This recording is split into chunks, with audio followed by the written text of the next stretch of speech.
Good morning, everybody. How you doing? Welcome back. Nice to see you all again. It's Thursday. It's my last day of the week. Always a bit sad, but never mind. What are you going to do? So we're back in the Boeing 777 after far too long. We are going to be flying from Istanbul down to Larnaca first of all, then from Larnaca on to Cairo. Never flown into Cairo. Never flown out of Istanbul, come to think of it. So we'll see how today goes. Some of you might notice I've got a new toy here, up here. This is a new little screen that I bought off of Amazon. It arrived yesterday. It's one of these, what do you call it? Sort of low height monitors off of Amazon. It's from a complete no-name company. I don't even know who made it. Hang on, can't even read the name. Pratchin, that's who made it, and they couldn't even align their logo in the center of the monitor. That's triggering me every time I look at it. But there we go. What are you going to do? The idea is that we're going to use this to put our PFD, our ND, and like our MFD or whatever you want to call it up here. So we'll see how that goes. I think I've got it set up. We'll just have to see how it works. We've also got the Boeing throttles on the Moser today, so we'll give that a whirl as well. So it's all coming up Millhouse already. Right, I better get in and see if I can remember how to start the plane. Who have we got in? Bobby's in, Joanna's in, Noms, Hawk, Polder, Alex in as well, Grumpy's in, Linkus, Philip's in. Awesome. Nice one. Am I using MSFS Pop-Out Manager? Yes, I am. Macabell's in Twitch as well. Happy days. Is this the PMDG one? Yeah, it is. Yeah, don't buy any Boeing for flight sim that isn't PMDG, with the exception of iFly. Basically, don't go buying the Captain Sim or whatever. Okie dokie, so the plane is cold and dark. Ken's in. Ken's ready to go. I don't even know what Grumpy's reference to that Ken person is, but we'll call this guy Ken from now on. He's loving his life.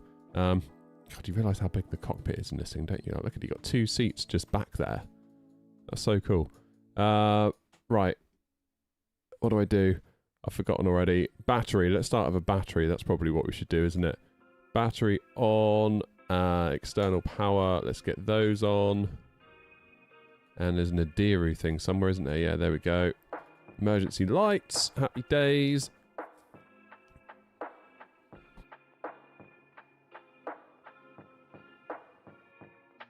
How did I get Flight Sim 2024 working? What do you mean, Macabell? Just installed it. Or do you mean something completely different? Morning, Darkside. The Boeing looks so much more scarier than the Airbus. Yeah, it does to me as well, because it's been a long time since I've flown it, and yeah, there's a lot of gizmos up here that I haven't seen in a while. I do know how to do it, or rather I did know how to do it, just haven't done it in like forever. Right, I think we need to go down to the EFB. We'll go to the electronic flight bag. We'll request our sim brief data. There we go. Air Not 232 Larnaca, not Larnaca, Istanbul to Larnaca. That'll do nicely. Ground operations.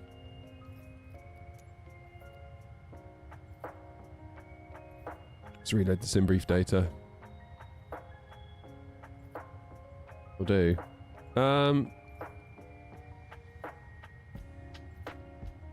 Now, it's a funny one with the Boeing, isn't it? Because we can request boarding, which I guess we can do. Really, you can just do it all through the screen and not have to wait for GSX. I mean, the GSX with the Phoenix integration, that is pretty damn cool. I'll give them that. Stuck on loading language on PC or authentication. Oh. Is that like a today thing, Macabell, or what? Back in Sim Update 4? Yeah. God, I'm not doing Sim Update 3 again. You can forget that. Flippin' heck. That was a nightmare, wasn't it? Cool. Plane is coming to life. I love how kind of slowly it kind of comes to life, and that is actually simulated. So wait and see if these light up. Oh, they are lit. Look at that. I got a little screen. How cool is that? Ding, ding, ding, ding, ding. I've rather crudely just dragged a HDMI cable across my desk for today, but the idea is I'm going to set this up a bit more gracefully going ahead. Entirely sure. Yeah, okay, maybe it is a bit bigger. Like, the actual size of this doesn't feel much bigger than it does when I look on the telly, because of course the telly is like 43 inches anyway, so it is quite big, but it is closer to me. Yeah, okay, it is a bit bigger. Maybe it won't help as much as I'd hoped. I don't know.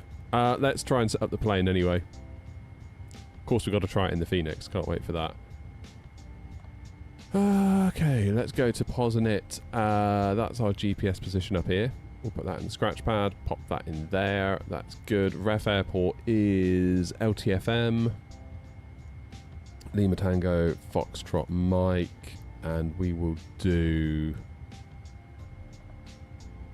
gate number Kilo 12, I believe we're on today.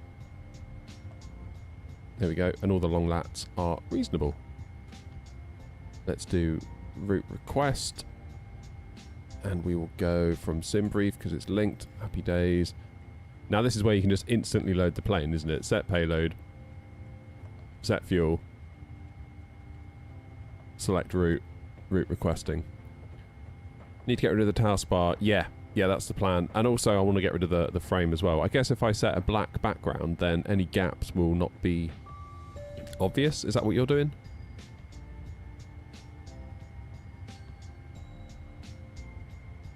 Route uplink. Load.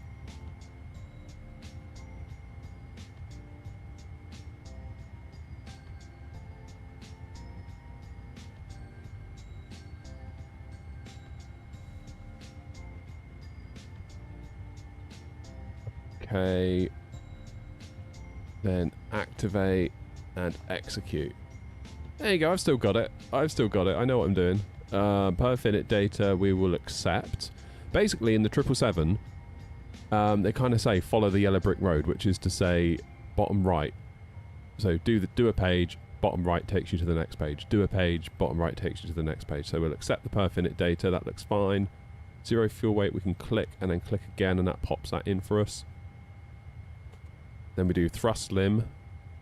Now, we don't know where we're going to be taken off from yet, actually, do we? Because tower, believe it or not, is online. Unless, of course, because I've arrived, they've now decided to leave. Which wouldn't... Yeah, I wouldn't blame them, honestly. Where are we? No, they're still online. So we're going to be departing. We're on the departure ATIS. Where's my pen? I've 3D printed a mask. Oh, okay. Yeah, that might be the way to do it then. Yeah, hadn't thought of that. 3-5 left.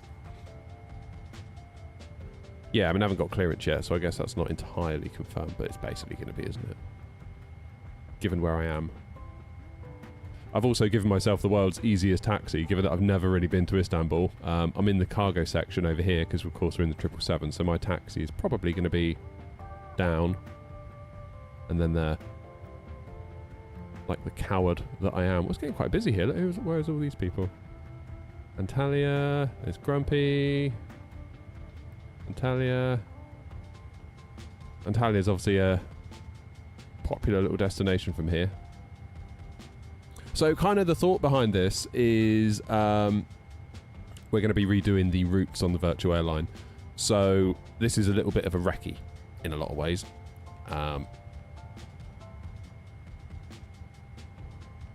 What's the QNH?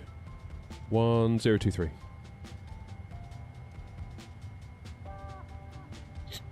One, 0, 2, 3. Good. Only problem is that with this screen here, I can't see the bottom part of my telly, and the Tobii eye tracker is completely blocked. 1, 0.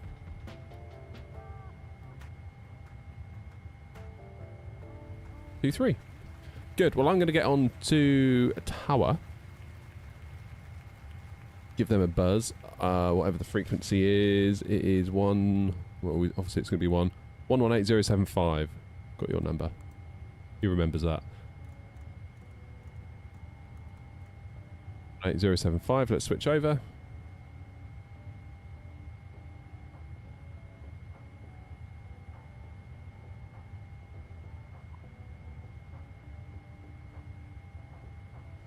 So I'm looking for the Ivgus 1 Delta departure.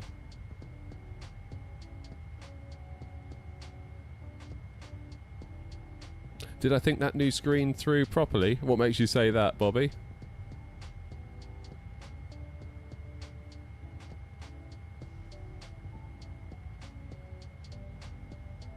Information Delta. We're looking for Ivgus 1 Delta on 35 left.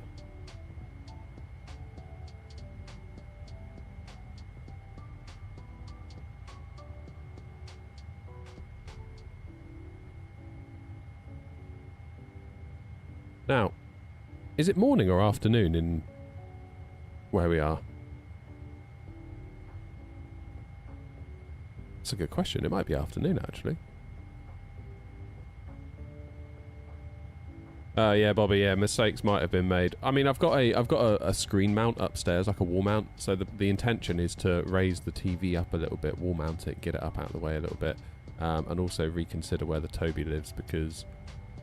Yeah, it might need to... It may even need to clip to the top of this. Who knows yet? But there we go. 2 hours ahead. Okay, so it's still morning. Just. Tower, good morning. Air Not 232, stand Kilo 12 with Delta on board. Type 777 freighter with IFR to Larnaca.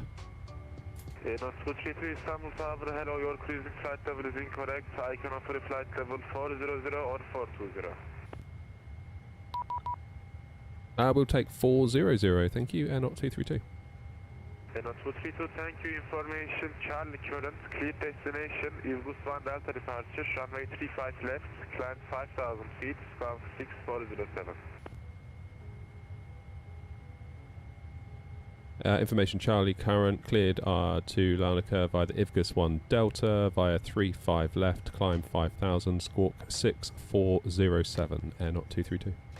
Air Not 232, read back correct. Did it. 6, 4, 0. Why did SimBrief do me a wrong altitude then, I wonder? 6407. I'll put that into transponder. Oh, who's that saying hello? Someone's just messaged me saying, is that the icon himself? Afraid so, buddy. It me. It me.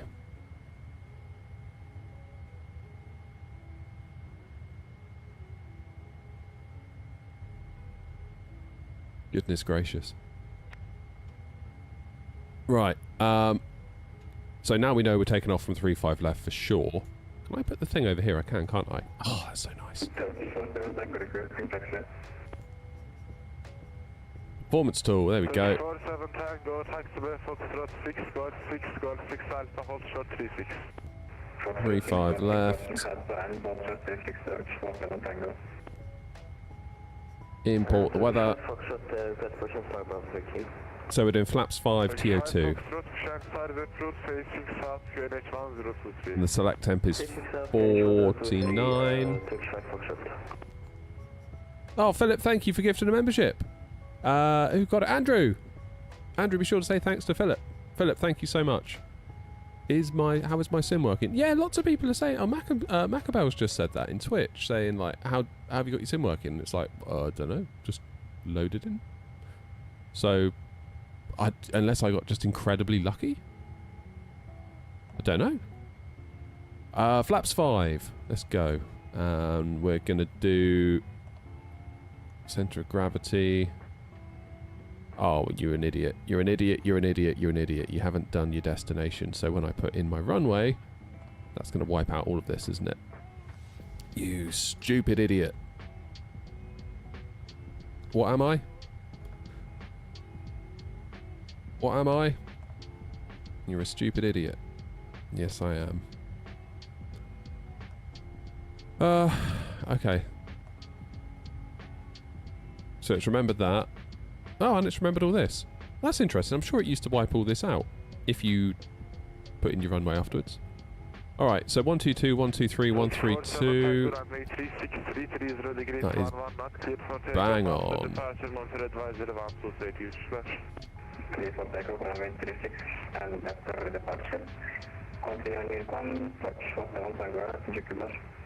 Oh wait, I didn't do that. Active.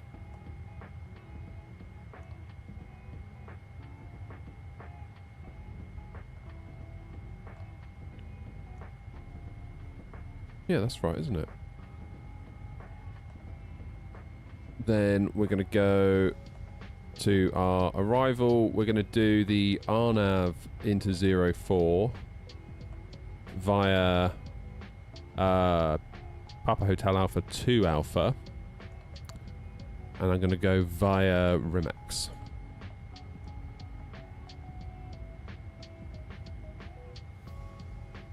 Do I prefer the AMD Adrenaline app or the NVIDIA app? I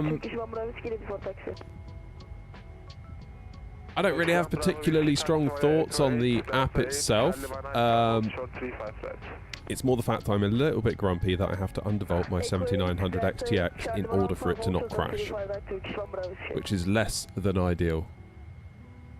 Oh, Macabell, you're over on YouTube now. Morning, Ian. What yoke am I using? Thrustmaster. My fan's on. It feels like it's getting super hot in here. No, they're not. I could have sworn I turned them on.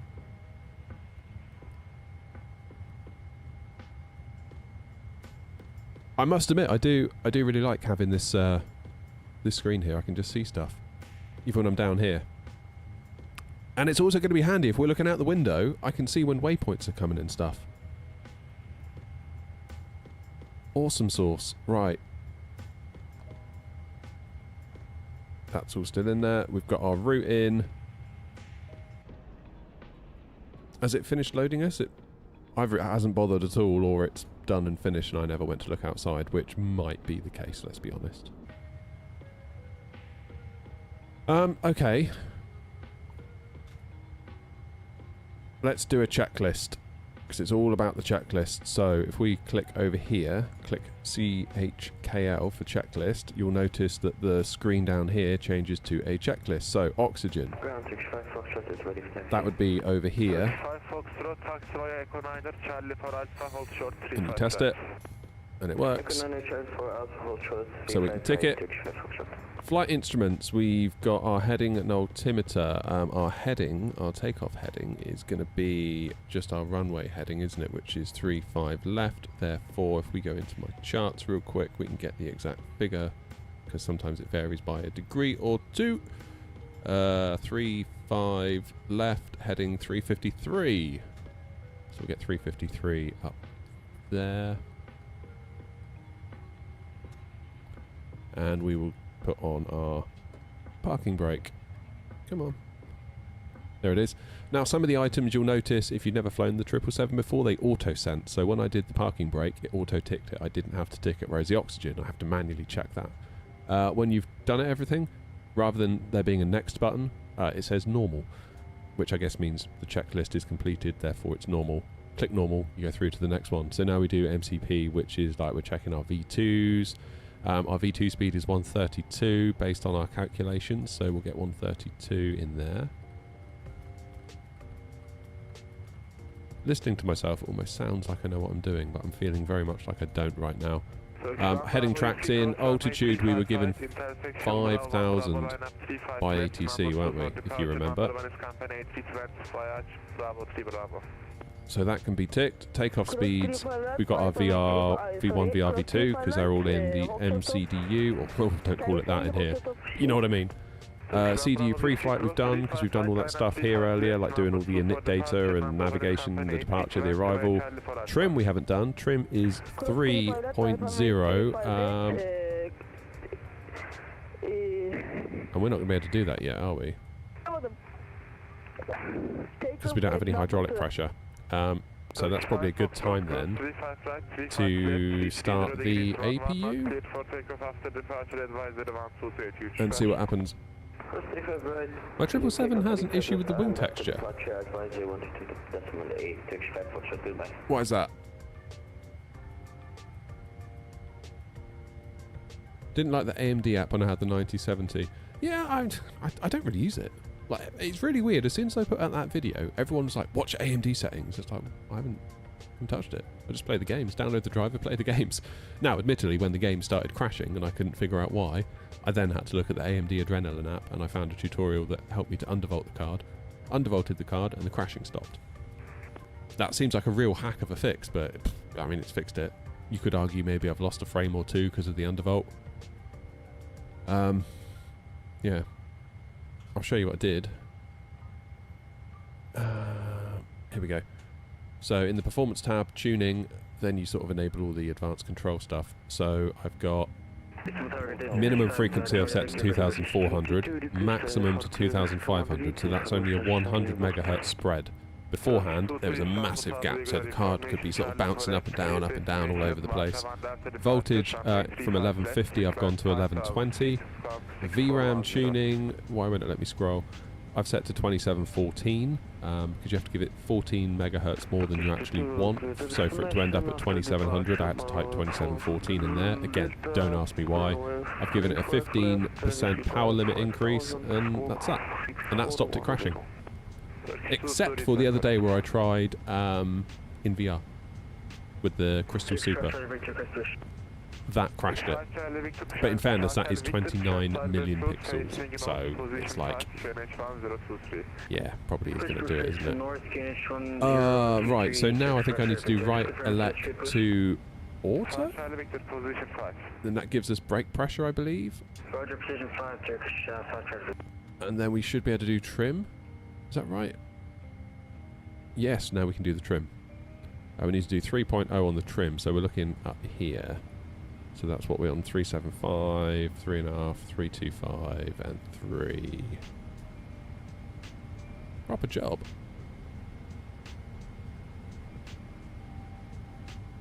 How long may it stay that way, Macabell, if you haven't had a crash? This is Flight Sim, not DCS. Okay, so trim is set. That's good. Taxi and takeoff briefings. Okay, let's do. We're going to do a briefing. All right, everyone, pay attention. Right, we are here. We need to go to there. Briefing complete. Basically, taxiway Bravo. Maybe Bravo 1 Alpha when we turn left. And then beacon light on, and that's there. Is that going to auto sense? I feel like it should. Yeah, it did. It did auto sense. That's good. Right. Before start checklist. Complete.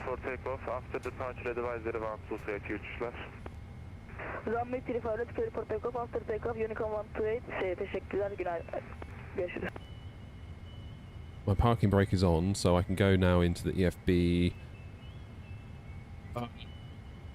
Move the ground chocks.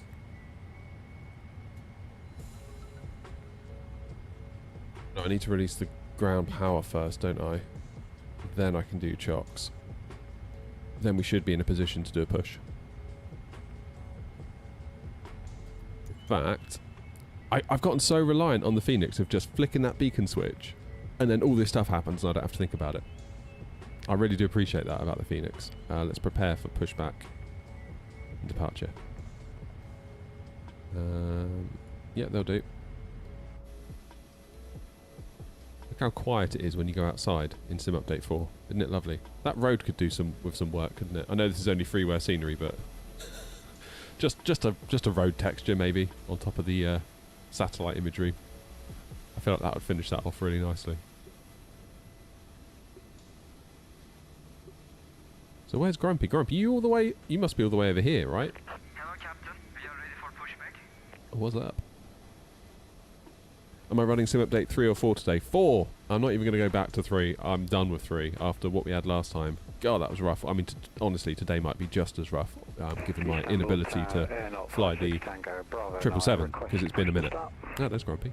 If the VRAM issues gets fixed, which it won't, would I go back to my 4080 Super? I would love to go back to my 4080 Super.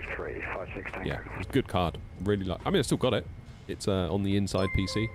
I sometimes use it. VJ Toko, thank you. I use it for just playing games in the house. Kids use it. They play Forza Horizon 5 on it.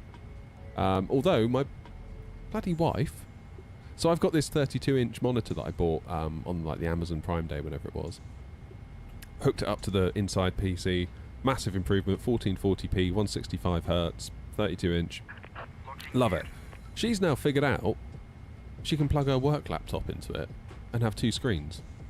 So I kind of came in last night from being out here fiddling around, doing jobs. And I was like, oh, I might have a quick game of Valorant. And then she's there. I'm like, oh, damn it. If it's not the kids, it's her. So basically I've got this incredible PC inside, I've got this wonderful monitor, I never get to use it. Bang out of order. Okay. Tower N0232 stand Kilo 12, ready for push and start. N0232 push and route facing south QNH 1023. Push and start approved facing south QNH 1023 N0232, thanks.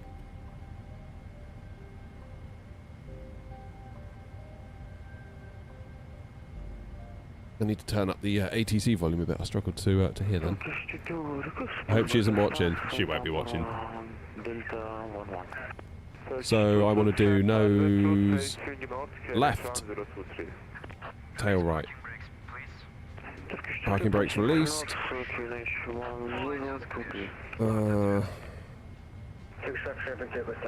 Do I do...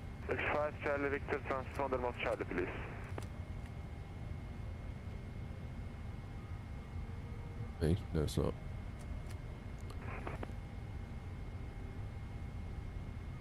I've forgotten how to do this. Charlie Victor, taxi via Echo 5, Delta, Charlie 1 Alpha, hold short 35 right.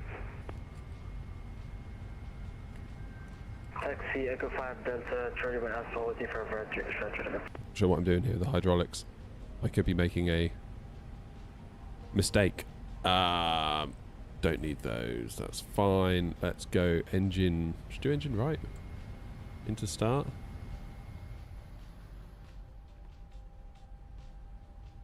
We will. Hopefully get an engine start. I feel like I messed up that hydraulics flow there. I need to revisit that. I can hear something. We got the Boris sound pack as well, by the way.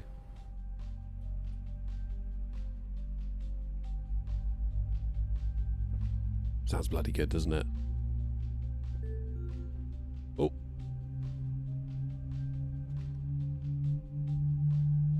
Have I seen Windwinger having a Black Friday sale? No, I have not.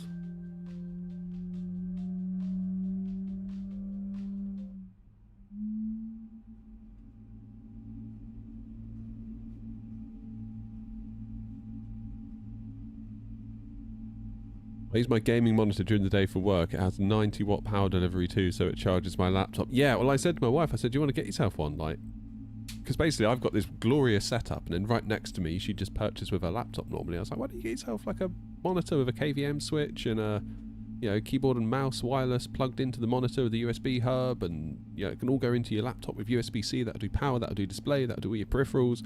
So it'd be amazing. She's like, oh no, I know, I don't want one of those. It's like, well, you're stealing mine regularly, so maybe you do. Parking brake set. Tower, not 56 Tango, request taxi. Not 56 Tango, turn left, Echo 9er, then Charlie 4 Alpha, hold short 35 right. Take a left and hold short of 35 right on Charlie.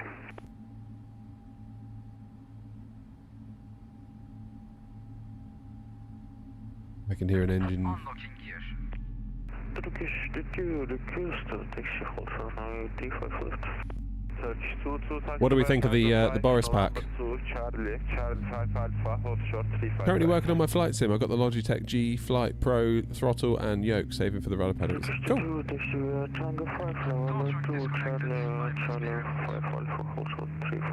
Okay, one thing I really like is that I can see the engine stats here while looking out the window. Where did I get the camera angles? Just made them. Cheers, Enzo.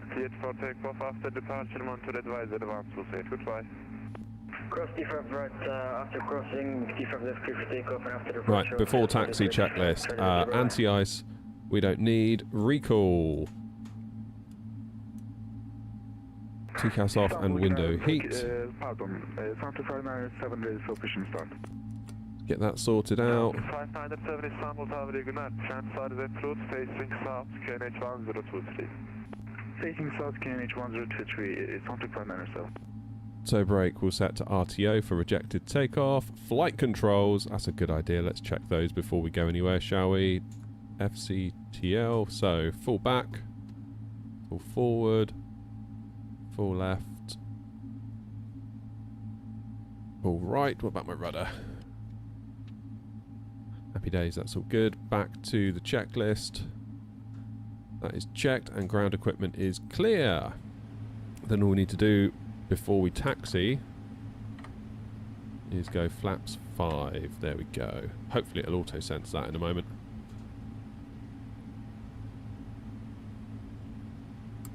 Taxi lights on.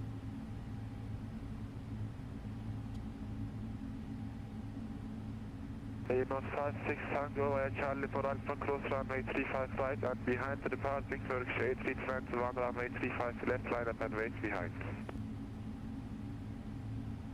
Cross runway 35 right via Charlie 4 and behind departing aircraft on 35 left, line up and wait behind.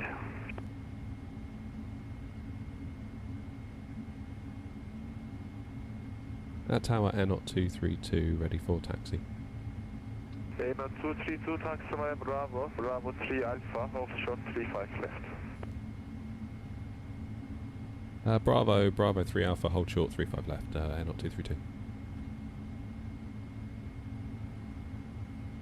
Okay, before takeoff checklist is complete. We're good to go. So, parking brake off. Flaps 20 in the 7.4. Yeah, I bet it is. How you doing, Leo?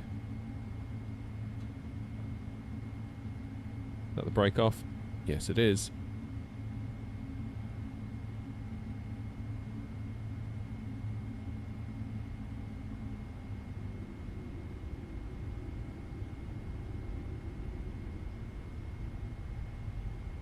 Nice, gentle little taxi. Not 56 Tango runway 35 left, wind 330. Grumpy's in his Air Canada livery. After departure, Monterey advisor 128, goodbye. So, Clear for takeoff 35 left after departure, monitor Unicom to Shekula. So I did. second left, Bravo 3 Alpha we're going via.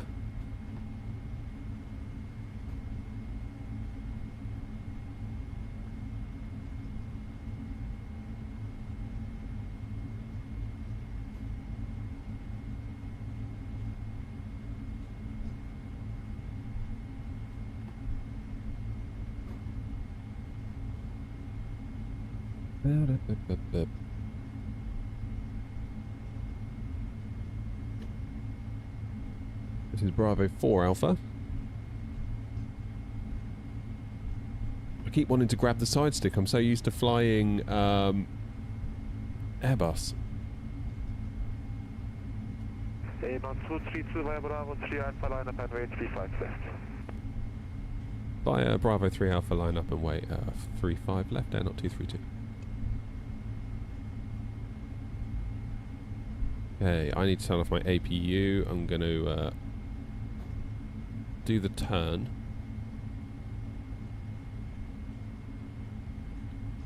Also, I can't use the eye tracker for this bit, which is a bit annoying. Is that an A380 over there? Almost looks like wild livery. Is that one of us? Surely it's not. Is it just the shadows making it look like it?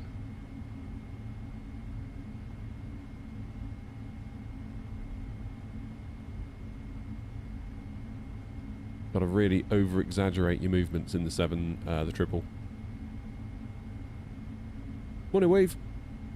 Lions in as well. Everyone's in today. Runway 35 left, wind 330 degrees, 11 knots, cleared for takeoff after departure, advisory 128, goodbye. If takeoff 35 left, then after takeoff advisory 122.8.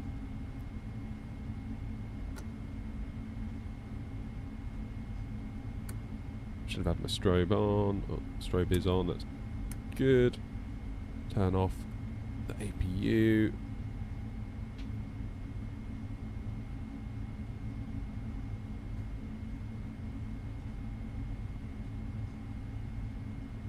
Turkish 22 via Charlie 5 Alpha, cross runway 35 right and behind. TCAS on. Boeing 777 35 left, line up and wait. Start the clock.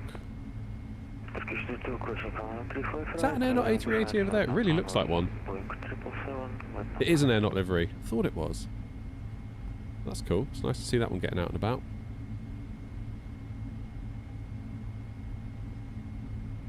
Right, now I've got my toga buttons on these Boeing throttles from Moser, so hopefully we'll be alright. So let's let the engine stabilise. We'll hold it on the brakes.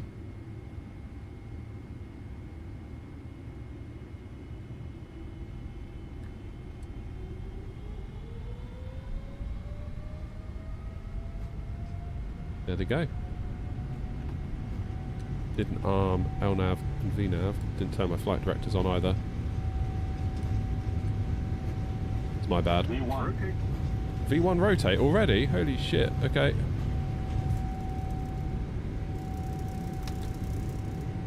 Damn, I wasn't ready for that. Gear up. I thought we were doing a flex takeoff.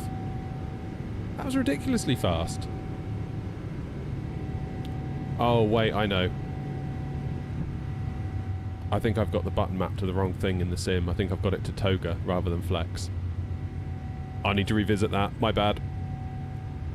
Let's go to Larnaca then.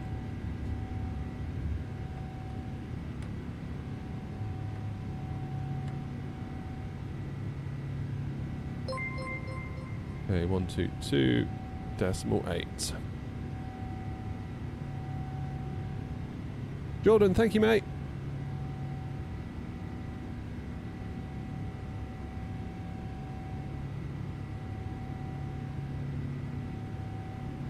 Okay, so initial climb was 5,000. Let's hand fly this departure as much as we can.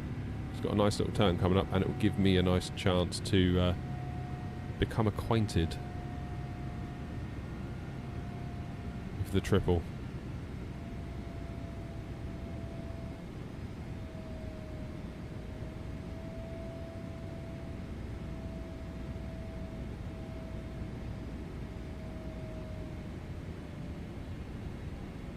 Follow those flight directors.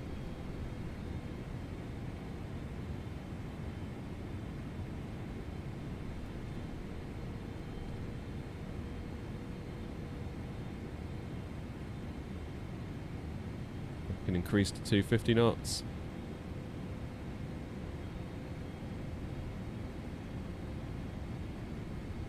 What's the name of this airport rather than saying Istanbul traffic?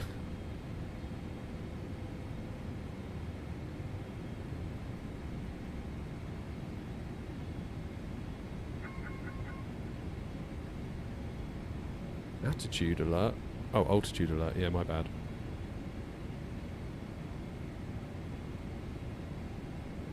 Right, let's get that. No, in fact, let's not get the autopilot on. Let's trim our nose down a bit.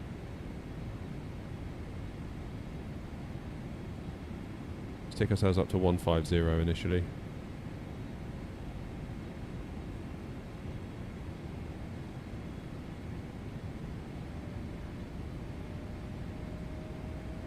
Istanbul traffic, Air Not 232 departed, 35 left on the Ivgus 1 Delta departure, climbing now 150 inbound, Foxtrot Mike 020.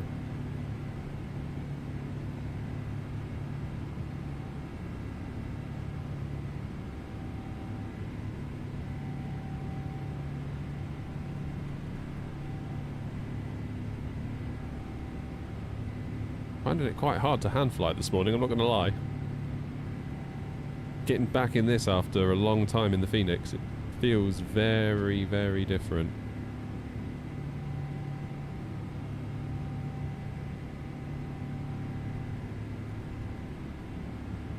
Okay, there's 10,000 feet. Let's turn the autopilot on. Get the lights off.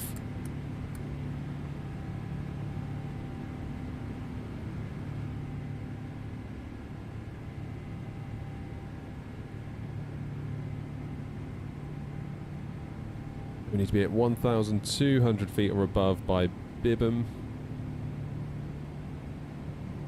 Why can't I see Grumpy?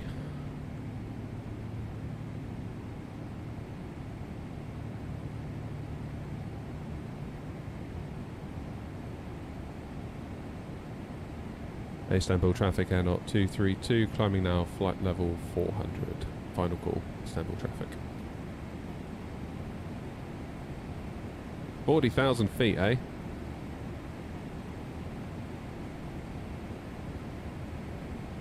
Okay, standard pressure, there we go. And should we do level change?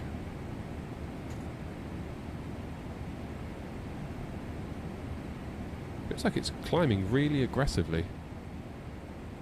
Okay, after takeoff checklist is complete, then our next checklist is our descent checklist. Oh, there's Grumpy all the way over there.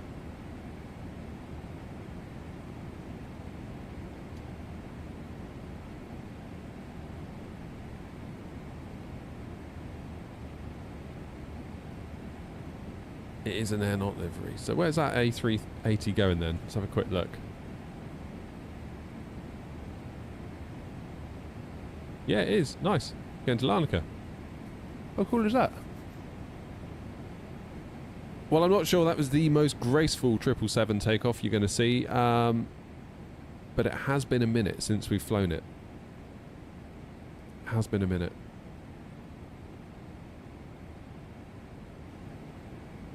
So I don't know what to tell you. The Boris sound pack's good though, isn't it? Very, very good.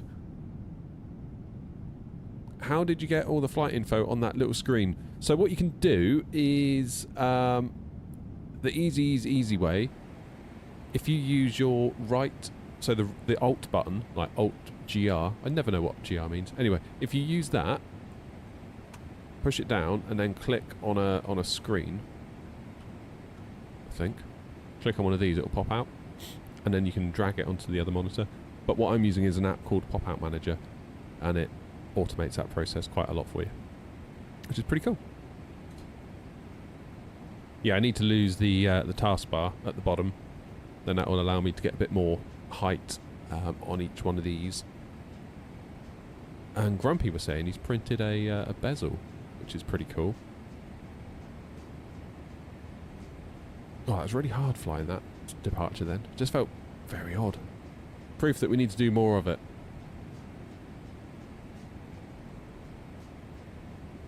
What is that thing called that you're adjusting the volume with? This one. That's a Go XLR Mini. I got such a deal on that. It's unbelievable. Unbelievable deal I got on it. I got it from like Amazon, what is now Amazon Warehouse or whatever it's called. They said it was really scratched up, but they knocked off loads of money, and I was like, oh damn, that's a good deal. I've been wanting one for ages, but I never really wanted to pay full price for them because they are quite expensive, and they knocked off a ton of money because it was all scratched up. And I was like, well, it's not like it's really going to be on stream as like a visual asset for the stream. It's not like I particularly care, and my shed is really, really dim anyway, so it's not a big deal. Anyway, it arrived, and it was covered in that kind of sticky plastic that, you know, electronics get put on. You know, your electronics come generally with that sort of stuff all over it, don't you? And it was that was scratched. I peeled it off, and it's spotless. So, yay for Amazon warehouse stupidity, I guess. It was kind of like, had like a waxy finish. And, yeah, obviously that got dinged up.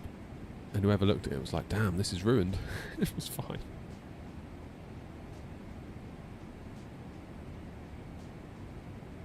the professional 777 streamers are available. Absolutely, Murray. I wouldn't go watching me flipping heck. Just felt really hard to follow the flight directors accurately. I was struggling.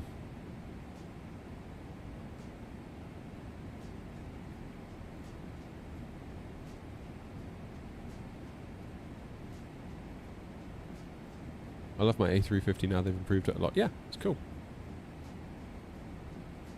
That's good. We should fly it more on the channel. That is my intent. What rudder pedals? Logitech's. Like, they're okay. They're not the best, but they're all right. I always say any rudder pedals are better than no rudder pedals.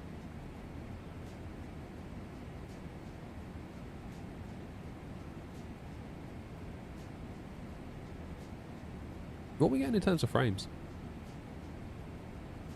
Look at that. So basically that is in excess of 60. If it's, so I've capped mine at 60, and the fact it's like 59.9, 60. We're getting more than 60 FPS in Sim Update 4. That is amazing. Absolutely amazing. You can't whinge at that, can you? That is incredible. This is why we love Sim Update 4 so much. Okay, let's just reset my heading bug, because it's Boeing and you have to. This will set Grumpy off, no doubt.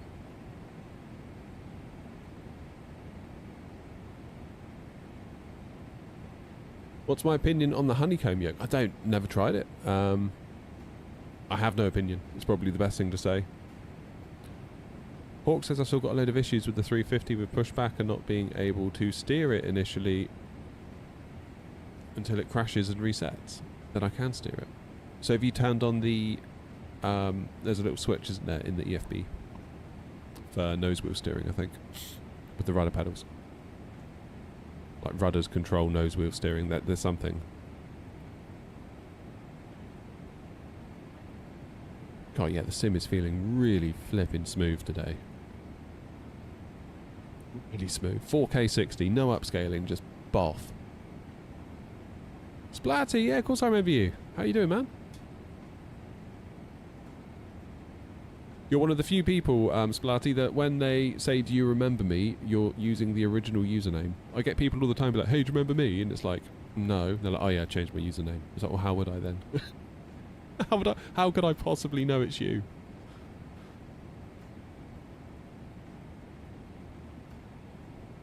Crazy.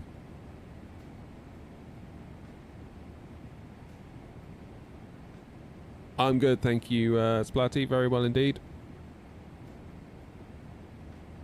The 777 definitely has a different kind of ambient sound in the cockpit with the Boris pack, doesn't it?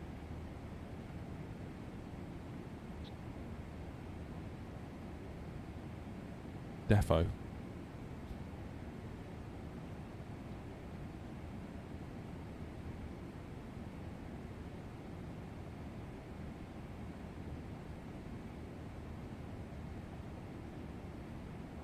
Good. Right. What time are we due in? Progress. There we go. Larnaca, 11:36 Zulu. So that will be about an hour. Oh, I'm kind of dreading the landing though.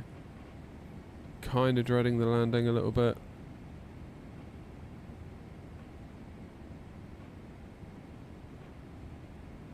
Based on how that takeoff went. Not particularly looking forward to the landing.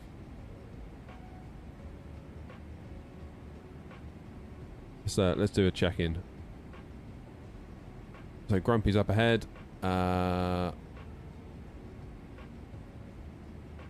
our plan is we're sort of going to head down this way and then turn. Oh, Larnaca's got tower on. Oh no, they haven't.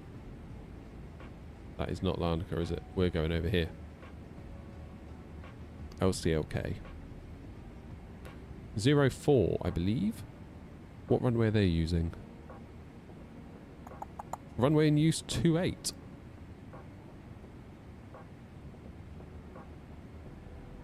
Alright, we need to have a look at some weather then, don't we?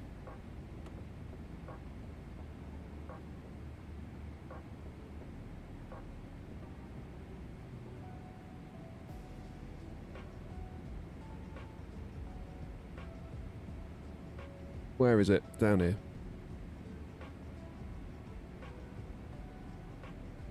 Okay, there you are.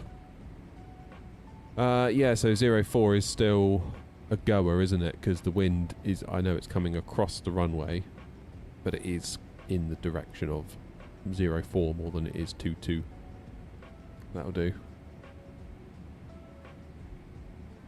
Do I remember you, Line? Line, you've been around, like, constantly, so yeah, of course I do. You haven't gone away for me to need to remember you.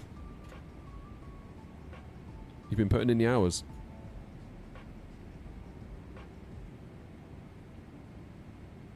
What's going on back home? Gatwick's on. Heathrow's got ATIS?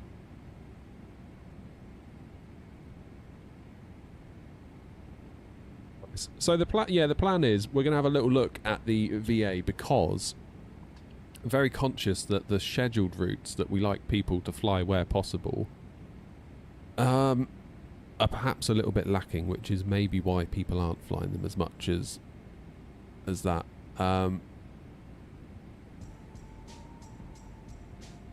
Because really, it normally ends up being sort of UK to somewhere and back to the UK. That's generally how the flights work. But what we wanted to do was sort of open it up a little bit. So that maybe if you fly from the UK to, I don't know, Germany or down to Nice in southern France, once you've landed and you think, where shall I fly next? It's not just back to the UK, you've got other options. So we're going to kind of create these little mini hubs across Europe. We're thinking that Nice will be one, because if you imagine you're down here in Nice, you've then got fairly easy access to all of France from Nice, because even if you fly right up to the top, which would likely be what, Nantes or Paris, it's really not that far. You've also got Italy within easy reach, Rome, things like that. You could even then get down to Ibiza, to Palma, over to Alicante, to Barca, maybe to Bilbao, however you're supposed to say it. Malaga, if you want a bit of a longer drag. Or, of course, back to the UK, if that's what you want to do. Not saying you can't ever fly back to the UK from these places. We're not removing the ability to go UK to somewhere and back. We're just trying to add more ways of doing it. So Nice is probably going to be the one for France. We're thinking Lisbon, because Lisbon quite often has ATC online, as is evidenced by right now and the other day when we were streaming. Lisbon will serve kind of, the Spanish region if you want to fly Lisbon to somewhere in Spain. You could also go over to like the likes of Morocco, and of course it will serve as a route into Madeira. Madeira will be a hub, which will then serve, Fort Ventura, Tenerife, Gran Canaria, and also Ponta Delgada. And of course you can then connect back into the mainland Europe network via Lisbon. Germany we're not sure about. Grumpy and I were talking about it. He's in favour of Berlin. I'm more in favour of Copenhagen, because from Copenhagen my thought is that you can obviously fly UK to Copenhagen and back. That would be a nice route in itself. Copenhagen gets a lot of ATC, as is evidenced by right now. Also there's the whole Vectors to Copenhagen thing that goes on. And also from Copenhagen it's really not far. Even if you fly to southern Germany, to like Munich, like you're only looking at like an hour and 30, hour 40. And you could even go on to Innsbruck, places like that, Salzburg. You've got Prague within easy reach. And of course, you've also got access to Sweden, Norway, even like Estonia, Latvia, Lithuania. Lots of Poland as well. So yeah, the idea is that we have all these kind of little hubs everywhere, and we're thinking Rome will be a hub for Italy, because then that can serve, you could even go to like Tunisia, you could go across to Athens, obviously Italian places as well. You can then go all over to Croatia if you wanted to. This way we can have lots of shorter little routes that people can enjoy, because a lot of feedback we get is routes are too long. And I get that, I really do get that. I need to whoops. I need to recruise my box, because it keeps saying that top of descent is like 5 miles, our top of climb is 5 miles ahead, and we're not actually going to get that far. So if we go to VNAV, it wants us at 410, we were cleared to 400. Let's recruise the box. Now the plane's happy, it's realised we're at cruise.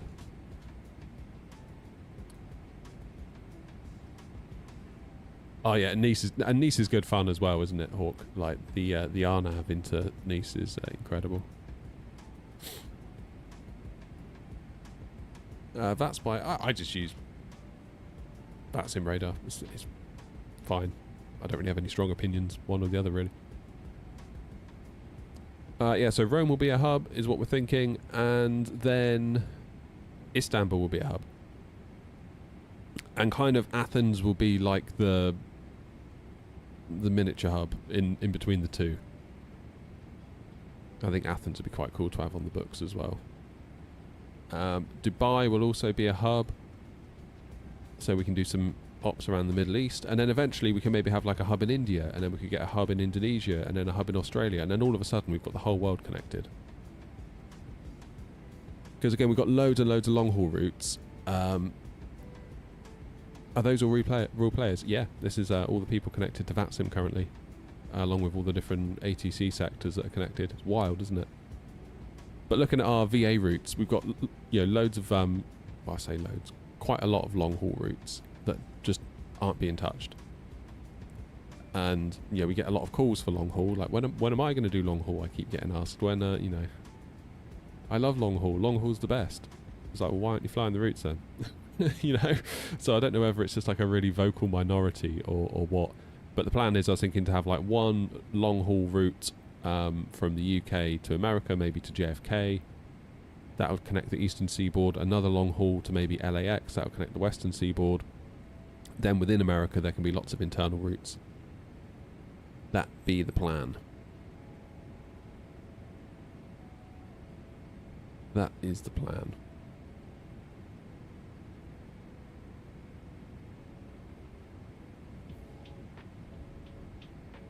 You need to start using the proc tab on VATSIM radar, right side under next to info. You set your FP in there, and then you can track it on the radar.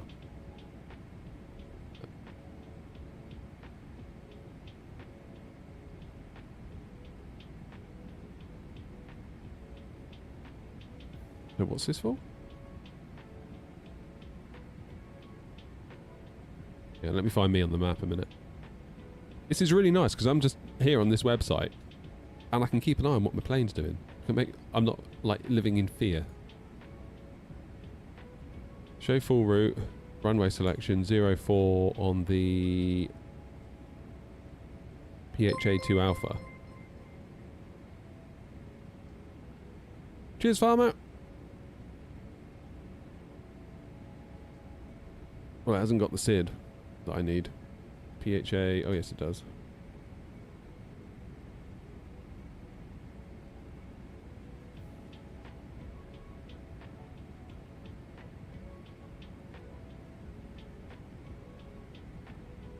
Now, Grumpy, there's a very real chance I'm going to shoot over you in a minute, I think. Oh no, it's not. Your ground speed's actually higher than mine. Can I explain how to start a virtual airline? You need to pick a platform, really, to host it on. Because obviously, there's two components to a virtual airline. You need to have it needs to be hosted somewhere so that people can join it. And chat pause due to scroll. Oh, god damn it. Sorry, Twitch. The chat just went weird. Yeah, you can use like a platform like New Sky. There's other platforms that are available. So there's two parts of it. Obviously, it needs to be some sort of online system that people can have user accounts on, and then join yours and other airlines. And then there's the whole tracking of the flight thing, because you need a piece of software running on your PC to track what you're doing, to then report back to the airline to say that you completed X flight and this happened and that happened. And but yeah, New Sky does that very nicely. How you doing, farmer? Greetings from Germany. We're very well, thank you. We are very well. Oh, I never started TikTok today, did I? Should I start a TikTok stream?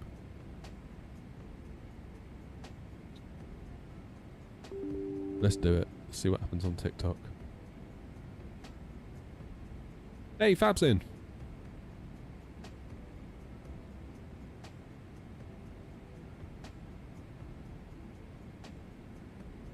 Let's have a laugh. Let's start TikTok. Of course, it's doing a 600 meg download the minute I start the app. I really wish TikTok would give me a stream key so I could just plumb it into OBS. Oh, Jim, I've got a new screen. It's a 1920 by 720, I believe, resolution screen. I got it off Amazon for 75 quid. So we'll see. Descent forecast uplink ready. Me. FMC com.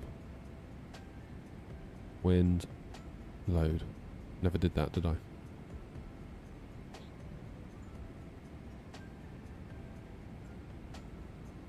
W. There we go. Loads of people are having issues with the sim, aren't they, today? Loads of people. I feel super lucky that I had no idea until I got in and chat started being like, it ain't working. I was like, oh. Mine's alright. Probably didn't want to hear that though, did you?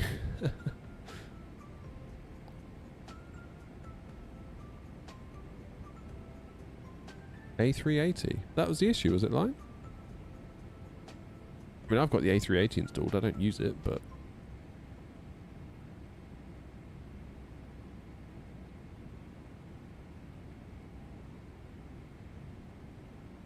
Let's just adjust that a little bit. You can see the screen a bit more. Yeah, I'm quite impressed with this. Because it means we can look out the window. I just had a thought. Is live weather on? Yes, it is.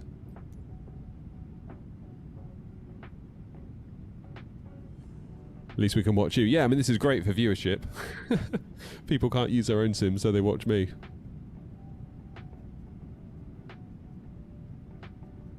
Yeah, it's really reassuring to be able to look out the window and enjoy the views and to be able to see that the plane is behaving itself. Very much appreciate that. Coffee time. Bobby, there we go. There's an idea. Still running a single screen. Well, yeah, for the sim. So I've got my tally in front of me. I do have a screen over there, which is a 27-inch Dell gaming monitor that I game on. But I don't sim on it. It's just like... That's my PC monitor, if you like, and this is the simming over here, PC over there. That's where I play Call of Duty. And reign supreme. Actually, that's tomorrow, isn't it? Black Ops 7 is tomorrow.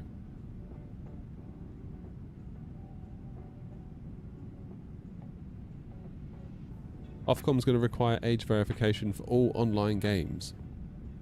Yeah, it's going that way, isn't it? It's going that way.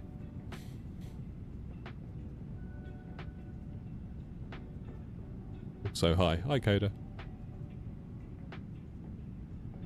Yeah, it is definitely going and head. Well, everything seems to be heading in that general direction, doesn't it? Which, yeah, I guess, kind of understand to a point.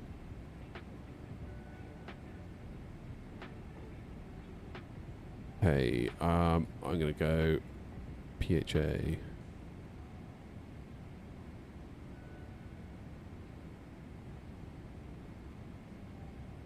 There's a discontinuity that I'm just gonna clear in my route.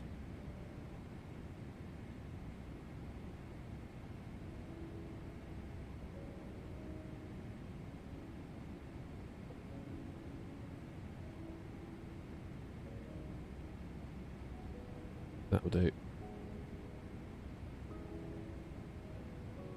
That'll do. So when is top of descent? That is going to be... Where does it tell me on this thing? God, I've forgotten everything about this plane. Top of descent. It says it right there. 326 nautical miles, 1134 into Larnaca. That makes it approximately 1 hour till touchdown. Can I recommend a good free 777W? No. Sorry. There isn't one as far as I know. Tried running 2020 earlier. Less FPS than 24. Was amazed. Yeah, Sim Update 4 is doing so well. Like, so well. Right, I'm going to start my live stream on TikTok. See if that ruins everything. Let's go.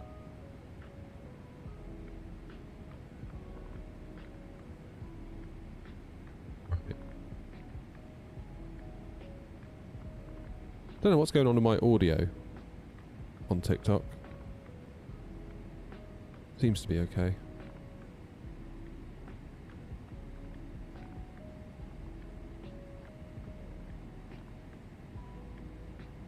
See what happens. Let's go live on TikTok.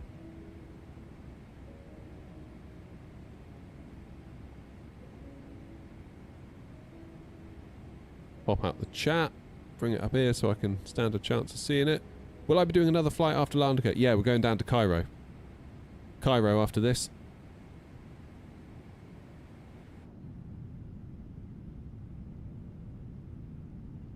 Down to Cairo.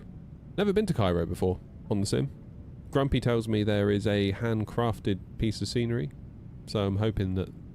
I've not actually been there to check it out ahead of time, so I'm hoping that that is actually there when we get there.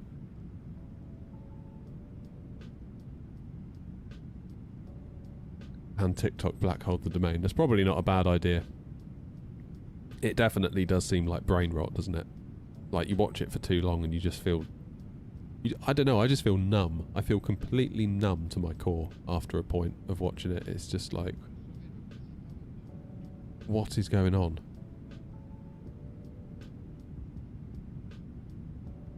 You know?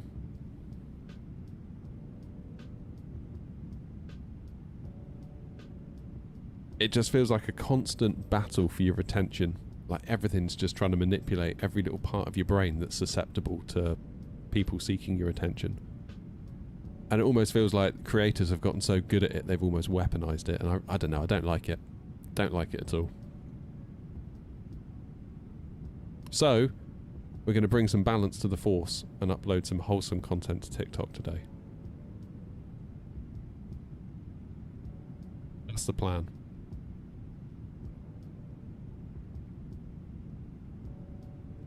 But yeah, Potato, I can totally relate to where you've come from.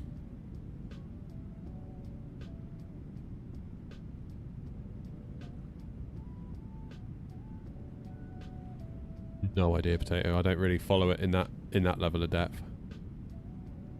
No idea. Hey, BT Whistles in on TikTok.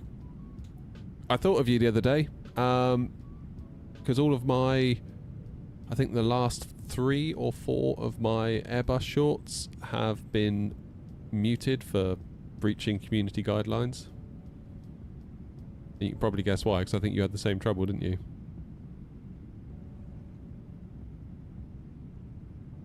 Anyone else struggling to launch into the sim? Lots of people are, but I'm fine. I think I must have got in before the trouble started for some reason. Henot is the biggest chief of dopamine hackers. Oh man. I wish I was. I feel like my channel would be way further ahead if I was. I just can't bring myself to do it. I just feel so gross. I don't know. I don't know. I feel like naturally, like, I've got a very dry sense of humour. Very kind of like understated, whatever, like I don't... very introverted. Yeah, so for me to be one of these like... oh, like viral... No. No. Couldn't.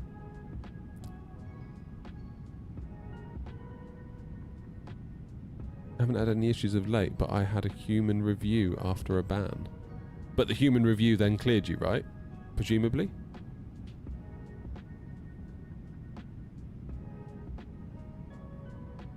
Splatty, we do have a Discord server. We had one for ages. It's a members perk.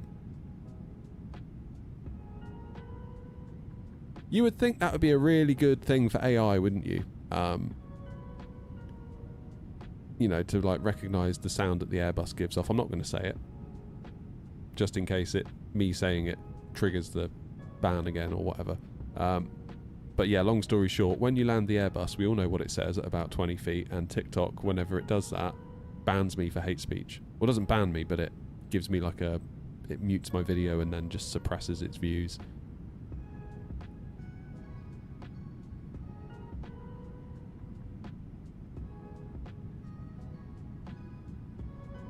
So, yeah, that's the one, Potato. You would think, though, that like maybe someone could insert a recording of the audio that the Airbus gives out, because it sounds the same every single time. It's not like a human saying it where it's going to sound a little bit different every time the human says it. Every time you say the Airbus says it, like the sound wave is going to be identical. So you would think that, yeah, there could be some sort of thing that could be like, we just heard that word. Scan it against a library of genuine uses of that word. Oh, it matches that one from the Airbus. Don't worry about it. That would actually be one of the few good uses of AI, I would have said.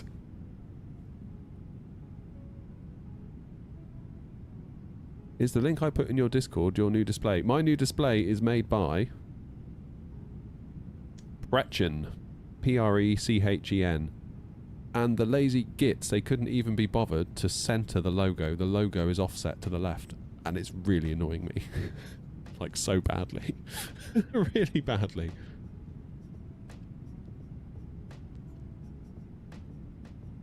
And if you look on Amazon, there's two of what appears to be basically the same thing, but by different brands. So I think clearly there's like a factory somewhere that knocks these things out, and then these brands that appear on Amazon are just white labeling it.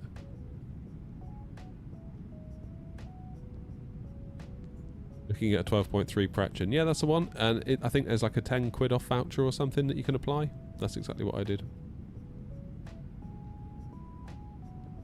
It's nice though. I like it. I like having this screen here because I can look out the window and just keep an eye on my plane.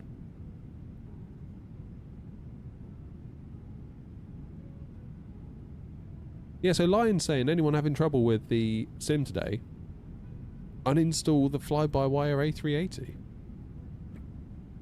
But then I've got that installed, not because I fly it on the sim that much, but it's handy to have it so that if FSLTL, or rather if like an air not person's flying it, my VMR file can draw the model and slap my livery on it, and then it looks like the real A380. What are you getting, Philip? M5 iPad Pro. Ooh. Oh, I got tempted the other day for an M5 MacBook Pro. But it feels a bit icky buying a MacBook Pro and not having a Pro chip in it.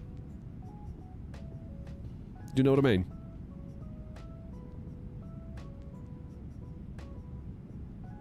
That throttle quadrant looks nice. What company is it? It's from Moser. So it's the Moser MTQ. It's the same throttle that we've been using for the last week on streams, but obviously I've been using it with the Airbus. And you'll notice today it's got Boeing handles on it. So the idea is that you can pull the levers off for the Airbus and then slap some Boeing ones on, so it becomes more Boeing-y.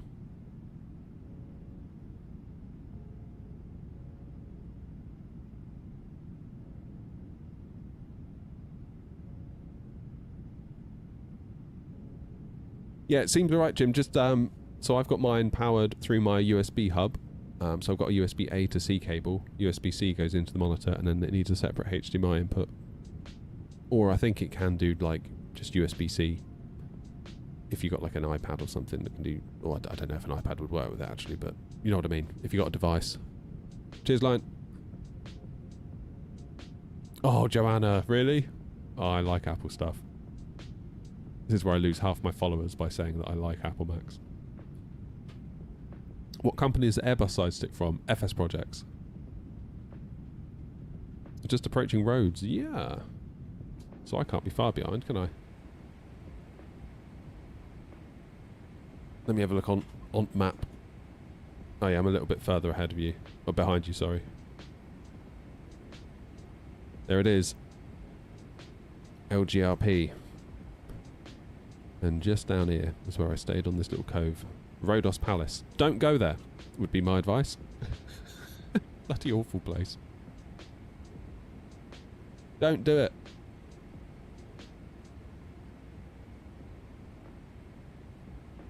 Just close my eyes and press buy on the new iPhone 17. It better be good.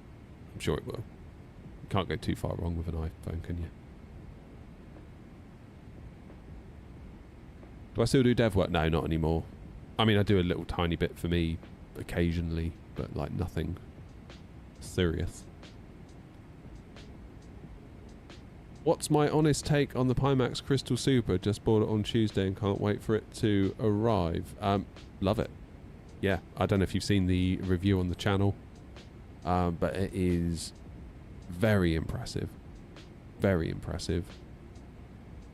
What I was a bit like, oh, it looks a bit weird. It doesn't look as good as I thought it was going to look. So you need to go into the Pimax Play app, and then on the image quality section, I think it's got it set to like medium. If you put it to like the highest one, oh my god, it just comes to life.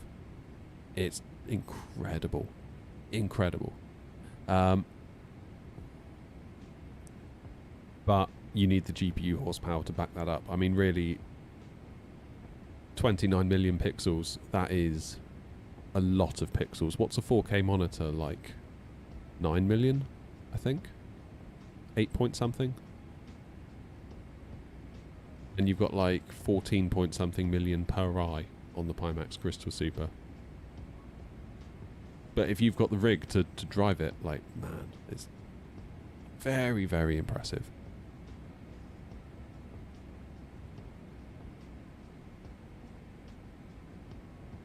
That is the one thing with a Mac, isn't it? Is that you can't play games. Love the travel advice. Yeah, you're welcome, Jim. Yeah, it's a bit iffy. Oh, man, like the food. We just got so sick of the food. It was the first time we'd ever done an all-inclusive going to this place in Rhodes. And based on it, I'm not sure I'd do another one. Unless it was just a very bad example of one. Do you think 4090 should be able to handle it? Yeah, you should be right, yeah. I mean, if you need to, just drop some settings. Make sure you use foveated rendering as well, because in the Super, you've got dynamic foveated rendering, which is a big deal. That is a big deal. And whenever I've tried it, I couldn't notice it being on. Which is to say that it saved me, you know, it gained me some FPS, but I didn't notice any visual degradation. Like, you'd be mad not to turn that on. So for those of you that don't know, foveated rendering, they use quad views, so each eye in VR gets two views. You've got one high resolution view and then an outer view, which is a lower resolution view, so that means your GPU doesn't have to render the whole lot in high resolution. Saves on its workload.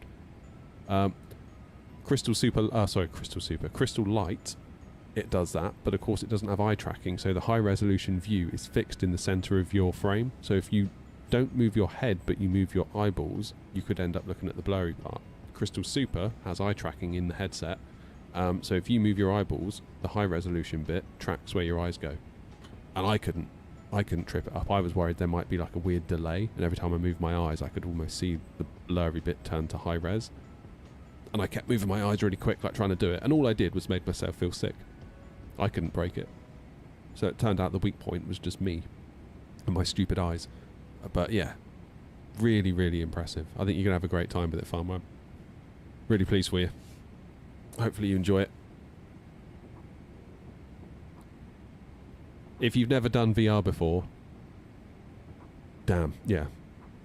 And that goes for anyone. Like, if you've not tried VR in the sim before, the first time I put on that headset, I was just like, oh my god. Like, this is something, you know? This is something.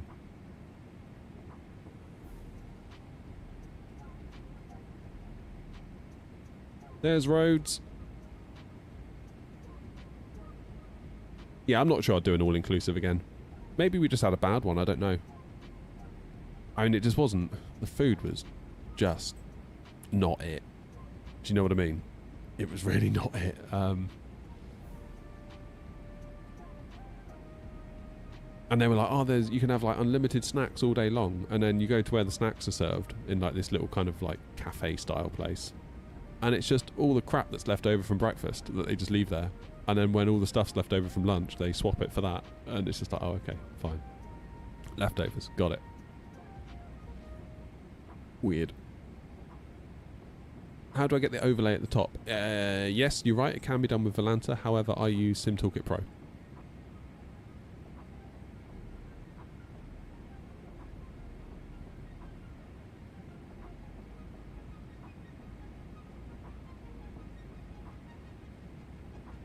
Always playing VR. I've not tried DCS. I should probably try some DCS. Could be fun for the channel. Who knows? Maybe people will get sick of it. Or maybe, or rather, people just won't like it because they didn't really sub to me for that, did they?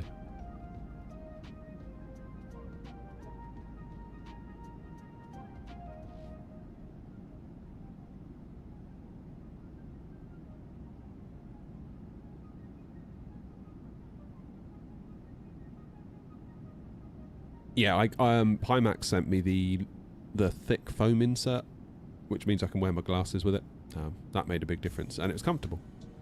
Whereas with the default foam piece that came with the crystal light, it was a little bit... With glasses, it wasn't quite right. I could feel my glasses touching the lenses of the headset, and I was like, well, that's just going to scratch massively over time.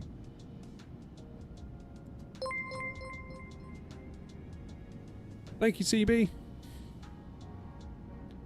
But the thicker foam was lovely. That means I can just pop the headset on with my glasses. Jobs are good, you know. What time are we at? I've definitely got time for coffee, haven't I, before we land? How long till top of Doodah? 187 miles. We've got loads of time. We've got loads of time for a coffee. Morning, OG. I'm just thinking about getting a coffee.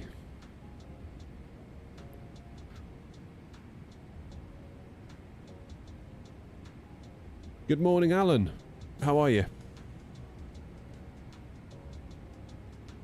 Yeah, so I didn't stream yesterday in the daytime because I was revisiting Beyond ATC, which was yeah, it was nice to do that. It's come a long way since I last tried it. How you doing, AK?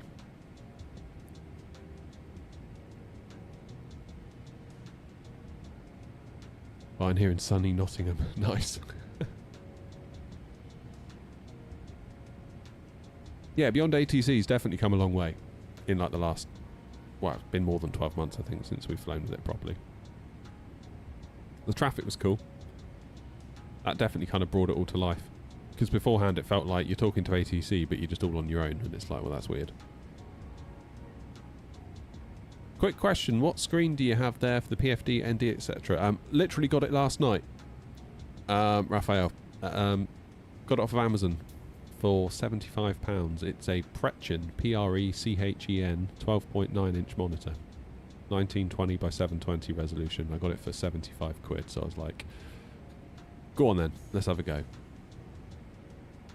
Unfortunately, I'm one of those people that's really hard to buy for birthdays, and it's just my birthday, so pretty much everyone just like stuffed money in a card and were like, there you go, happy birthday. I was like, cool, I'll buy that then.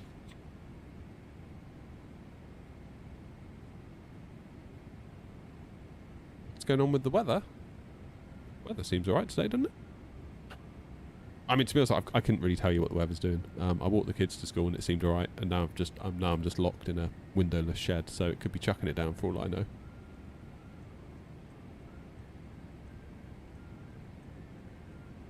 I am massively triggered though, because the Prechen logo on the bottom of the screen is not centered.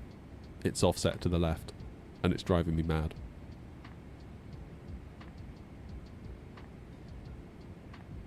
Does the autopilot help? Yeah, I mean, it's basically doing everything. Hey, Rager.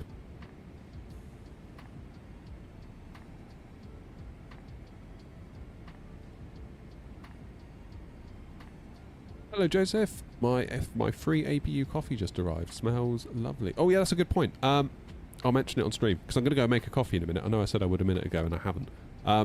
So, those of you might remember we've partnered up with Rajado Coffee, and they have made a blend of coffee for flight simmers, and called APU, and they're doing a deal where if you're in the UK and you're happy to pay the shipping, if you use a code, which I don't have to hand, at checkout, you can get a bag for free. You have to pay the shipping though. Then you can try it. I think they just want to get their coffee in front of as many people as possible, really, because it's always hard when you bring out something new and people have got their own habits.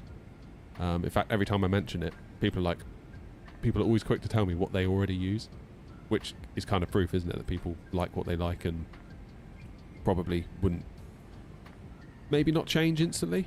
So yeah, they're offering you a free bag until the end of the year. One per customer, one time only, UK only. You just got to pay the shipping. Good coffee though. Grumpy's got some, and Grumpy approves, and if Grumpy approves, then, well, it must be alright. So, yeah, I very much enjoy it. Have I streamed with the Pimax? If yes, how did you capture the image? I used SteamVR before. in my stream.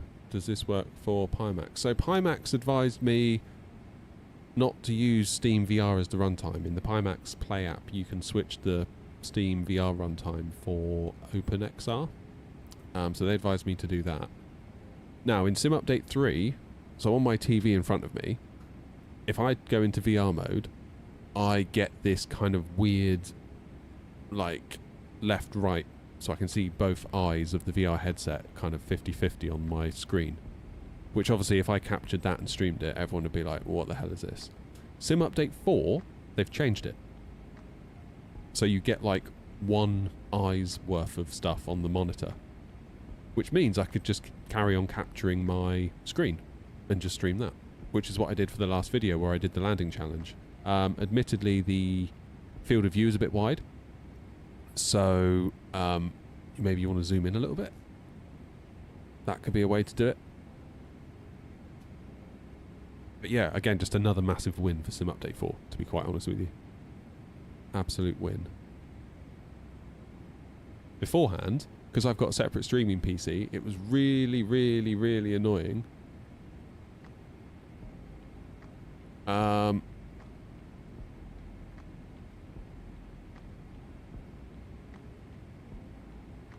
Because I'd have to capture the VR headset in OBS on my Sim PC using a plugin in OBS that will take one eye of the VR headset, crop into it, capture that, then send it over my network via NDI to my streaming PC, which will then stream it. And it's just such a faff. And then quite often, like, NDI would just flake out and I'd end up getting, you know, jittery content. So yeah. Sim Update 4 is the gift that keeps giving. What else is there in Sim Update 4? I don't know. I feel like there could be just so much stuff. I mean, frame check. I've capped my frames at 60 because I'm on a 60 Hz monitor. So, okay, fair enough. It just dipped a little bit then. We're just basically at 60, aren't we?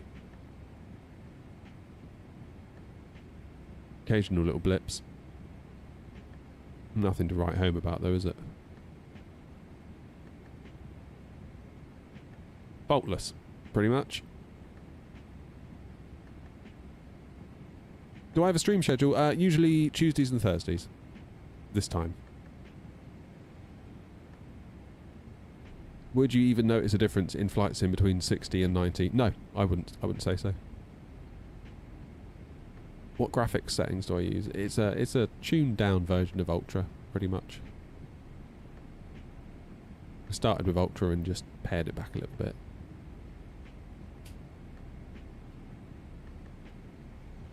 Because there are some settings that you can turn down and it makes no difference to the visual fidelity, but it does give you back a few frames, so certain things are definitely worth it. But yeah, I don't think you'd notice between 60 and 90, to be quite honest. I really don't. It's like... Well, I mean, just look. look at what's in front of you. You've got some clouds going past at the slowest possible rate I've ever seen. So, yeah, it's not like we're playing Call of Duty, is it? Where frames can legitimately win games. I know that's what Nvidia wants you to think, but I do think there is some truth to it. I need more RAM for 24, I've got 16 gigs. Yeah, I would agree with you. I mean, I struggled with 32. Going 32 to 64 was a big help. Big help.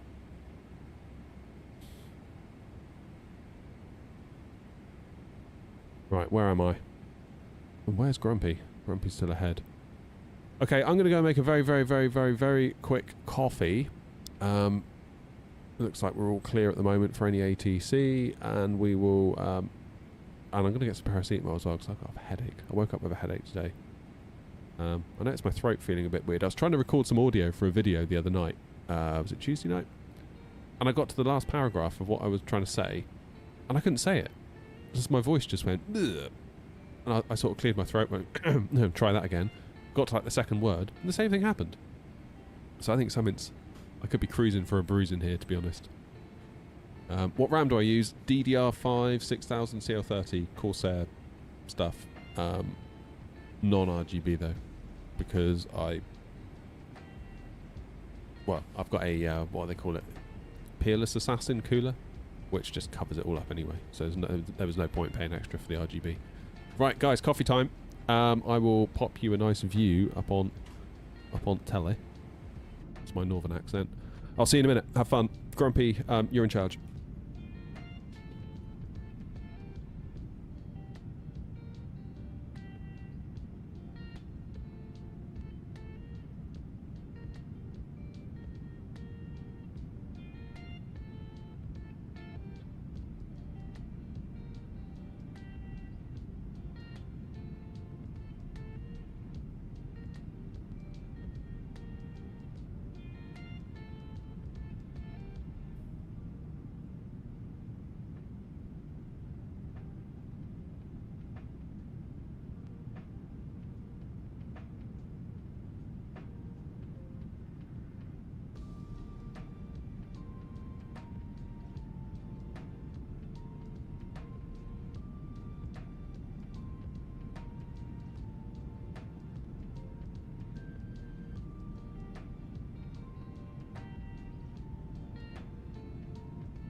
I'm back.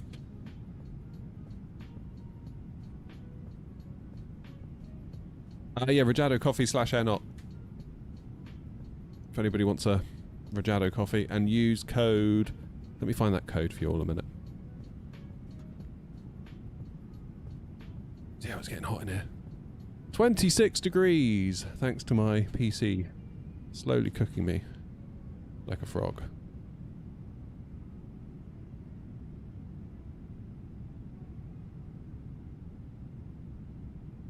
Where is it? Where is it? It's here somewhere.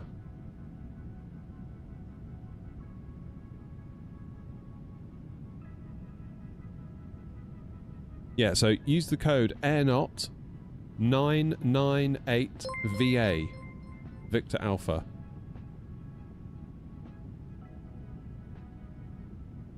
At checkout. That'll get you a free bag of APU coffee. If you're a UK customer, one time only. If you're happy to pay the postage.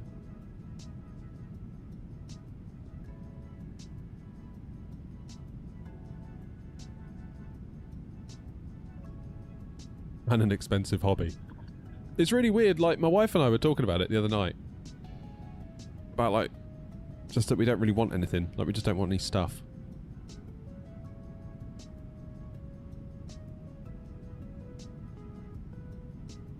And I was like, well, the only thing I want is just, like, flight sim stuff, to be honest. Like, I don't care about the car that we have. I don't care about the clothes that I wear. And, like, evidently, I'm in the same, like, hoodie every time I stream. Don't really care about, like, having, like, fancy food from the supermarket. I don't really care about, you know, anything, really.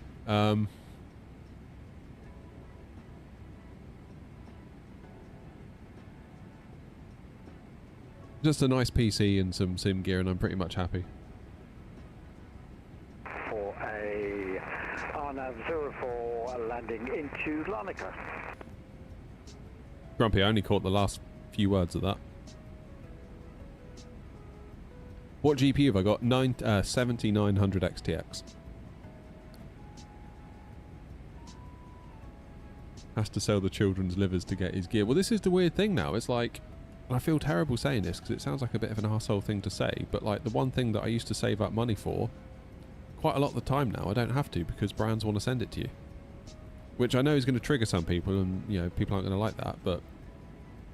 And honestly, it probably would be more cost effective. Following me who has radio problems, descending now to flight level 130 at Paphos. Roger, AirNot 232.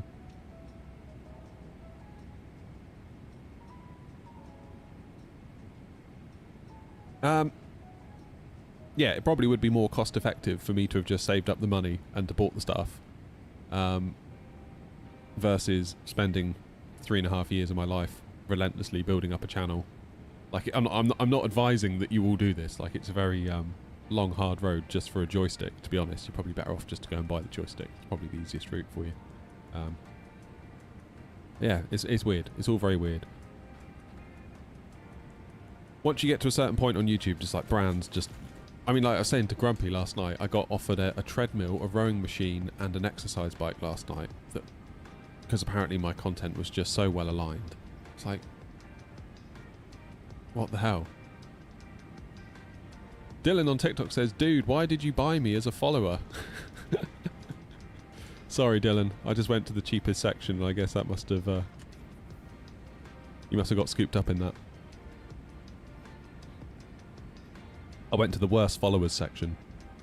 Lo and behold, Dylan. There you are. I'm joking. Nice to see you, Dylan. You're right, mate.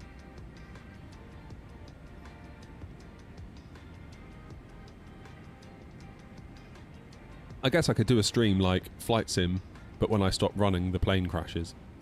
I could fit one of those like electricity things onto the treadmill.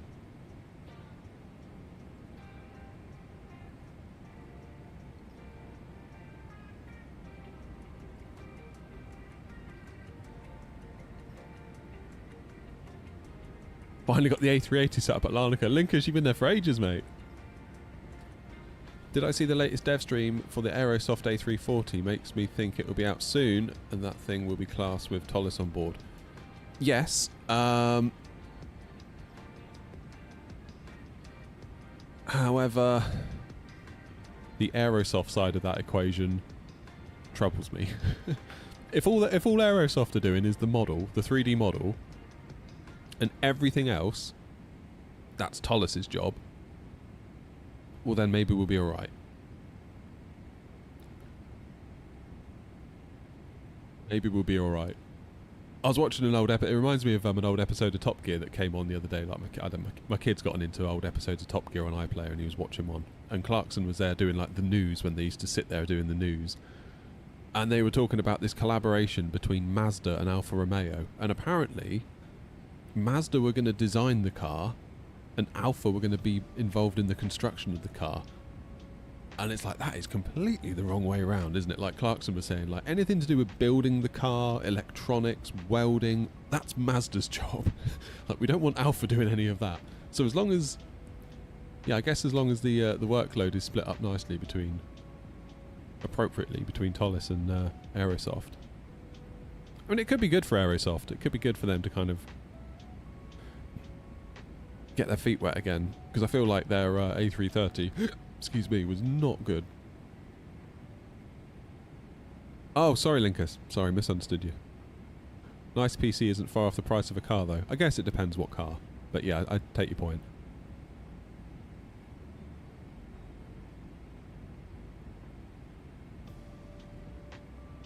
Still using the new Moser throttle. That's promising. I'm quite interested in it myself. Yeah, I'm really enjoying it. Like, this is the first time out with it with the 777. But to be honest, like, with the 777, you do even less with the throttle than you do with the Airbus.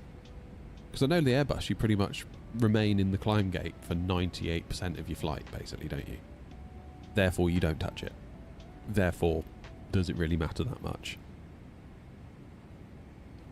Because obviously you put it into climb, or you go to like flex or toga, then into climb, then you don't touch it, then you just go climb to idle when it's time to touch down. With the 777, it will automatically bring the throttles to idle, and so you don't even need to do that bit. So yes, it's here, but I'm probably not going to... Well, I'll flick the levers up to go into reverse. I'll manage the reverse thrust. That's pretty much all I'll do.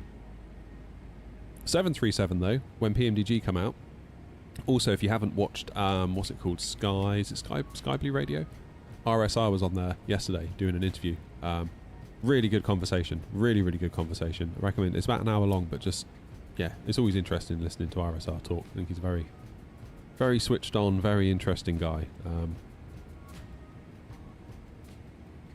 Lots of little details. Right, I'm going to go to 130. The key takeaway is that he said the 737 will be out by the end of the year, and that might sound like, oh, the end of the year, that's like only 6 weeks. So, he did say maybe one of the variants, I don't know, I'm presuming the 600 might kick over to January time, but that's pretty good going, I would say.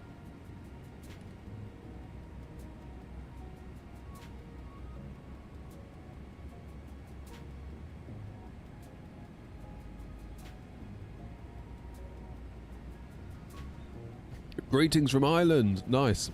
My profile picture is me standing inside the engine of a 777. Used to work on them. That's awesome, man. That's really awesome.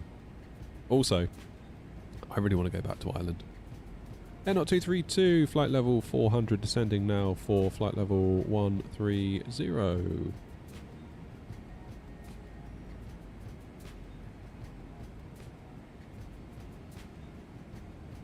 I guess it depends how you define it, Grumpy, because the Phoenix gave us a compatible version, didn't they? Which I'm very, very grateful for, don't get me wrong. But yeah, take your point.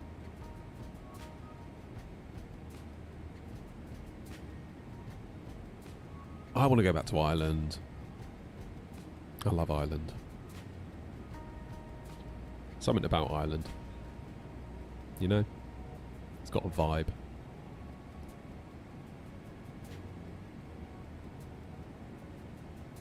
Definitely has a vibe. Come to Cork. I went to Cork when I was a kid. That's where the Blarney Castle is, isn't it? Is it the Blarney Stone?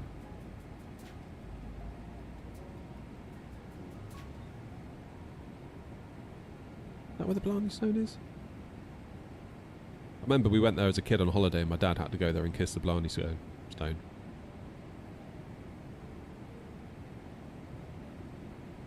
Drag required. Yeah, I'd agree with that. Right, descent checklist. Recall is checked. Our auto brake. We are going to landing en route into Larnaca 04. Import the aircraft details. Import the weather. We'll calculate that. Auto brakes 3 will get us stopped nicely.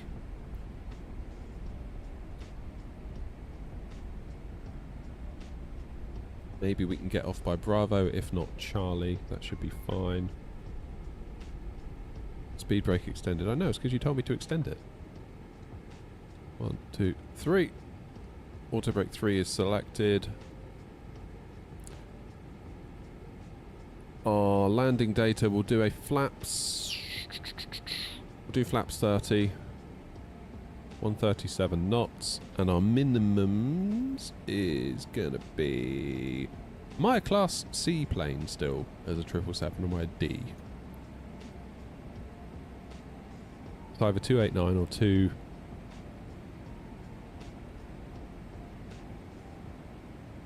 It's either 300 or 310.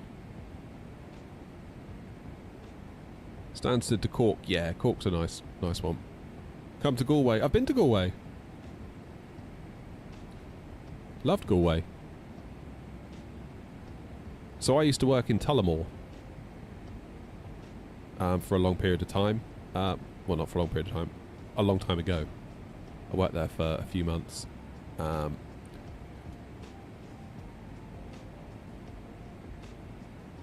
It was a good time. It really was.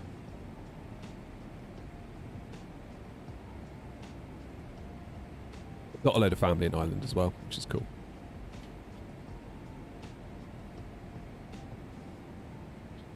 But yeah, Tullamore was great. We were working for the radio station there, Midlands 103. So we were moving them from their studio that was at the time in the centre of town upstairs in like a little mini shopping mall, and they'd got themselves a big industrial unit on the edge of town where they were going to have a whole new suite of studios, so we were putting all that up and then moving them across. Really cool. Good people.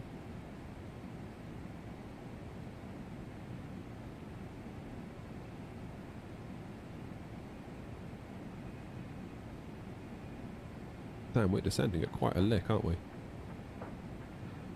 Really not confident about this landing. Do I know how to solve the 24 stuck on loading screen? Yeah, lots of people are complaining about that this morning, so I'm surprised I managed to get in myself, to be honest with you. Lots of people across my YouTube and Twitch are all complaining about it, so it's not just you, LD. I wish I had a better answer for you. But I don't.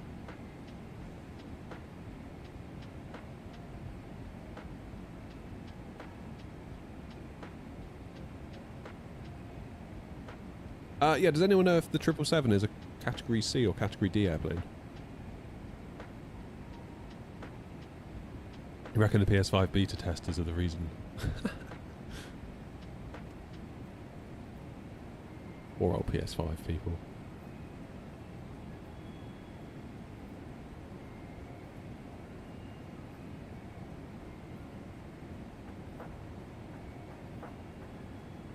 Okay, I'm going to go down to 4,000 for Rimex.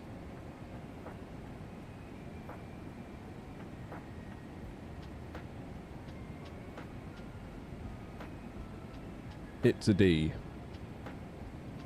Okay, so that would be 310 then.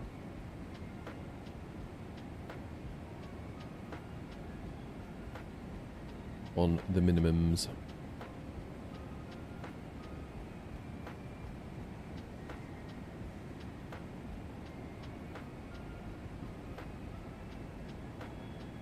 We're descending quite rapidly, aren't we? Are we going to be on Grumpy's tail if we're not careful? Yes, we blimmin' well are. Okay, let's go to 250 knots. Because I bet Grumpy's doing a cost index.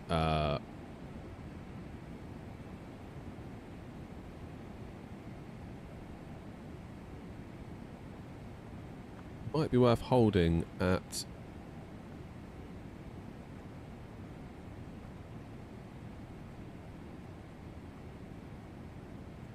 Cursor, maybe? How do we do a hold in this thing?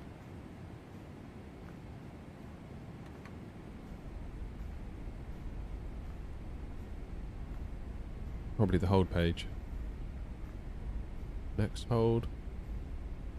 Cursor.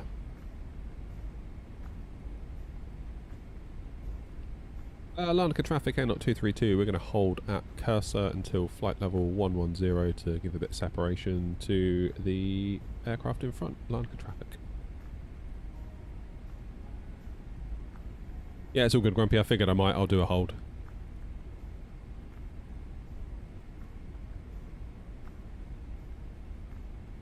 Well done, line. I don't know much about computers, but for Flight Sim, if you buy a GPU, should you buy the expensive version with the best cooling, or is that not worth it? Generally,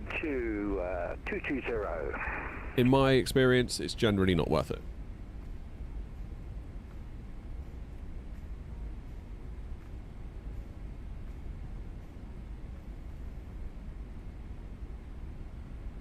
Yeah. Like, for example, my 7900 XTX is the Power Color Hellhound, which is their budget model. Like, the Gigabyte card that I had my 3070, that was the Eagle, which again was their budget model. I generally feel like you can spend so much more on getting like the ROG Strix of a certain version of card, and before you know it, it's like, well, you're almost up into the next tier of card. Like, if you could spend as much on a top-end 3070 as you could on a low-end 3080 if you're not careful. So it's like, yeah, I would never really bother with that, to be honest. OG's just got in to the sim, so it's not everybody.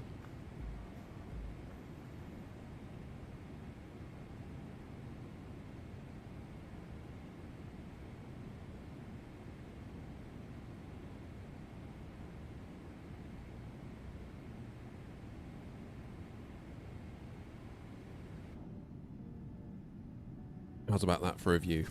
I just love that I can keep an eye on this.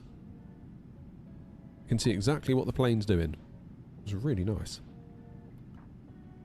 I'm not sure I'm going to be able to print a bezel for this because I'm not sure my print bed's big enough.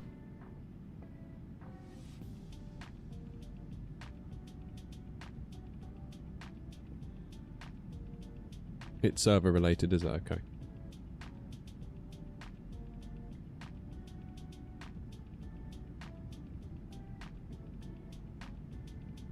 Fair enough. Do it in two halves.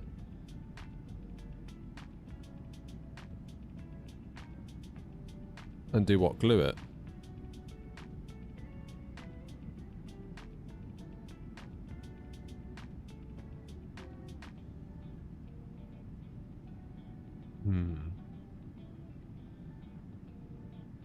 Yeah, this is so cool. I love this. Well, that's the other thing, Eagle. It's like you could spend loads more on an ROG version of a graphics card, or you could put in a CPU upgrade, or you could do another 16 gigs of RAM, or 32 gigs of RAM. Or maybe not now, because the DDR5 prices have gone through the roof, but...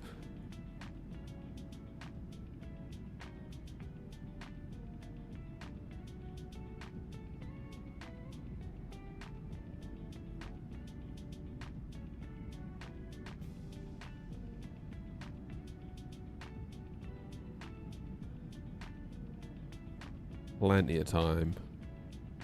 Ah, there's the old A380. Look. Thoughts on where we're going to go? Actually, while we're holding, we can think about that. So we're going to land into 04. Never done an RNAV in the 777, so it may be that we have to bail and do a visual approach if I can't figure that out. Probably going to come off on Bravo or Alpha. Where would the cargo be? I mean, there's the main terminal.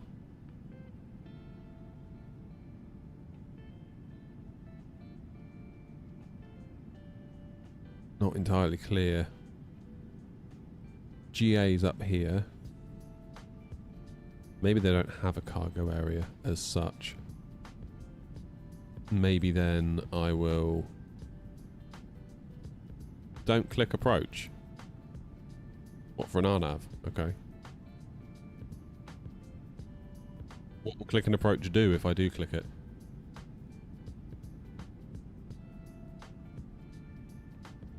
Yeah, so basically down to the terminal on Charlie and we'll just pick a gate. I'll probably go over to apron 1. Stand 1, something like that. Get away from the main terminal building. Cargo is at apron 2, is it? Oh.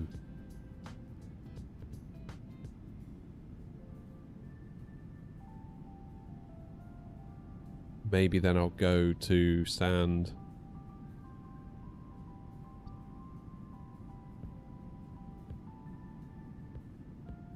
Be appropriate, I wonder.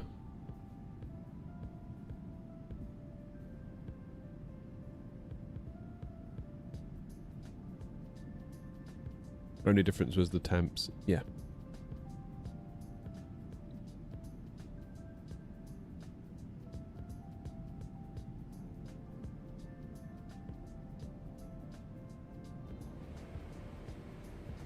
Okay, I think we're getting ready to exit the hold. Exit armed. So hopefully then when we pass over cursor, we'll exit.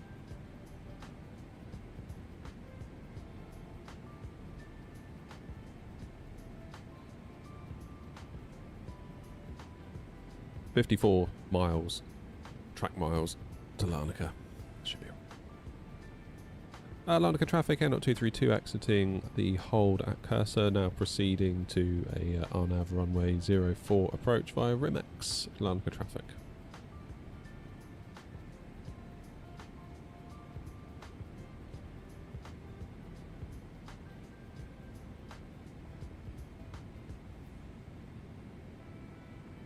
Invalid entry.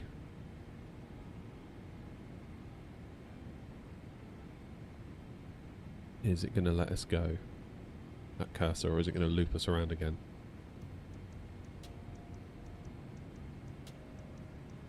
Exit armed is what it says.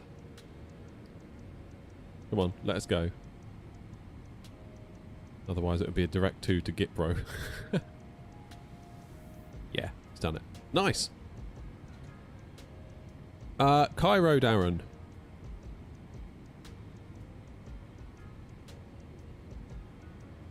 We're off to Cairo. Darren, do you own the aircraft that you're trying to view? Because you need to have the aircraft installed and you need to own it. Right, let's go down to 4,000 feet. Because, for example, Grumpy owns the PMDG 737-700. However, what he doesn't own is the 800, which is the one that I use. So he has a job to see me, even though he owns a 737. What's the local QNH? 1014.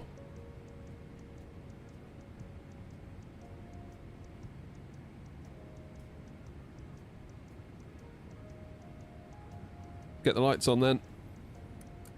Let's do them all at once so I don't forget.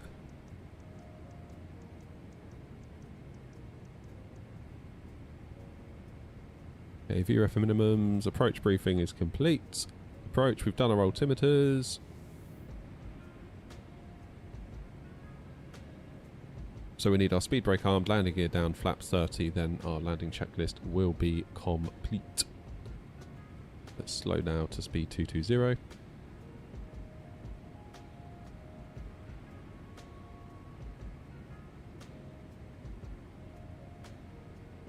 What are we flying? We are in the 777. Someone says, "What's up, brush?" They meant to say bruh. Larnaca traffic, Air 56 Tango, 10 mile final, 04. Don't bin it, Grumpy, will you?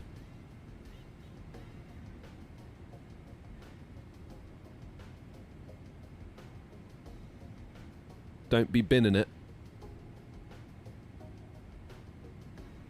I was using the Phoenix, and I think you guys are also using the Phoenix, but it still shows as American Airlines. And you've got the Air Not livery installed, and you can spawn in the Air Not livery as yourself, correct?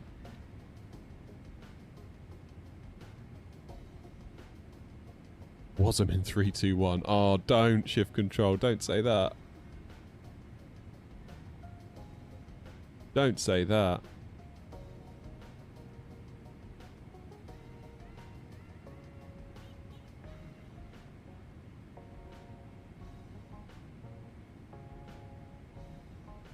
Be very, very sad.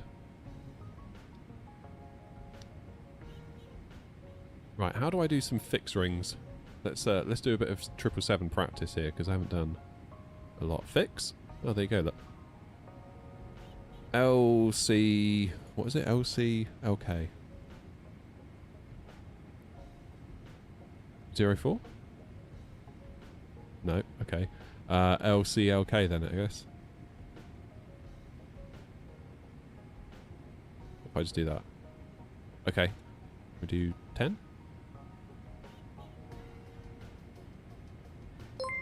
Slash 10? Cheers, one!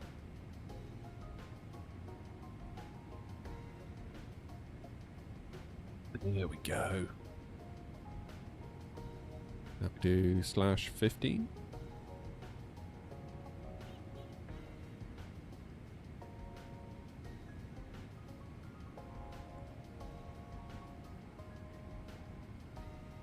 So I'm a bit confused.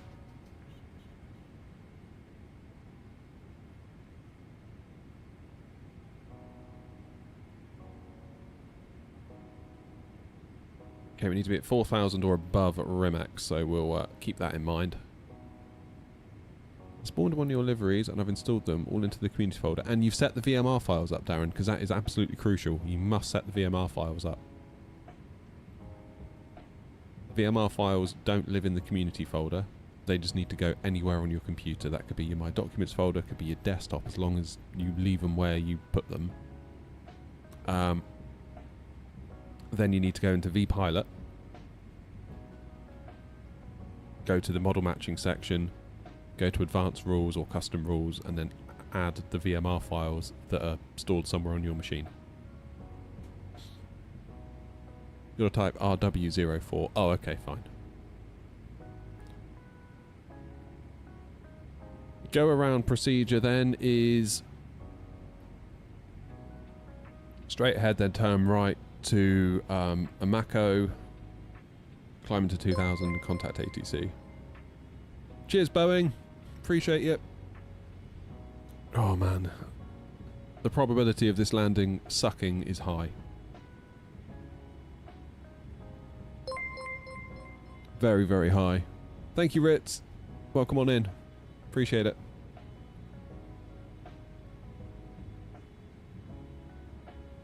Yeah, I don't feel like the takeoff was that great. I feel like I was all over the place with the yoke, because I haven't really flown yoke for a long time, because it's all been... We've just gone so deep into the Phoenix, and ever since getting the AB9 and the FS Project stick and getting it all built into this pedestal, all I've wanted to fly is the Phoenix. And we're definitely paying the price now. By sucking in the 777. Is Grumpy down?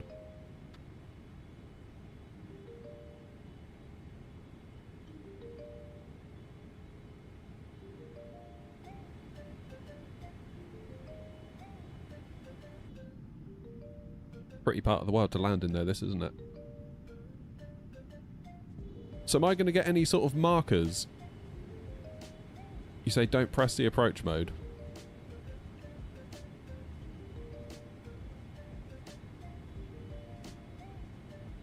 Is it literally just follow the FDs? I've put all the VMR files into my documents folder called vPilot files. That's where C Drive installed them in vPilot and still no luck. And you've pointed to them as well. You have to manually point to them with vPilot.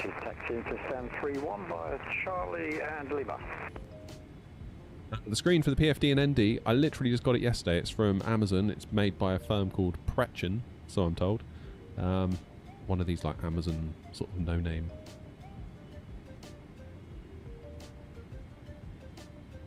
things. Seems alright though. £75. I thought I'd give it a whirl.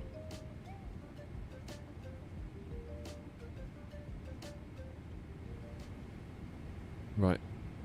It's about to get real.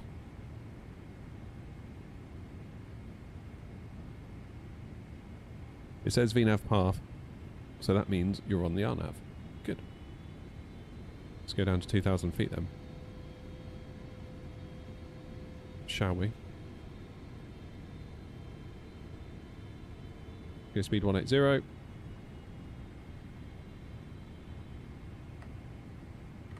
Get our first bit of flaps on the go.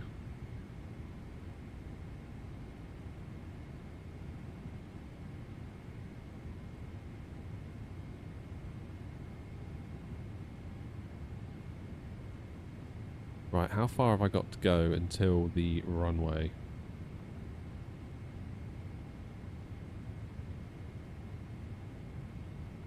Larnaca traffic, Air 232 on a 15-mile final for runway 04 Larnaca traffic.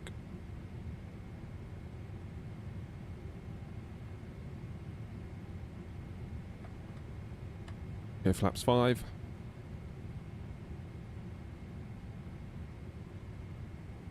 Possibly doing flaps too early. Kind of panic. I'd rather be set up early than late, if you know what I mean.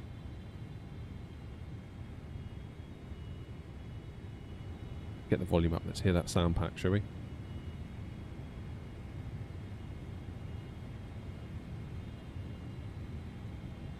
So in theory then I can just follow the flight directors. All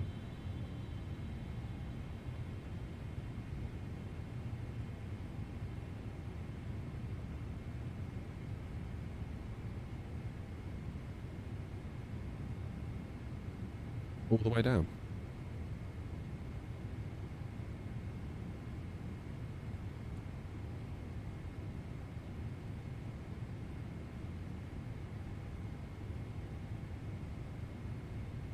Oh, well, at least I've got the screen here, I can keep an eye on it. Let's go speed 160.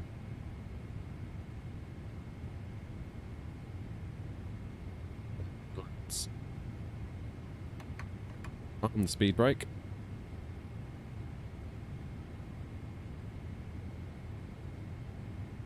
Can we go beyond flaps 5 without getting a warning? I think we can. 2,500. Yeah.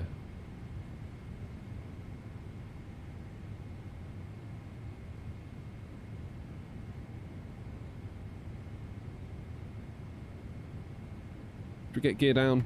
Let's get ourselves configured nice and early.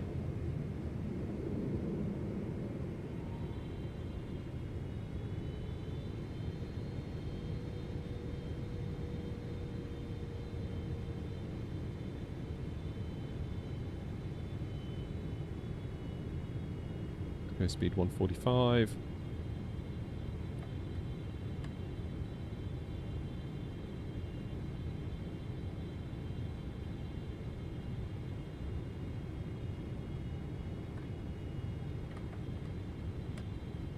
Do 137.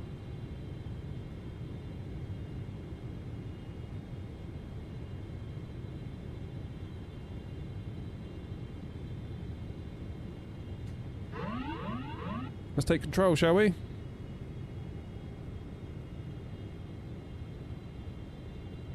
Whoops.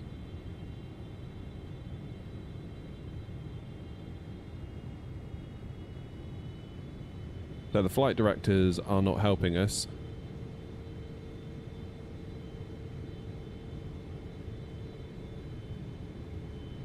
Larnaca traffic, 4-mile final for 04 NL232.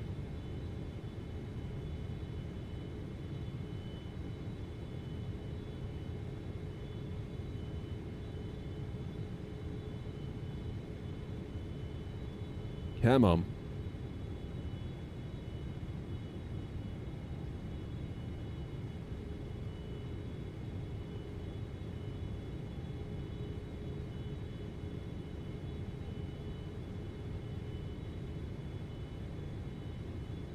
So is it only RNAV down to that last waypoint, then it's visual? Is that how it works? 1,000.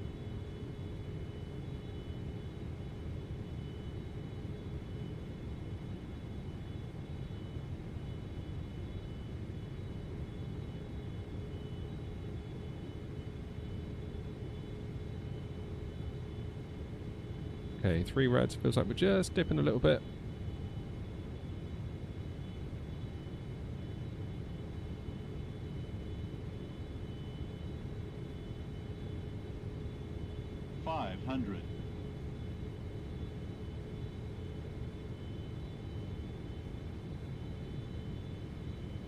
Come on. 400. Oh, it's been so long since I've flown this 777. This feels absolutely alien. I mean, shame on me for not flying it, really, more than I have. Because it is absolutely wonderful. Come on, keep it going. Minimums, continue.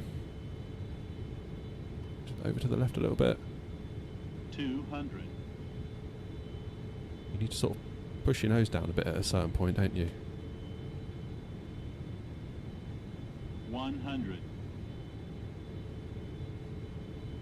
50. 30.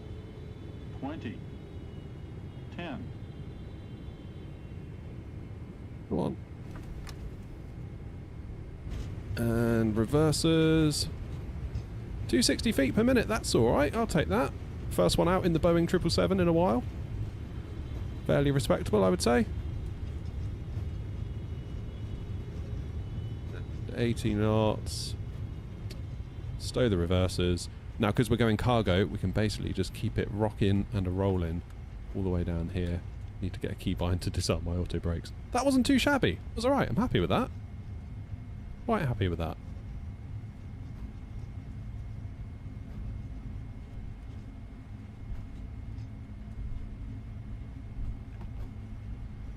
Not entirely sure what the scenery is going to do for us though.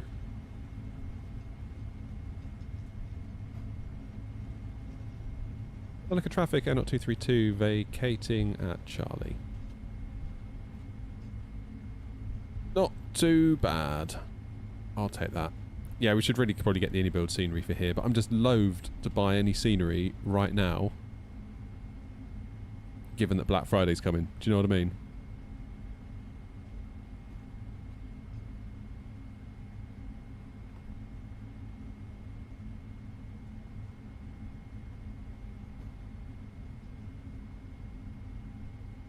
Okay.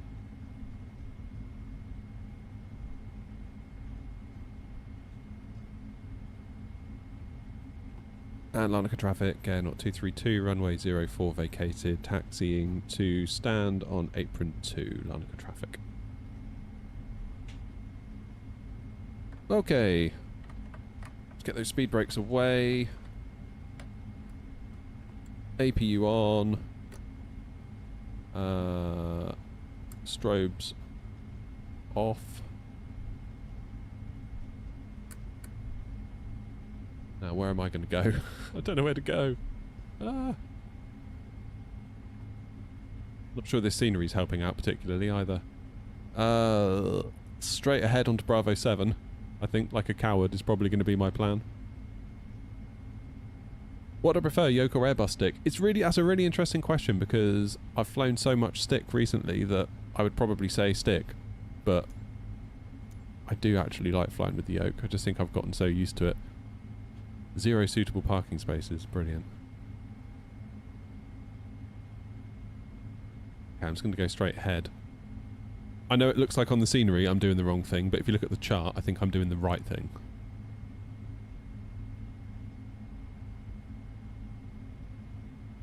So your minimums are 310, you would set 400 on the MCP initially. Why 400?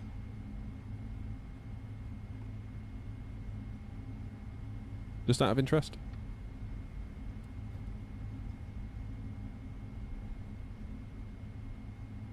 Okay, I'm going to keep going a little bit further.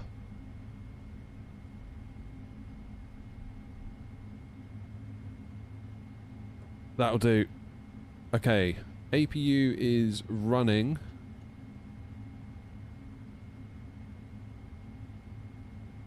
Shut down. Parking brake is set.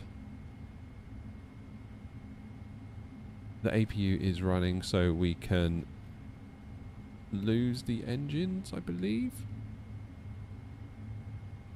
Go. And the hydraulic panel, can we turn all that off?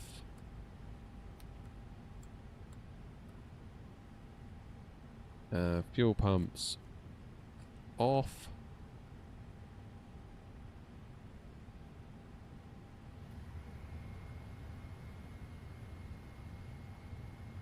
And we can request ground power. God, I'm all over the place doing this. Set the chocks. Request ground power, connecting, and we'll take those two. Good. I'm not going to secure it. Can I do a checklist reset?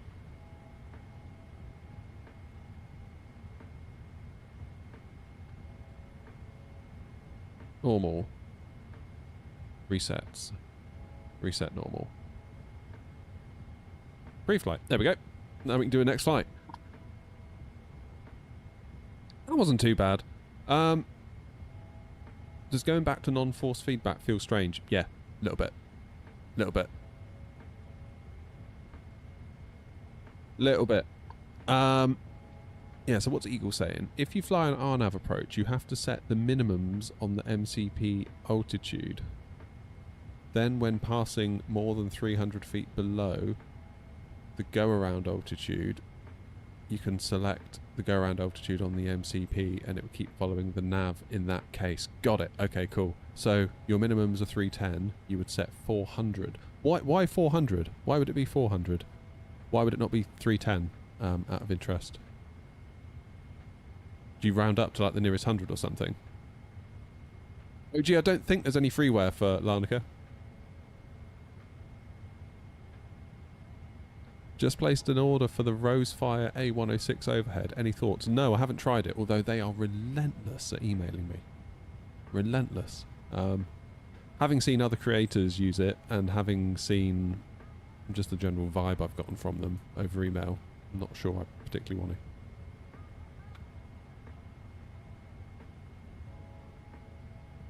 Good times. Right.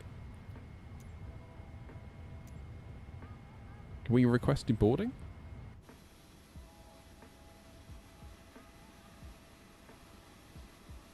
Is it going to do it?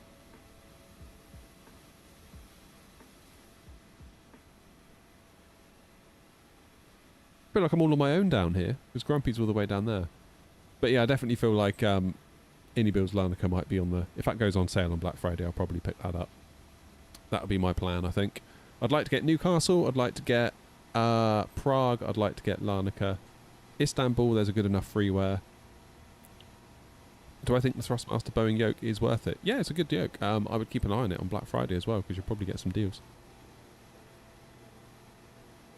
Out of curiosity, how much do you get paid per sponsorship to review a product? I don't. I wouldn't charge for a review. I feel the minute you charge for a review, like the whole game is just screwed.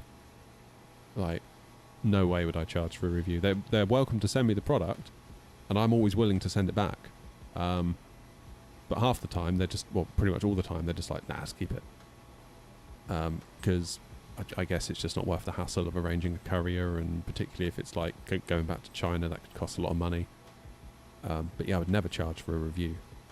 It's no longer a review at that point. It's a sponsored piece of content. Now that's different. If somebody wants to sponsor, that's a whole different conversation, and yeah, obviously it would vary on a number of factors and the integration type and so on and so forth. But yeah, never charge for if someone's charging for a review, I would be like, ugh. I mean, Pimax have sponsored videos, and when it came to review the Crystal Super, we were both, it was really nice that we were both on the same page. Like, we were like, well, this can't be sponsored. Like, you can't pay for this one. You just have to send it. You can do content with it afterwards, sponsored. Like, if you want me to look into, I don't know, foveated rendering and do a video about that, and you want to sponsor it, that's fine. But for the review, no. Money can't change hands on that one, I'm afraid. Because that would be very bad. Very, very bad. Because what am I going to do? I'm just going to say it's good, aren't I? Well, I wouldn't, because I wouldn't do it in the first place. But imagine if you did take money, if someone took money for it. It's going to be a really awkward conversation to be like, yeah, so I did a review on your product. I told everyone it wasn't very good. Now you owe me money. The brand would be like, but we paid you. It's like, yeah, but I didn't like it. It's like, yeah, but we paid you. Yeah, don't charge for reviews. In a lot of ways, I'd much rather some of the brands would be more willing to take the products back. Because if I keep it, I owe the tax on it. So I owe 20% of its value on my tax bill. So actually, you could argue that it costs me money to review products. Because, you know, like take the Moser AB9. That was like £700 worth of kit that turned up, and they were like, you can keep it. So 20% on 700 is £140. Have I made £140 off of ad revenue on that video? Nope. Now, getting an AB9 for 140 quid on your tax bill is still a very good deal. I'm not complaining. But at the same time, you need to be careful about what you accept, because if you just say, like, to every brand, yeah, over here, boys, send it over, then all of a sudden you're going to get a massive tax bill. Or you lie about it. But then I don't know why you would do that, because, like, the evidence is literally there on your channel. HMRC could look at my channel and be like, okay, here's all your reviews you've done. We've looked up the RRPs on all the items. Why is that not on your tax return? At least here in the UK, if you are given a product by a company, that's considered a barter transaction, because they've given you a free product in exchange for the content, essentially. That's the deal, isn't it? Therefore, the value of the product becomes taxable, in the same way that if I was to invoice £1,000, I would owe 20% income tax on that £1,000, so 20% to the government, 80% to me. The value of the RRP product is considered the same thing. So yeah, you say like a win-win product for free would be... imagine if like WinWing sent me all their stuff for free. I don't know what it's worth. Let's say altogether it's worth like £900. It's like, okay, so that's actually 180, because 20% of 900 is 180. Still a great deal if you actually want it. If I'm actually going to put it in my setup. Whereas if a random brand just emails me being like, hey, we got this new joystick, it's worth 500 quid, do you want to try it? It's like, well, I've got the AB9 and that's basically the best there is. So actually, probably not. It's really difficult. It's really difficult. Unless they're willing to just loan it to me. I'll do it on a loan, because then I don't owe the tax on it, because it's literally... I get it, I give it back. That's done. The other option, I suppose, is to sell it. To sell the items afterwards. Right, we need to get down to Cairo, rather than talking about my tax affairs. Right, let's close the flight. Oh my god, I've just cost the airline like 30 grand because there wasn't enough cargo out of Istanbul to Larnaca. Great touchdown though. Oh, Grumpy's not going to be happy, is he?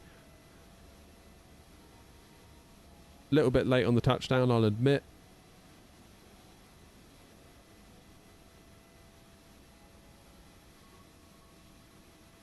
That was alright though, it's quite tidy.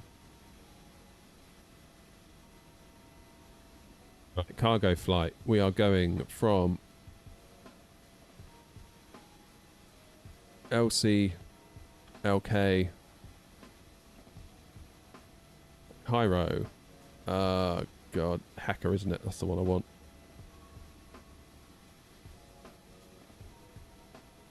I'm going to try and get gone by... If I put in 12:20, if we're ready by 10 past 12, then that'll be alright. Sorry, Grumpy. Forgiveness, please. What's the screen with the indicators? It's just a cheap screen off of Amazon. £75. Bish bash bosh. Turned up yesterday. I very much enjoy it. Grumpy, what runway were you thinking of doing?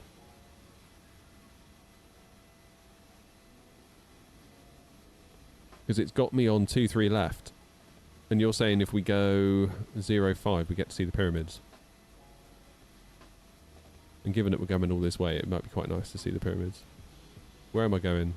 That's the one. Oh, I don't know, Grumpy. That's almost 10 knots tailwind. I think it's going to have to be 2-3, isn't it? Cairo. Have I been using WinWing? No, I've got a Wing Flex thing over here. But not WinWing. Yeah, we're on VATSIM. And yes, it's a 777 throttle quadrant. And real name, it's Moser MTQ throttle.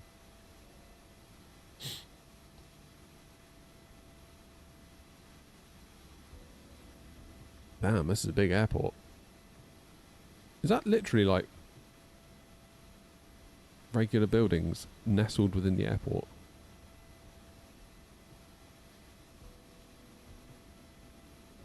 Yeah, 2-3. Okay, so I'm on 2-3 left. It wants me on 2-2 out of Larnaca now. I did notice it was transitioning to a bit of a tailwind into Larnaca. Yeah, the wind has changed, hasn't it? That's definitely changed. Okay, so SimBrief has got it absolutely bang on. Pretty cool. All right, let's accept that then, and we will pre-file this on VATSIM.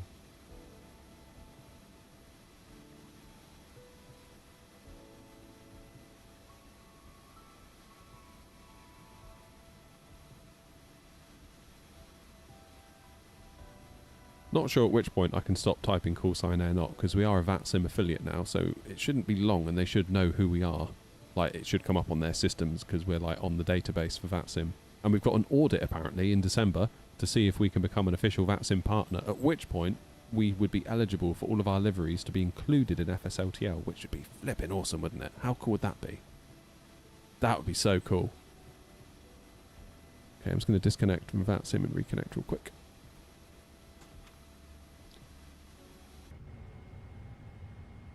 Right, Brian, oxygen test complete. Flight instruments, heading and altimeter. Haven't we got that far yet?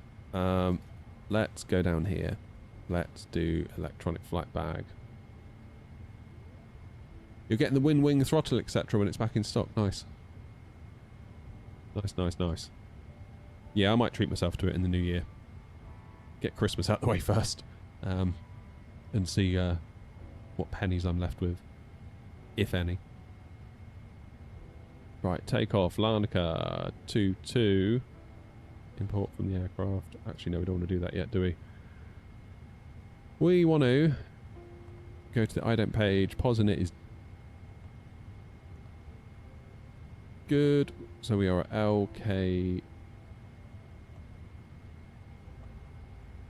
LCLK. No idea what gate we're at, to be quite honest with you. And we will do a route request. SimBrief. So we'll set the payload. We'll set the fuel. Route requesting.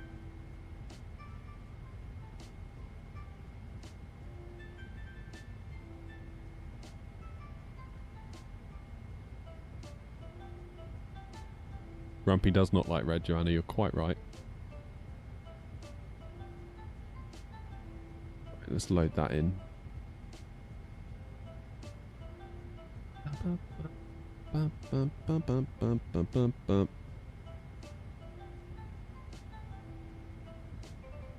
How to fix squawk not changing?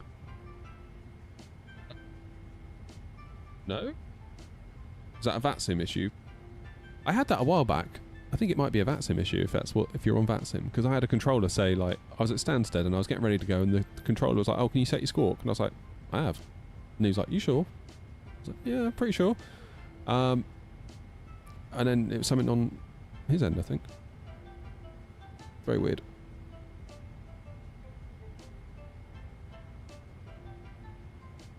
Okay, so we're going to do the ILS for 23 left into Cairo. After Murphy, Grumpy, you're going to just vector out. Is that your plan? Just says squawk 1, 2, 3, 4. Yeah, so you have to kind of just come down and change the numbers.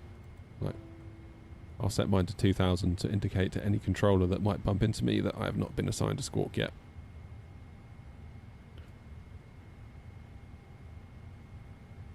Okay, let's activate that flight plan route. I can feel my voice going. That's good. Perfinite data. Let's accept that and we'll do our 0 fuel weight. Good. Let's bring the EFB over here. So, TO2 takeoff rating. It'd help if I did a new calculation. TO2, flaps 5, select temp 49. Then we'll do our departures. We'll do runway 22, and we are on the Amida 1 Delta. That will do. Back to the index. To the arrival, we're going to do ILS 23 left. And there's no stars, is there? So I'm not going to do any transition either. We'll just vector ourselves after a waypoint called Murphy. I'll show you on the charts in a minute what I mean by that. So now we go back to here. We do a flaps 5 takeoff. Center of gravity is done. 133, 137, 142, 133, 147, 142. So the EFB and the prediction in the FMC are agreeing with each other. That's good. That's what we want.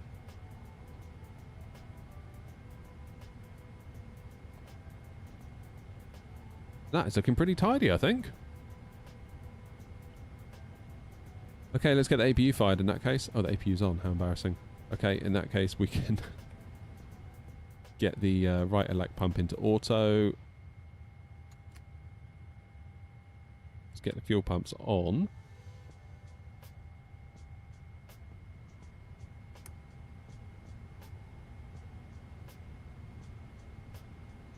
Oh, GR equals alternate graphic. I did not know that. Did not know that. That's cool.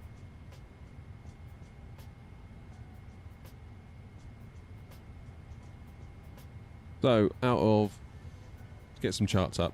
Out of Larnaca, on the Amida, we need to go to 4,000 feet initially, so we'll put 4,000 in the window.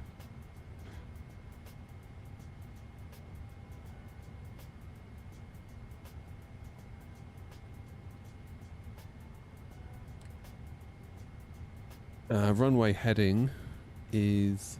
What's the runway heading?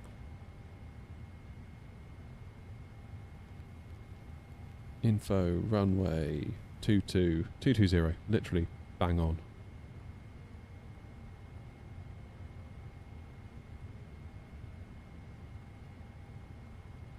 Anything I'll say with this 777, it feels like when you scroll with your mouse wheel there's some acceleration and it's kind of hard sometimes to get it figured out. Eagle, are you still there in Twitch? Oh, Roy, you're there as well. God, sorry, Roy, I missed you. How you doing, Roy?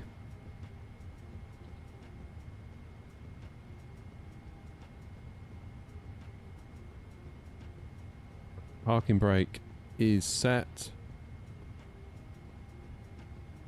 It is set.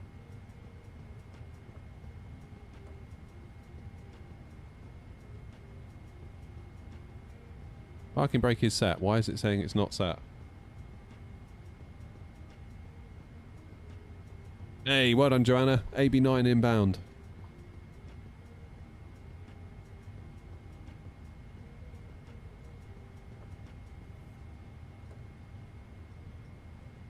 Why isn't my parking brake setting?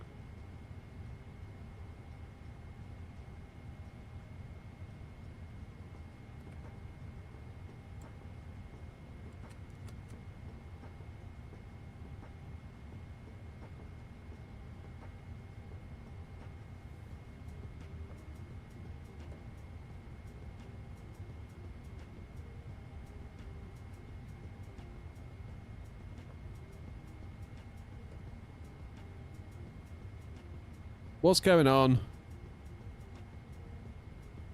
Are you going centre, Grumpy, are you? Okay, fair enough.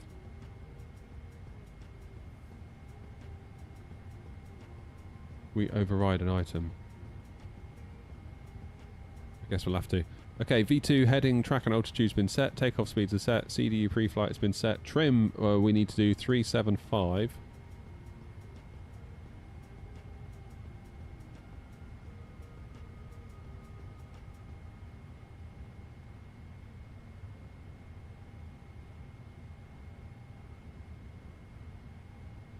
Trim is set. Taxi briefing is going to be for me.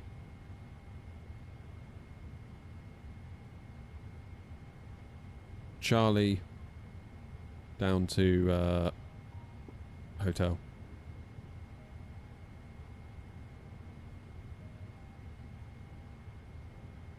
It's looking pretty good. That's looking pretty good. How's the Boeing flight going? It's alright, Hawk, we're getting there. I mean, the quality of the aircraft you can't fault. Like, it's like PMDG is just such a quality yeah, such a quality plane.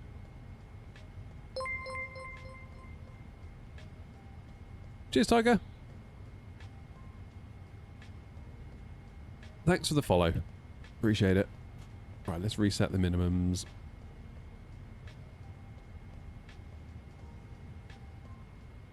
Oh, that's good enough, Joanna. That normally means it's fairly close, doesn't it?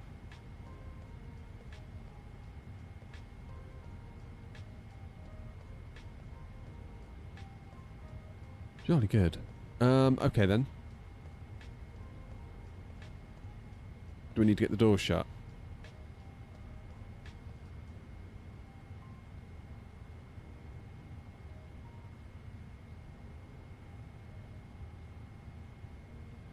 Close all the doors.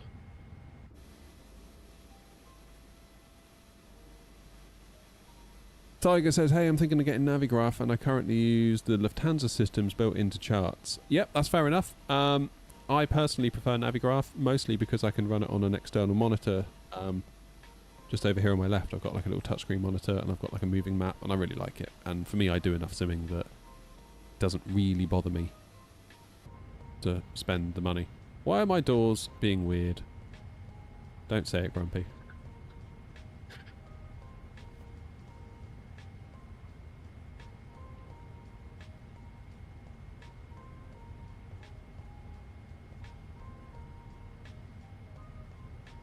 Okay, let's release the ground power.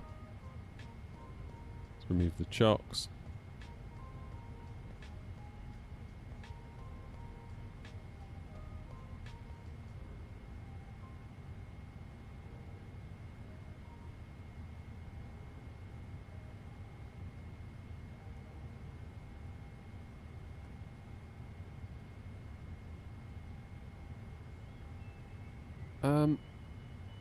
What runway have I selected?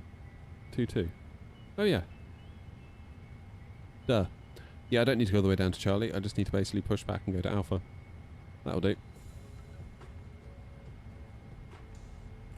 Okay, beacon light on. I'm going to get GSX ready to push and start me, I think.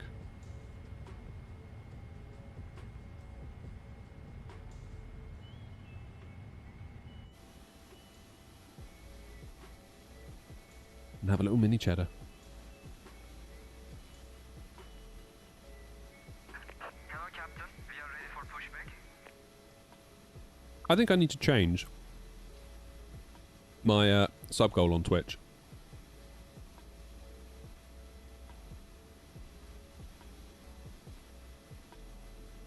Hey, Bobby.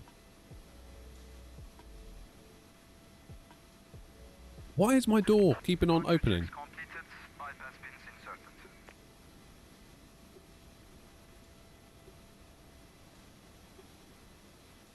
What the hell?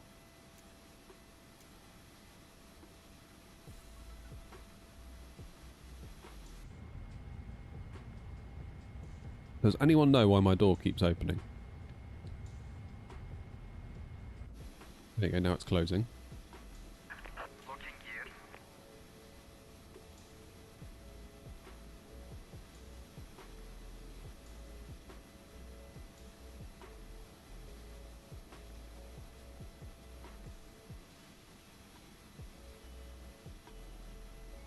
Right, I just need to reload Sim Toolkit Pro to then give us our data again. Yeah, I feel like every time I look at my Twitch sub goal, I look at it and I think, oh, I've got 15. But I haven't. I've got like 20 something. But that 15 stands out to me visually. So I might change the 15 to say the 20 something. If that makes sense. Do you all feel the same way when you look at it? So obviously 15 is the low end of that range that the graph is calibrated to. And 20, or 30 rather, is the high end. But I feel like that number's not standing out. Larnaca traffic and 056 Tango, push and start, stand 31, facing Do you know what I mean? northwest on Lima.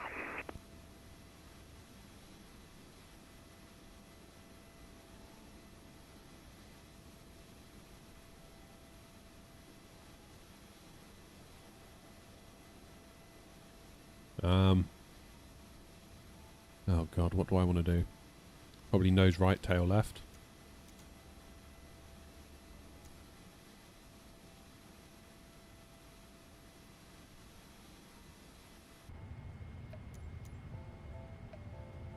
Interrupt pushback. Change direction. There's a door open again. It bloody has as well. It must be something that I'm doing. Omega traffic, North 82, pushing back from stand 42, facing east on Lima Charlie. And then I arm it? Do I have to arm it?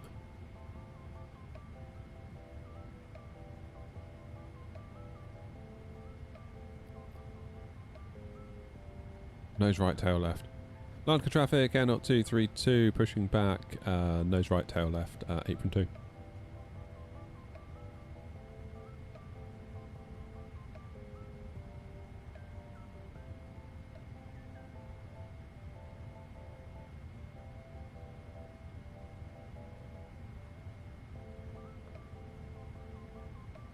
I still got the chocks on. Remove chocks. All engines clear. Start at will. Starting at will.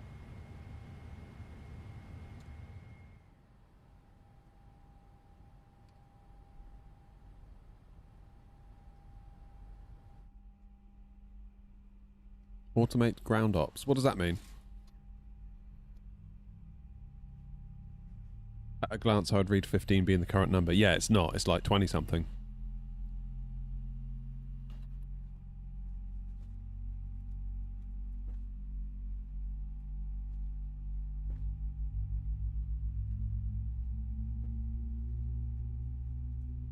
GSX is being wonky. Surely not. It's a page in your FEB. FMC. EFB.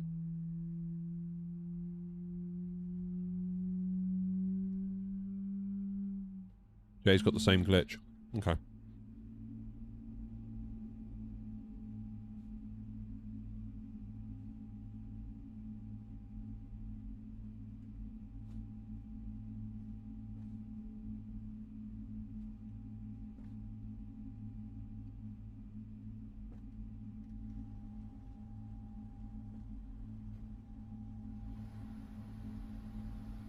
No idea where it's going to take me.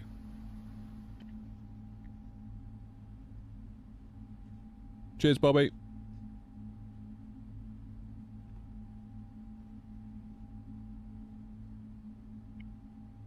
How do we automate ground ops then? Danica traffic, Air 56 Tango, taxiing the holding point runway 22 via Lima Charlie.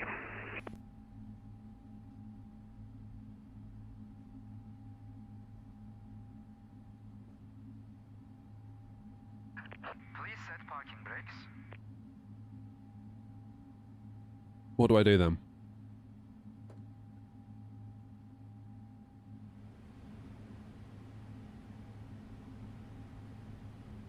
How do I get rid of it? Is the PMDG better than the A350? I would say definitely. You'll get different opinions, but like PMDG are just like... PMDG are for Boeing what Phoenix is for the Airbus. And any builds I would say are like in between. Just my personal opinion. Unlocking gear.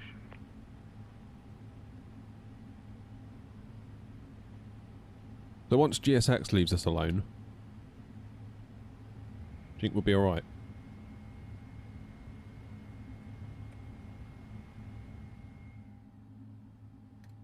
Do engine 2. Tow truck disconnected. Bypass being removed. 2 flaps 5. Left is clear. Right is clear.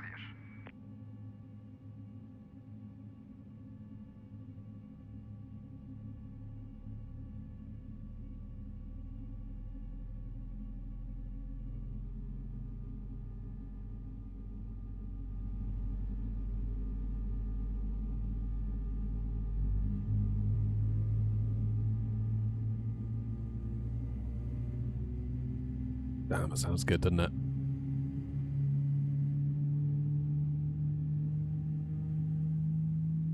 Cheers, Rager.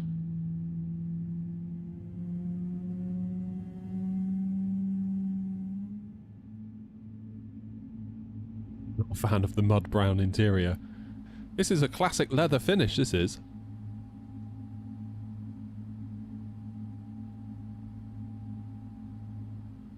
Okay, the door is now open. Again.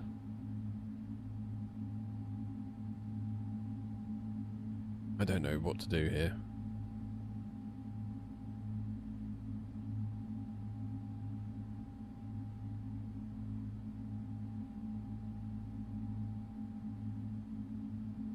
Should be able to alternate between off and custom. And then what? Is that it? Will that do it? Just putting it into custom? Hopefully that'll do it.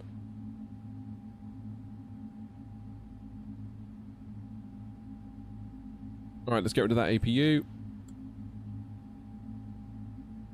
And we'll get the taxi light on.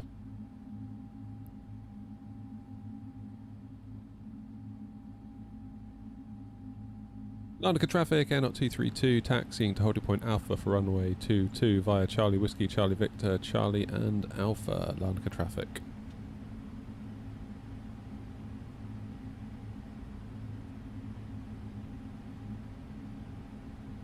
The door's opened again. What's going on?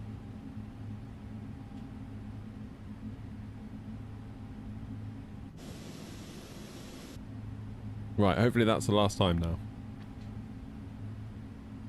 That's it.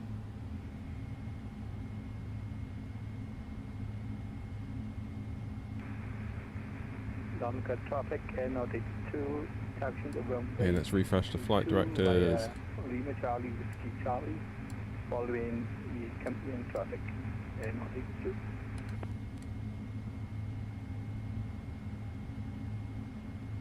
Atlantic traffic, Air 6 Romeo Tango, pushing back, tail right onto Lima Charlie. Oh shoot. Atlantic traffic.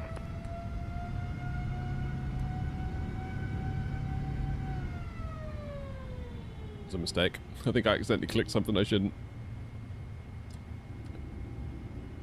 Ah yes, that's what I did. I accidentally hit the toga button on my throttle. And the door is open again. For goodness sake!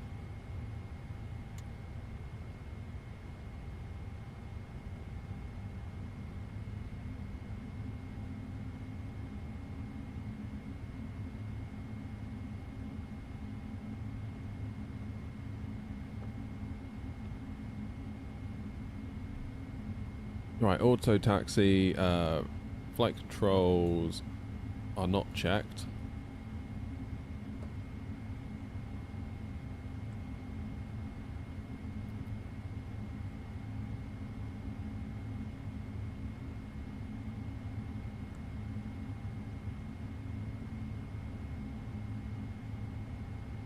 Looking good, flight controls are checked. London traffic under the airline 261, push and start facing south. Okay.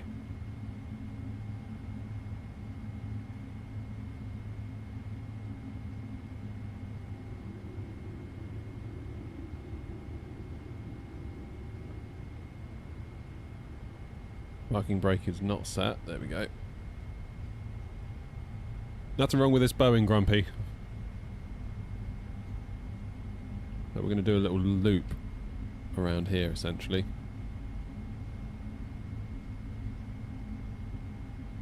Is this 2020 or 24? It's 24.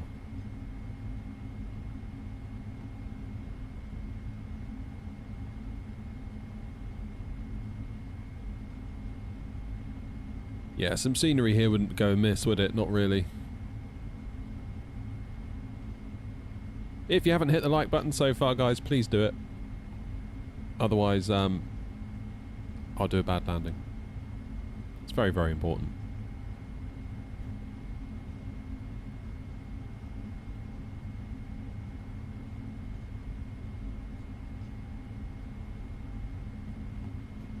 Okay, now we're going to Charlie Victor. Like, subscribe, share, all that YouTube stuff, Twitch stuff, TikTok stuff, whatever it is, whatever the button. It all really, really helps.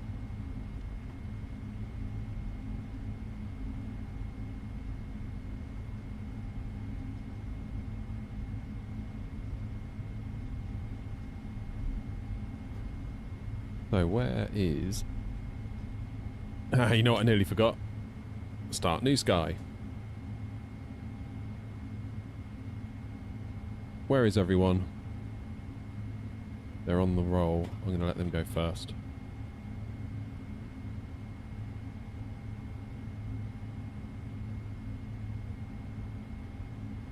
Can't see him though. Not 232. Is that lightning I just saw? Please, you go in front. You'll be the fastest. Roger, Wilco, not 232. Concerning that I can't see them. Oh, there they are. Grumpy's just spawned behind my pillar. Yes, lightning. It's to the north of the airfield. It's right where we're going.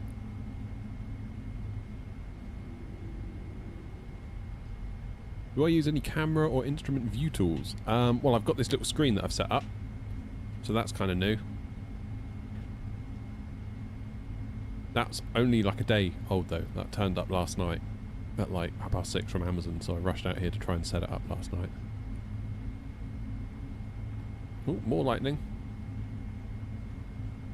We might get a zap.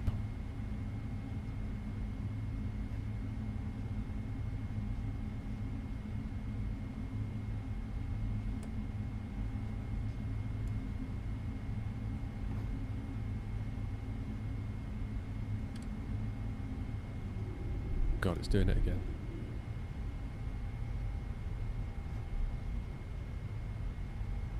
Right, let's have a little check for traffic.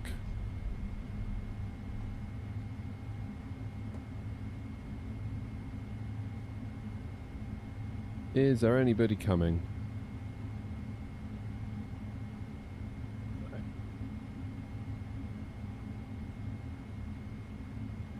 Atlantic traffic, Aeronaut 6 Romeo Tango, taxiing Lima Charlie to holding point Alpha, runway 22, Atlantic traffic.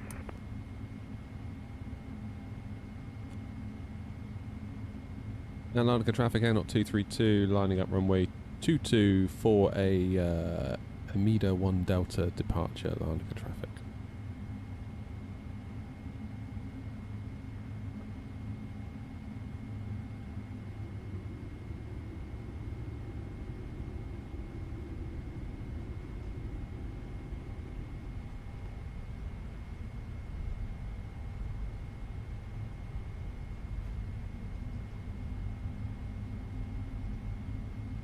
What throttle is it? At Moser MTQ. There's a full review on the channel if you want to learn more of all the details. I'm going to take the full runway length here, I believe.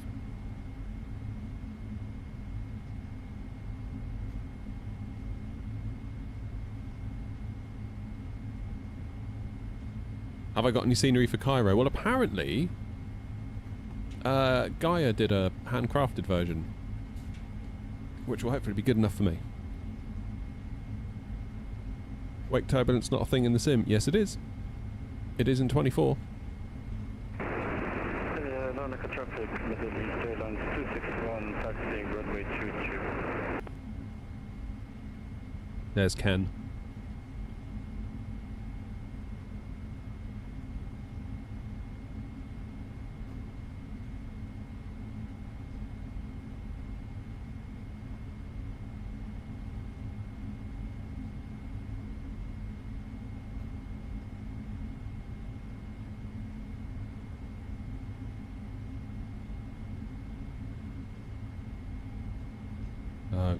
Okay. Atlantic traffic, Aeronaut 232, taking off runway 22, Edema 1 Delta, Atlantic traffic. Bit of forward yoke pressure then.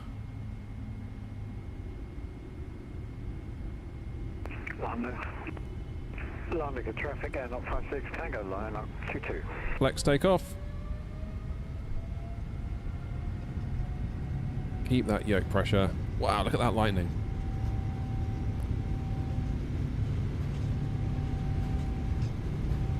Release the yoke pressure.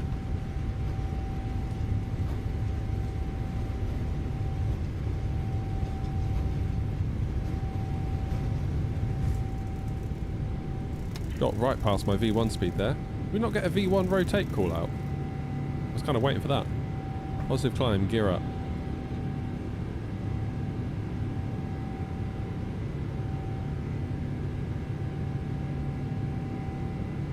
Wow, look at that water. London traffic, Nordic 2 at holding point Alpha, awaiting the departure. Okay, let's see if I can do a better job of flying the departure this time.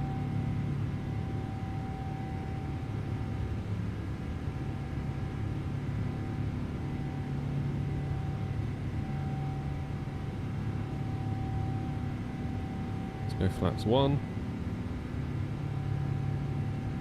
Airnaut 82, this is Airnaut 56 Tango, just waiting for about another 30 seconds for a bit of separation. Yeah, roger that. Thank you. Atlantica traffic Airnaut 232 passing 3,500 on the Edema 1 Delta departure, Atlantica traffic.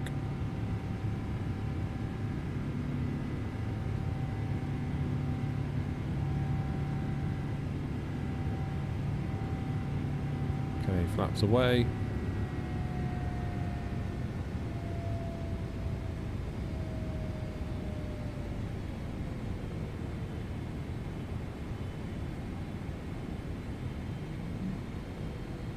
Feeling a bit smoother this time round. I feel like I've got a bit more control over the plane, whereas I really didn't on the way out of Istanbul.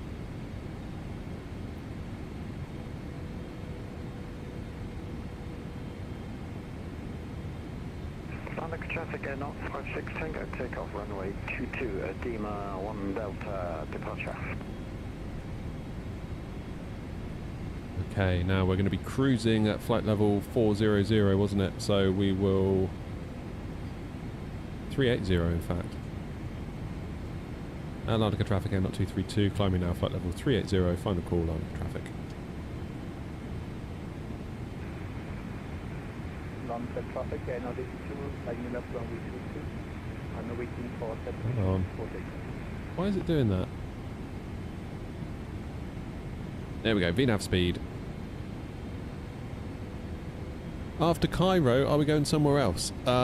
No, I'll have to go and get the kids from school. And I really don't want to have that conversation with the headmaster. Why were you late picking up your children? Because I was on my flight simulator. That would not be a fun conversation to have for anybody, least of all me.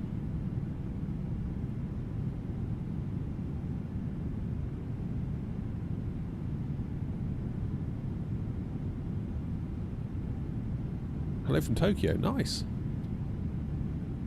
What time is it in Tokyo? Must be late, right? It's got to be late.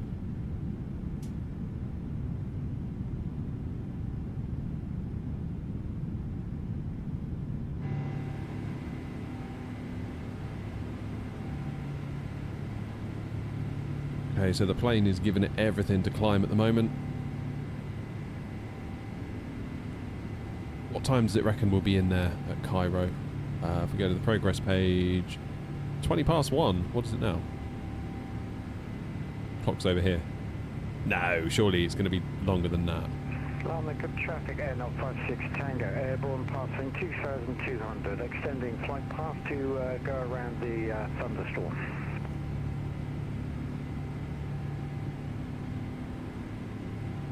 Bam. Standard pressure. 10,000. We'll get lights off.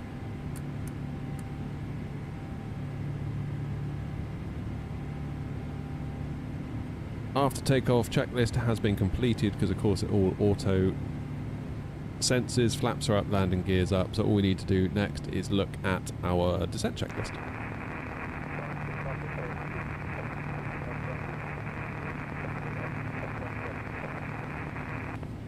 Find it difficult to stream at the weekends, Lion, because obviously with a family, it'd be a bit shit of me to just disappear for 7 hours on one of the 2 days that the kids were at home. That'd be pretty harsh, I think.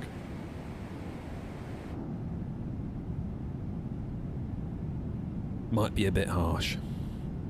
Atlantic traffic Airnaut 6 Romeo Tango, landing up and waiting. 22 for separation. Traffic.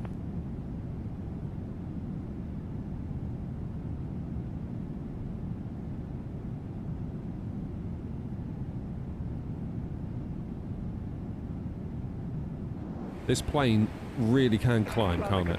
Look at that. 6 Tango, around the thunderstorm now, back onto 21:30 in Tokyo. flight path. Nice.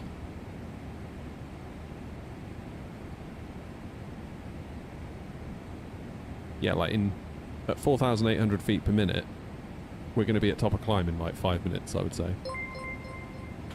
That's wild. Cheers, Carl. Thank you.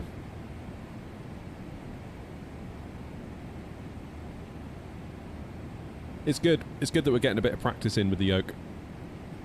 Because goodness knows, once the 737 gets here, you're going to be seeing a lot of that. Sorry, Grumpy, but you're going to be seeing a lot of it on the channel. I'd like to get back into the 340 again, though. I feel like some 340 landing practice might not be a bad idea at some point. Maybe like a little chill evening stream. Use FSI panel and bosh it down a few times, different places. Could be alright. Never sure whether people like that stream, though, when you do FSI panel landings. Some people love it, some people are like, nah. They like to go somewhere.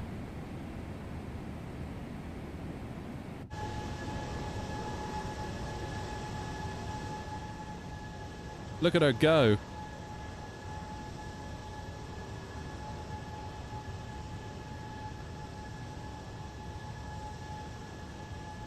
Isn't it wonderful? Did I do? Yeah, I did. I did the bottom bit on this one. That's a new goal. Every time I do a livery, I'm going to try and put a thing underneath on the belly.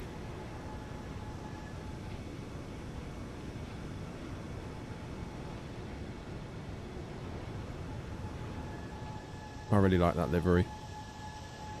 There are some planes and some liveries you do where you're like, yeah, that's bloody good. Whereas some of them you're just like, eh. I think my favourite one's probably the A380. I love that livery that we did. I say we. I did it, not you. That plane nearly broke me as well. That was the one. Is this in 4K? I'm simming in 4K, but obviously what you're seeing isn't in 4K. My streaming PC crunches it all down to 1080p.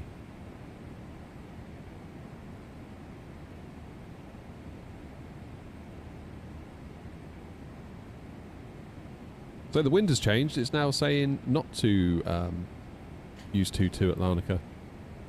Allegedly.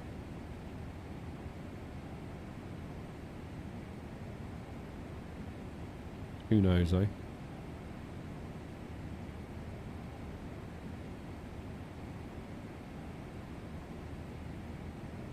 Okay, our rate of climb, sorry, has dropped a little bit now as well. Probably ain't no bad thing.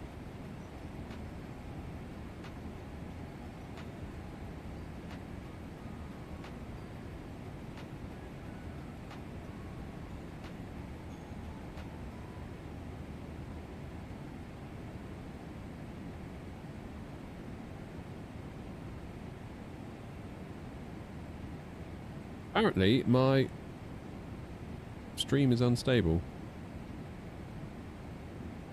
Average stream bitrate is too high. What?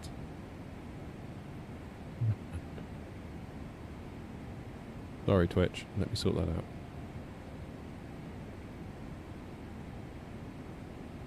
If I go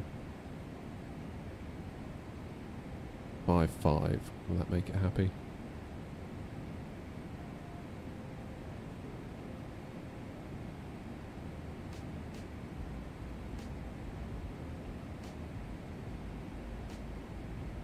Hopefully that'll cheer it up a bit.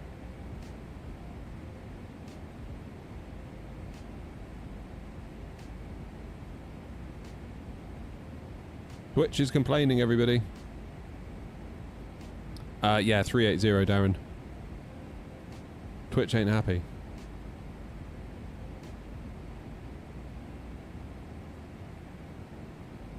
Okay, now it's dropped down, that's good.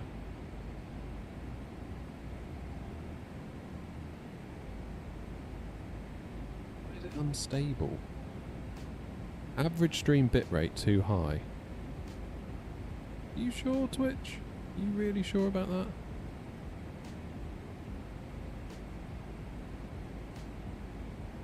I'm under 6,000 kilobits a second. And I'm told that's the limit for Twitch.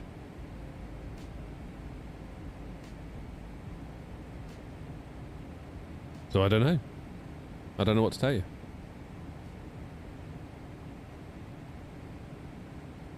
How bizarre. How utterly bizarre. I love streaming. If it's not one thing, it's another. Never mind. Right, let's have a quick look at the charts.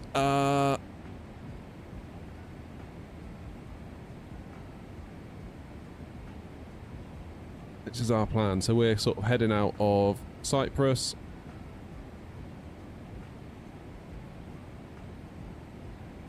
Follow the purple line. Turn in over Egypt. And then we're going to come into land. So after this waypoint here, which is Murphy, I'm going to self-vector out to the ILS for 2-3 left. Once we land on 2-3 left, taxi via Foxtrot, Romeo, cross 2-3 centre. Where the heck is cargo in this place? Cargo, here we go. 2-3 centre via Romeo, then I guess I'll take Tango. Then onto Sierra briefly and Whiskey 2 up to cargo. Oh, Linkus, you're kidding, your game's crashed. Oh, mate. That's not good. I'm sorry about that. Were you in the A380? You were in the A380. The trouble is, that's not... You're in 24 as well? Your flight's in 24 or 2020?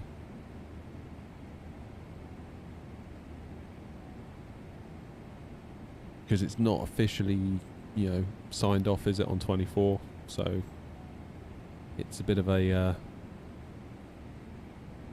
you know, it's a bit of a who knows, isn't it? Yeah, 24. Yeah. Oh, that sucks, mate. I'm sorry. It's not stable. Yeah, like Grumpy says, it's not stable. Like, it just is what it is, really. You take your chances. Take your chances. Do you think it'll ever be stable? Do you think...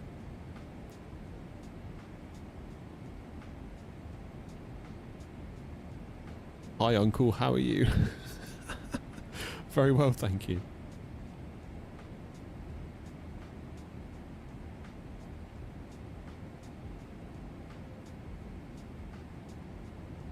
I'm loving this screen. This was such a good idea, if I do say so myself. Can I use my pop-out manager? So this is the pop-out manager tool. Can I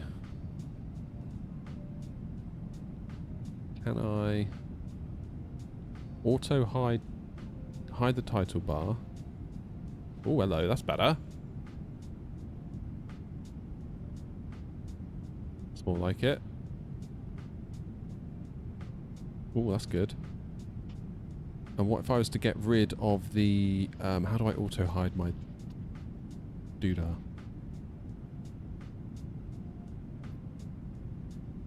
How do I auto-hide my taskbar? Taskbar settings.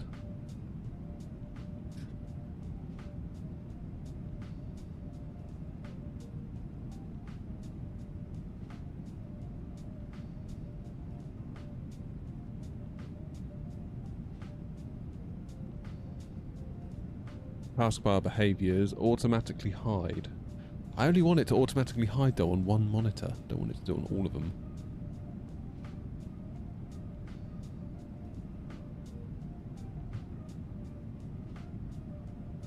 Okay.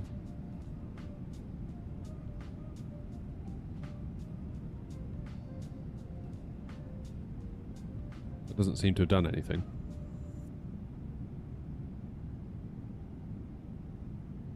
Little padlock symbol. Oh yeah, okay.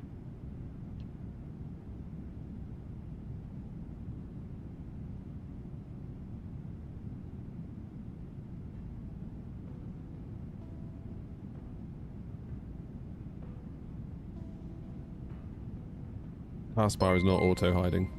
That's annoying. Cheers, Thales.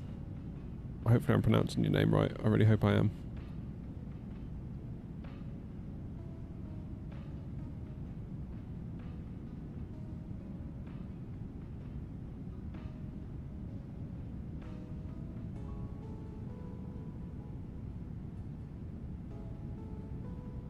My taskbar isn't auto-hiding. You weren't even able to install the A380 last night. Why is that?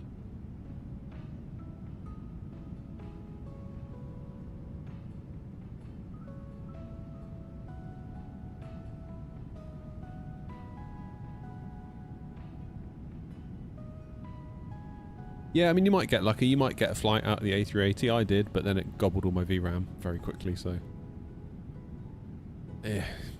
Until fly-by-wire say we've now developed it such that we're confident that even if you copy-paste it, it'll work consistently. It's, yeah, you're on your own, really. And they haven't even got to that point yet, nor have they even made mention of a 24 actual version, so, you know...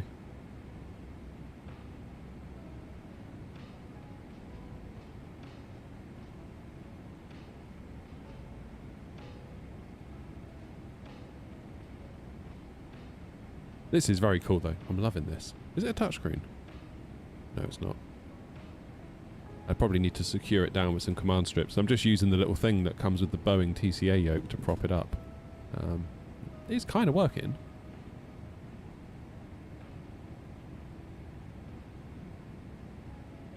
You don't think they ever will? Look at the work Phoenix and PMDG had to put in. Yeah, and PMDG and Phoenix are like a commercial operation, aren't they? So like... They are motivated with money to do it. And they have the money to pay developers to solve the problem. Whereas if you're a bunch of, you know, volunteer developers, we get what we get. Like, we've got no right to be angry at them. Because, like, you know, they're doing all the work for free. We get what we get and we'd be grateful. Simple as that, really. Deleting the fly-by-wire A380 actually worked, but at what cost? I mean, maybe wait for the AnyBuilds one then? Would the full screen option make one segment use the whole screen or make them all full screen and lose the taskbar? Don't know, actually, Joseph. Let's try. I would imagine, because each one of these is... So I've got PFD, ND, MFD. Yeah, okay, we don't want that. Can you see what just happened? Let's not do that. Yeah, auto hide the taskbar. I reckon that'll do us nicely. If I can just get my taskbar to auto hide, which I'm struggling to do. I don't know why. It should be quite a simple task, right?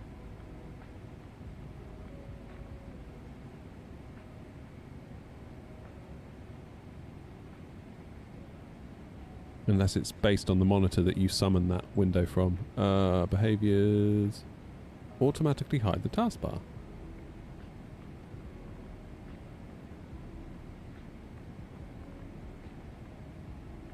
There's no save button. It should just do it, right?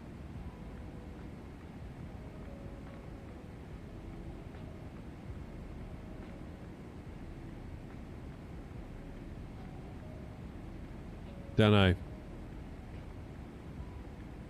Yeah, sorry, Alex. We've repainted. Decided to repaint the Airbus brown.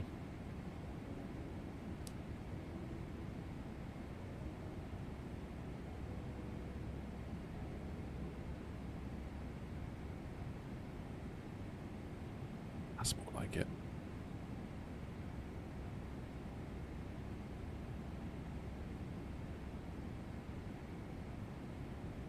Yeah, I can't get rid of my taskbar. Why can't I get rid of it?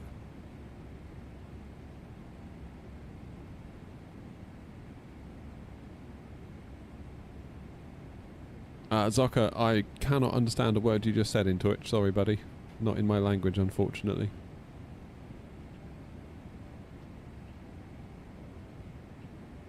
Right, it's currently 12:47 and we are due in at 13:23, so half an hour it reckons. It's not bad going, is it? 777. Boshing it out today. On the route, and where's everyone else relative to me? Grumpy's catching up, look. Grumpy's putting his foot down.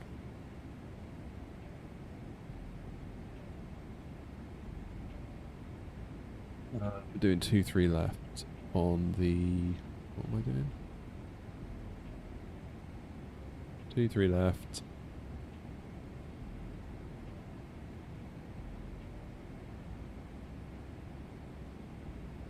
Nothing online at Cairo yet. I mean, 2-3 centre probably would make more sense for me, actually, thinking about it. I might change to 2-3 centre.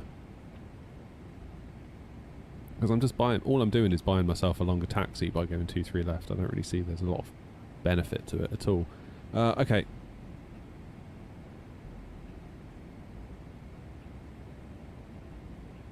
Departures and arrivals. Arriving... ILS 2-3 centre. Let's go for that.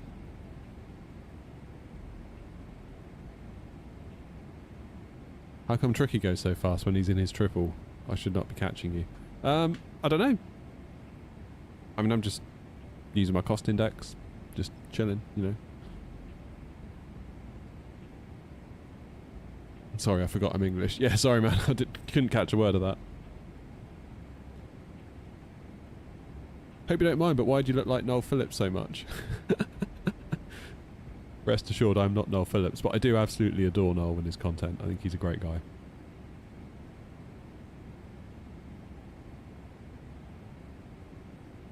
He's a hell of a nice chap, is Noel. Obviously never met him, but you just get a certain sense sometimes from YouTubers that actually, if I met you for a beer, we'd actually probably really get along.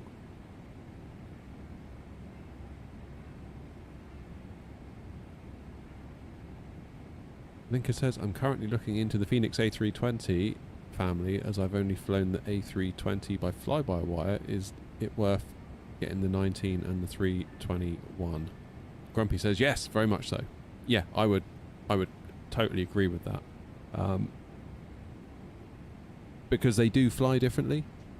If you're super into Airbus and you want to take a break from the 320, the 19 can give you a very different experience. A very different experience. And so can the 321. Particularly on landing. The 19 is a slippery eel.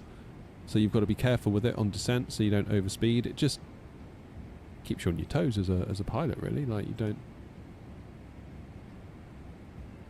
Yes, they look the same, but they're not the same.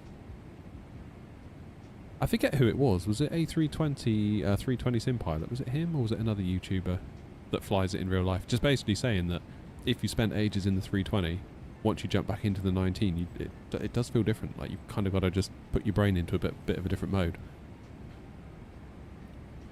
And Phoenix obviously have just modelled it like a bunch of champions, because that's what they do, isn't it? They're just like peak Airbus developers. Yeah, it's brilliant. Really recommend it. Do the PMDG 777s go on sale? I don't know. Was it V1 Sim? Was it Grumpy? Maybe it was. Denny says we need the 737NG for 2024 now. I agree, but let them take their time. Like, it's so easy to like jump on the whole PMDG hate bandwagon, being like, oh, they take too long, blah blah blah. But it's like, yeah, I know, but when they do release something, it's good. You know, like we've seen what happens when people don't do that, and then we whinge about that. So it's like, just pick your poison, really. Like, you either have to wait and whinge, or you don't wait and then whinge that what you've got is a load of crap. So it's one or the other. Speaking to someone that's worked in software development, I've been put under pressure to deliver something that I knew wasn't right and I knew was going to be rushed, but the client would override you and say, yep, we know, we understand, we need it anyway, just do it. And then you just do it, and then all you get is moaning. It's like, well, I told you it wasn't ready and you told me to launch it anyway. So what do you want? Like, I'm not a magician.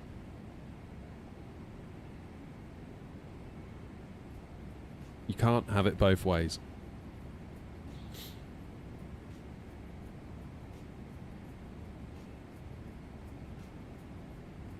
I mean, PMDG occasionally have sales. The trouble is, their products are good. They know they're good, and they know people want them. And it's like people are just willing to pay for them. I think, at full price, because they're worth it. Like, the value proposition is very, very strong.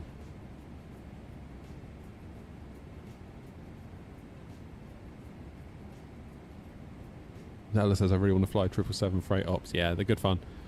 What I love about them is that you can fly this big old plane to interesting destinations. You don't necessarily have to sit in a long haul for hours. You can do short haul cargo ops, and I think cargo gives you a bit of poetic license, really, to take bigger stuff on shorter routes, which for my style of flying and the time that I have to sim, I find much more enjoyable. Oh no, Philip's back. Welcome back, Philip. I get confused. It's only your little bit of blue in the thumbnail thing that I recognise you by. I keep seeing Captain Smurf and I'm like, what? Sausage and chips and gravy. Like, actual gravy? Philip, come on. Behave. Gravy on chips? Are you serious?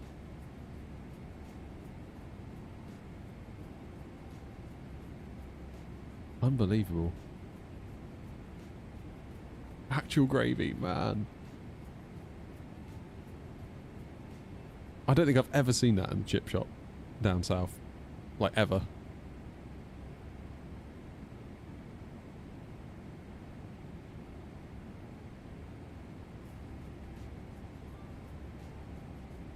No, you've set Grumpy off now, Philip.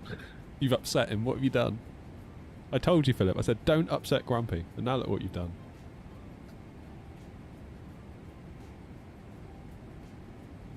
Never had gravy on chips. No. I mean, I've seen the occasional chippy offer like a little tub of curry sauce or something, but never gravy. Never gravy. That does sound like a really northern thing to me. Yeah.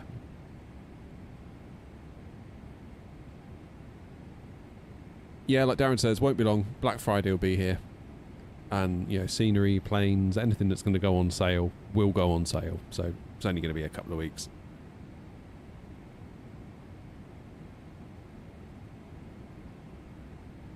DM sent. Gravy is amazing. Yeah, I mean, gravy's amazing on a roast dinner, but not fish and chips. Bloody hell. Cheese and chips. Now we can talk. I'll have a discussion about cheesy chips. Like, that is like peak chips. Gravy, you're not sure about that. Yeah, would you put gravy on fish, Philip? Or is it just like things like sausage and chips? If you had like cod and chips, would you put gravy on that?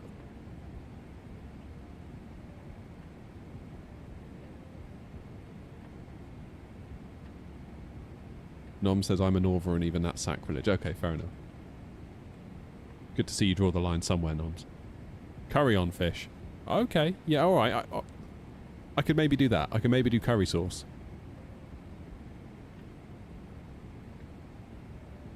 Gravy? Gravy on chips? That's mad. Absolute madness.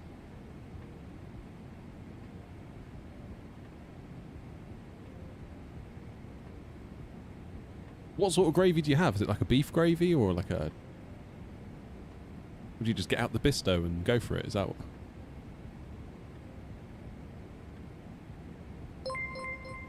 Cheers, Liam. And Mike. ... Whatever the rest of it says. What's the best place for airport scenery? Is there a marketplace that groups all creators' scenery together, or do I need to look through all the individual creators' websites? There's the Orbex store, there's the IndyBuild store, there's Contrail, and of course there is the marketplace built into the sim, but I would generally try and avoid the marketplace built into the sim. I feel like you're better off going direct to the devs or the marketplaces. But yeah, Contrail, Orbex, and IndyBuilds are like the three main ones, I suppose. Obviously, if you want to buy the Phoenix or the PMDG, just go to their websites. Darren, apparently there's been an update, Grumpy was saying, about that Heathrow scenery. You're saying it gives you poor FPS. Apparently there's been an update.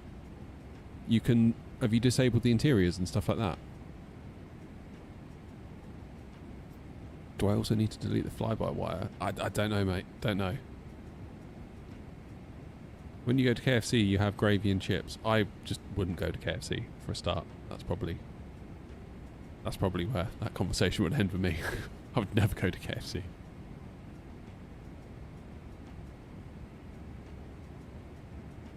Nuh-uh. Nor Nando's. You can forget Nando's as well. Nando's can get in the bin. I mean, Nando's is just KFC on a plate, isn't it? I'm not having that.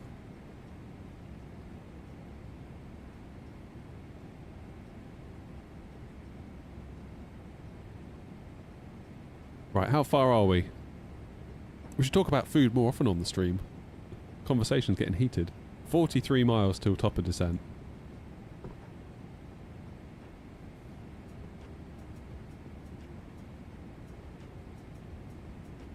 I'm on Say Intentions and I can hear your call sign. Can you? That's cool. So we have signed up to be a virtual airline partner with them. So I had to log into the thing and tell it what our call sign is and how to pronounce, like phonetically, how to pronounce the call sign so it says it correctly. Yeah. So that's probably why. That's cool.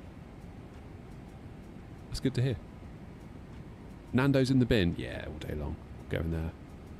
Remember some friends like, oh, let's go to Nando's. I was like, oh, I've never had a Nando's. They're like, oh, you'll love Nando's. I went there. I was like, what is this shit? Just chicken and chips on a plate. And you're charging me loads of money for it.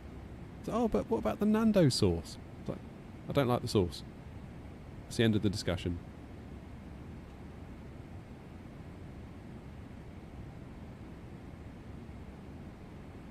I would take crushed peas over mushy peas any day, Joanna. I don't like mushy peas when they've basically when it's almost like a puree.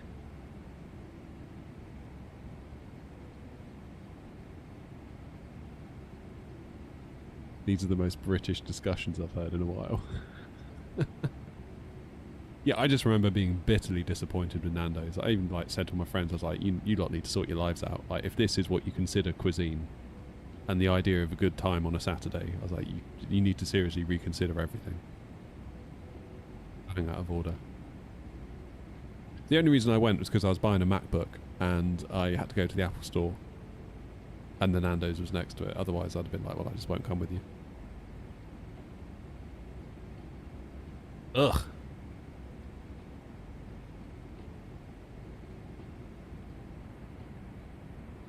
But there we go, you heard it here first.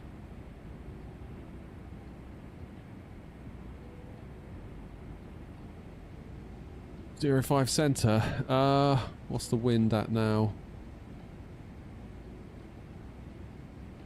Let's have a look. Sorry, Grumpy, I'm getting caught up talking about Nando's. Oh god, it is close now, isn't it?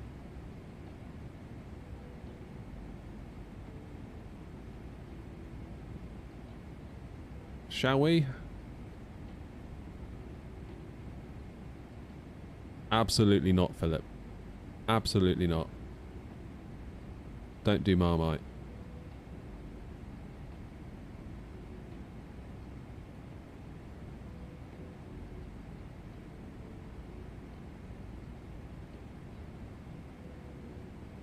Is 05 an ILS?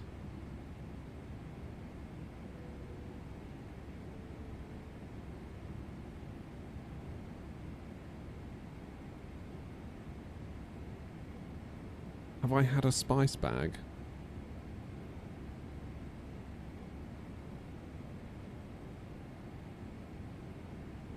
Come on then, let's go 05. This is where tower comes on and then they set the active runway to 23 and then we're knackered. Right, 05 centre. Let's change it on here as well.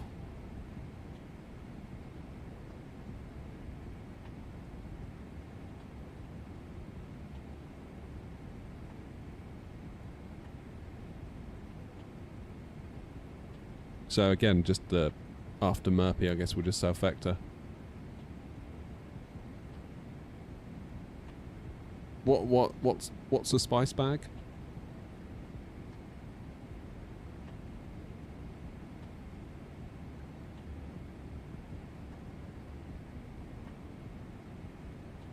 I'm very, very confused. Chinese food all mixed in a big pizza box. Really?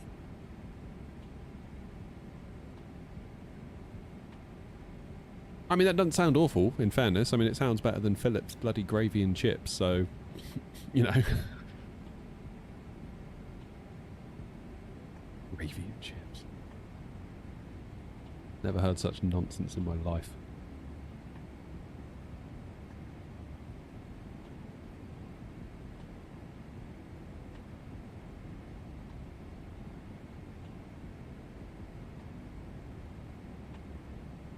Hey, I'm a 787 pilot. Nice. Darren says, I've got the Thrustmaster Captain Pack, Windwing FCU, Windwing MCDU, and I was thinking of adding rudder pedals, but I was unsure if it's worth it. How are my pedals? Any rudder pedals, Darren, are better than no rudder pedals. Like, I've got Logitech ones. They were about £100-ish. Again, keep an eye out on Black Friday. They are... My flying is... I know a lot of you are going to go, yeah, right. But my flying is a lot better. Infinitely better. With them than without them. I don't think, just like using the twist on like the stick, not that my stick has twist anymore, but if I had a stick that did, I don't think I could manage a crosswind landing by twisting my stick to do rudder input.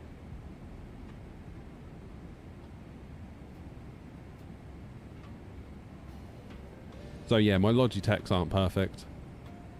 They're okay. They do the job. Some Thrustmaster TPRs would be lovely.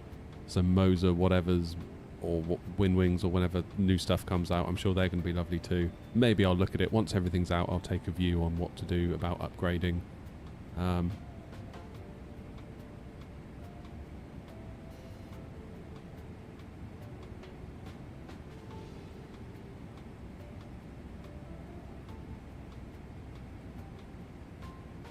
It's my top of descent. Have we gone past it?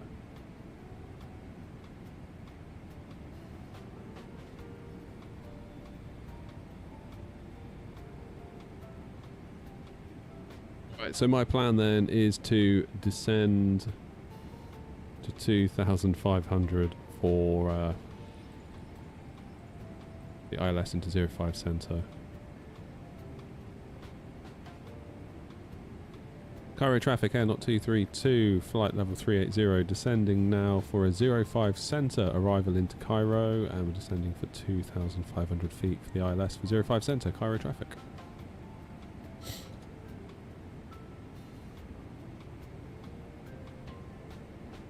Deep fried battered pizza slice. Really? Bro, can you hear me? Yeah, I said hello to you a moment ago.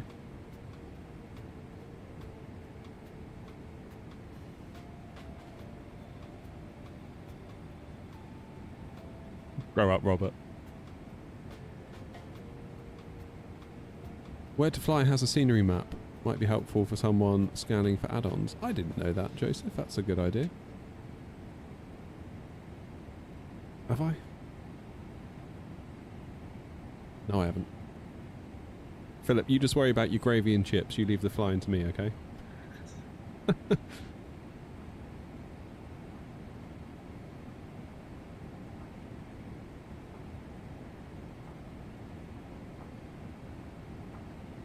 What do we need to be at MEPI?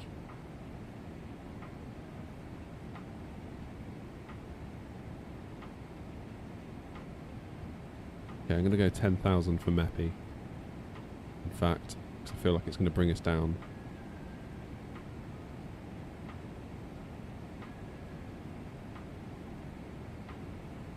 In fact, let's do some vertical speed. Because it feels like it's chucking us down here like a rock, and it doesn't need to. Descending now for a 10-mile vectored straight-in approach to...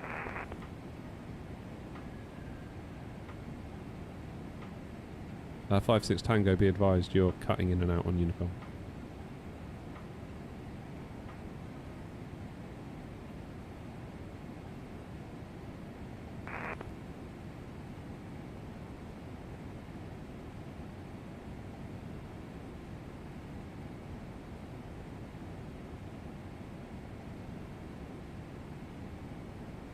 Getting a bit cold in here with the aircon on. Philip, yeah, what was that?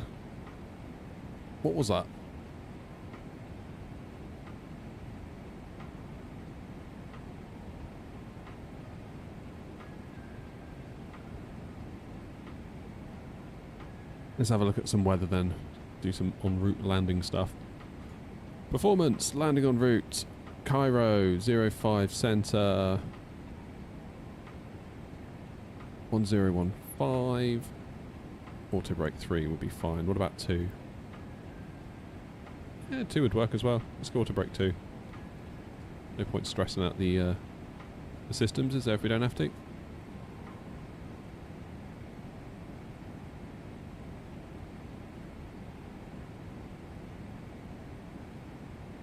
Where to fly today. Welcome back, Bobby. Join this stream because I saw on VATSIM radar you're flying to Cairo. Yes, we are. Still arguing about food in YouTube, are we? Good. That's what we need.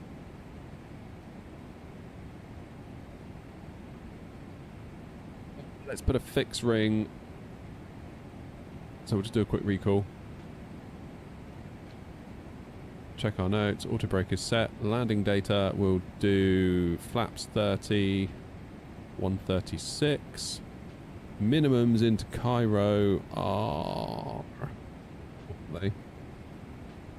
517.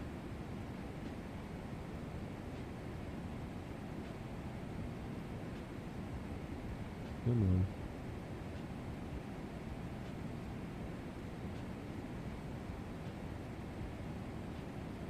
517, that's set. And our approach briefing is complete.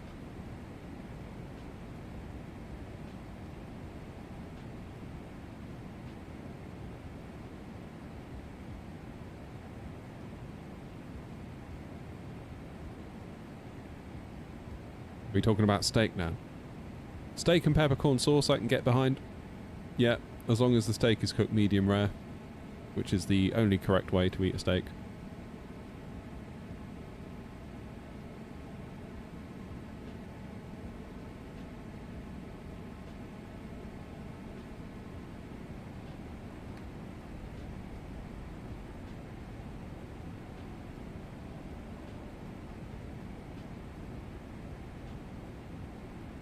Always medium rare.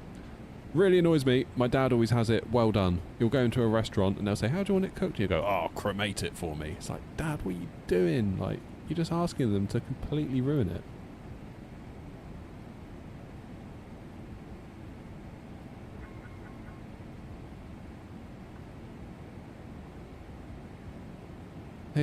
HECA. Then we do RW. Is it RW05 center? Format wrong. Brilliant. Do you have to do slash? RW05 center. Nope. Will it know based on where we're going? We just do RW05 center. It does. Look at that. Clever plane.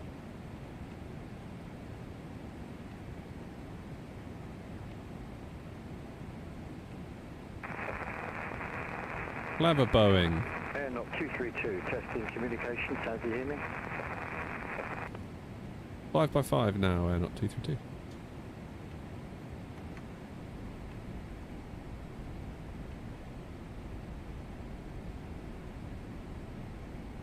Teşekkürler.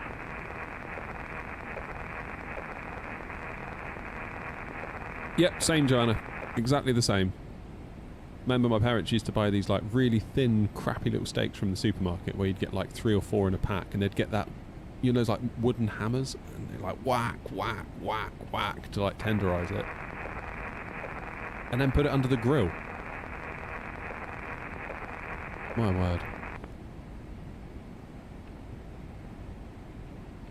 And Airnaut 232 Cairo traffic, slowing speed now 250 knots.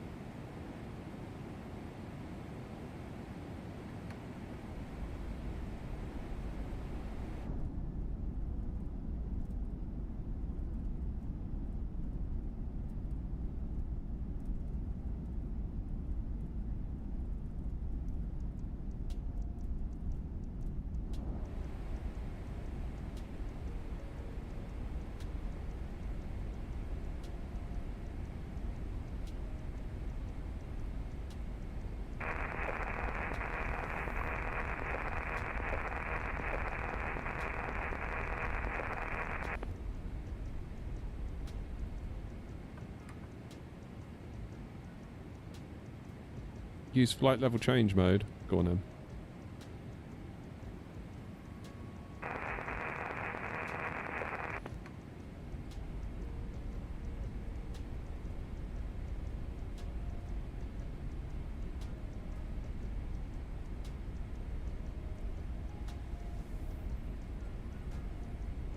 Right, 11,000 feet.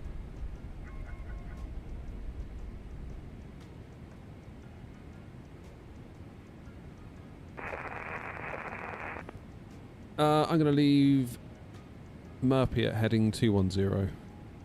Cairo traffic Air 232, leaving Murphy at heading 210 to bring us in for a vectored 10-mile approach for 05 centre. Cairo traffic. Grumpy, I think you might have an open mic, or someone does, if you're messing with mic settings.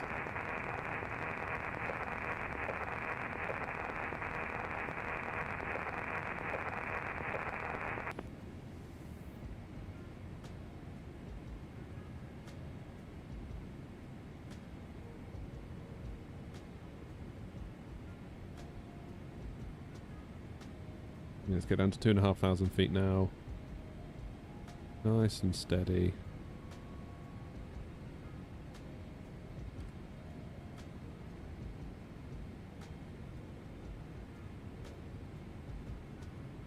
Go 220.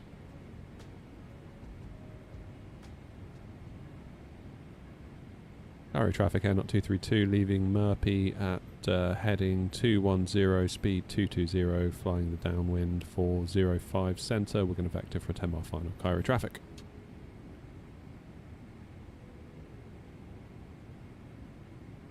Please next stream, please be an Airbus A350. You never know your luck, mate. You never know your luck.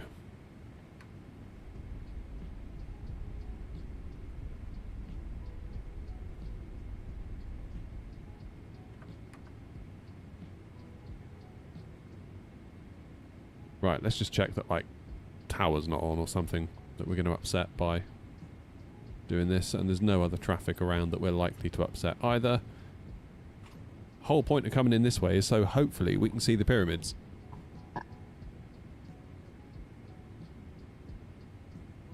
Taking you on a little sightseeing tour, ain't I? Okay, landing lights are on. Let's just do all of these as well.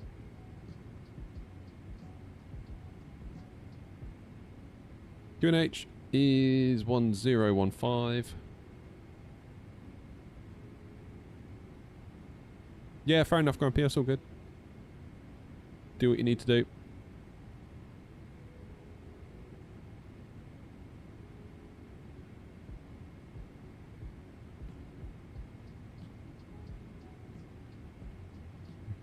Do.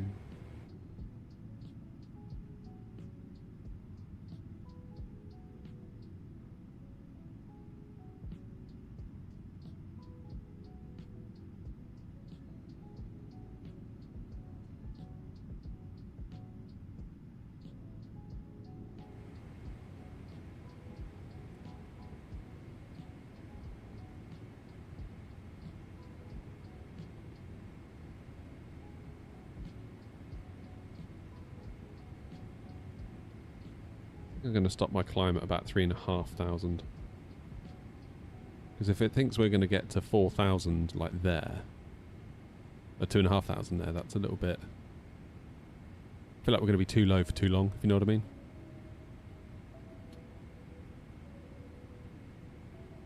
Go 5,000. How you doing, Delta? What do I recommend for a aviation setup for a $100 budget? I mean, if it's $100, I would probably be looking at something like either the Thrustmaster TCA or the Windwing Ursa Minor. If you want a HOTAS setup, Thrustmaster have got one of those as well. The white one, the TCA HOTAS 1, I think it's called. That might be an option for you.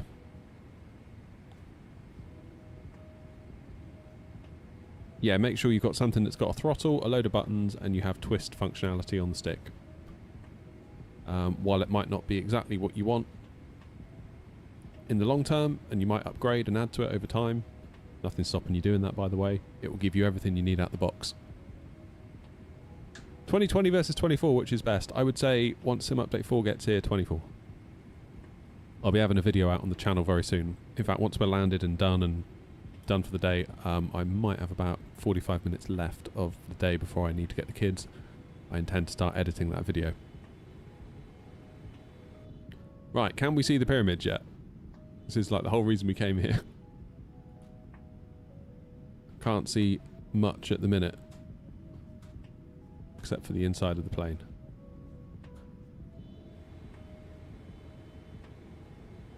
Go a bit lower. Let's go down to 2,500.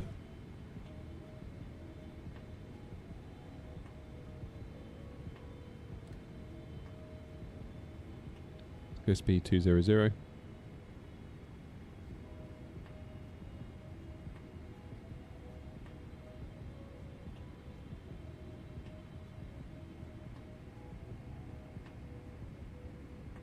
Still use a HOTAS 1, decent enough. Avoid the rudder pedals though.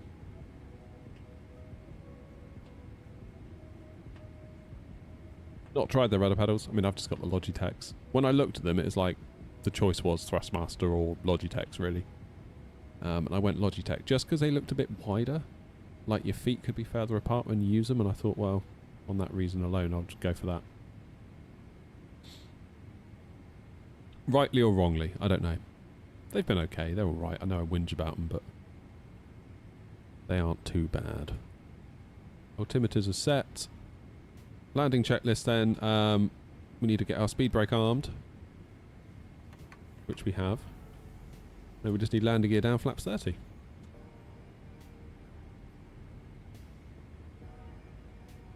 And then we'll be cooking.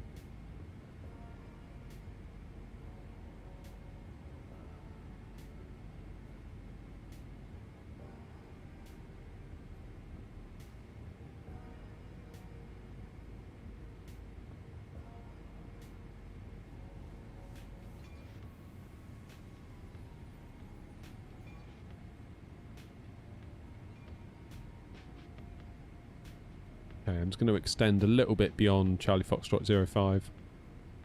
Grumpy, can you hear me when I comm, or is it you just can't comm yourself, but you can hear me?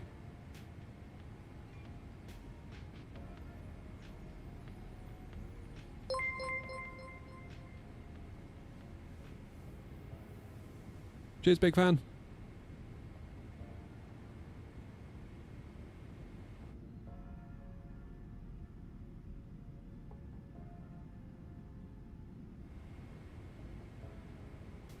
What's that down there? That's a factory. Thought it might have been something.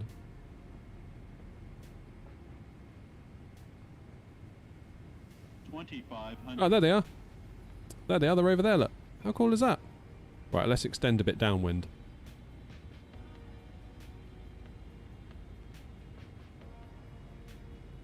Cairo traffic, Air 232, extending our downwind approach for views of the scenery. Cheers, big fan. Appreciate you. And Johnny's in as well. Johnny? How am I pronouncing that?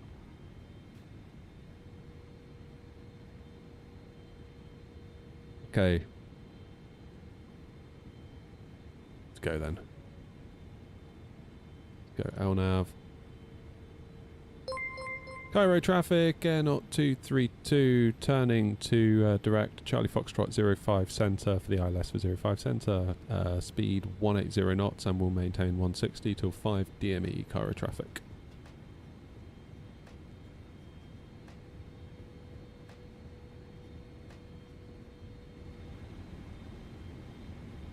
There they are, look.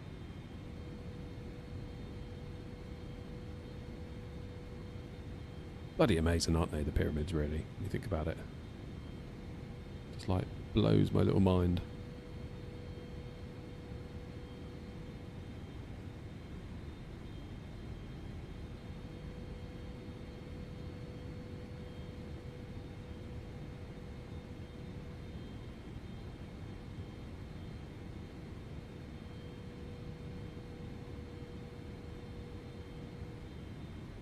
Are we your passengers? If you want to be, you're more than welcome.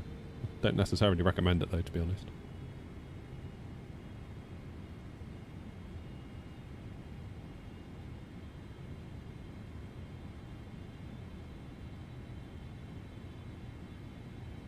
So where's the Sphinx then? This guy's loving it. There's more pyramids over there as well. Nice.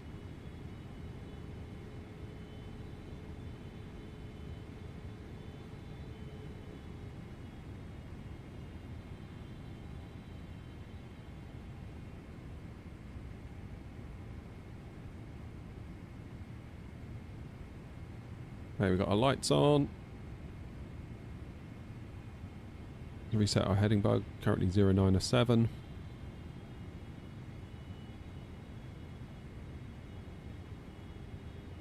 Make excellent Unicom callouts. I try, don't always get it right in fairness.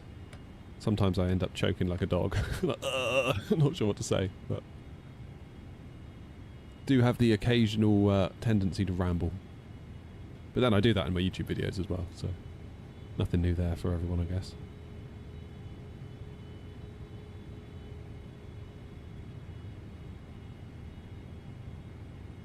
Okay, look.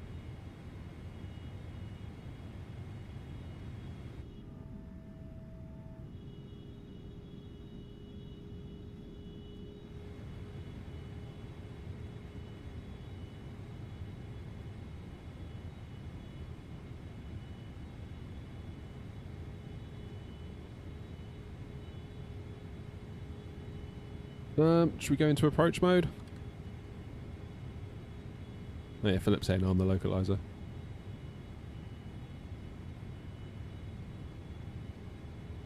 Guess we can just do approach and it'll do both, right?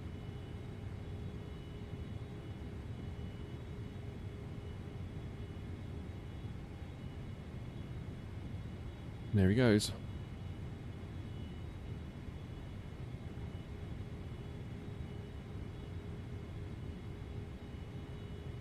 At 160 knots and we'll maintain until 5.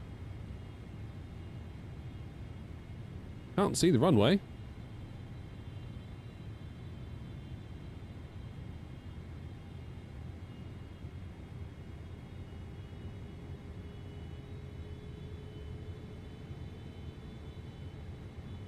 Okay, so given that we've taken this little detour, hang on, I better make a call. Cairo traffic, Air Knot 232, 10 mile final for runway 05 centre, Cairo.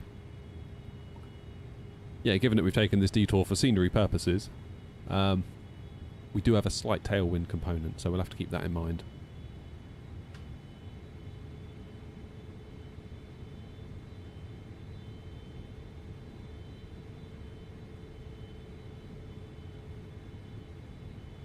Yes, Lackland, we've got a nice little screen here. Got my PFD, my ND and my whatever it is, MFD on it. Really nice. I like it. It means that when I'm looking out the window like this, I can still monitor the plane, and I can see the flight directors a bit better.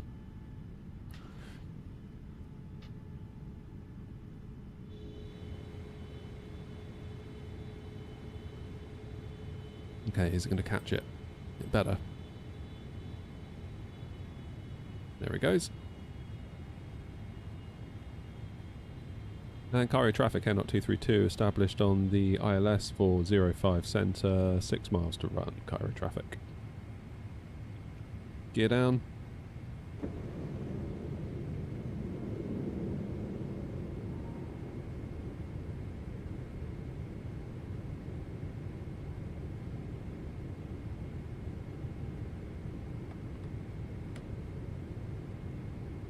Go flaps 15.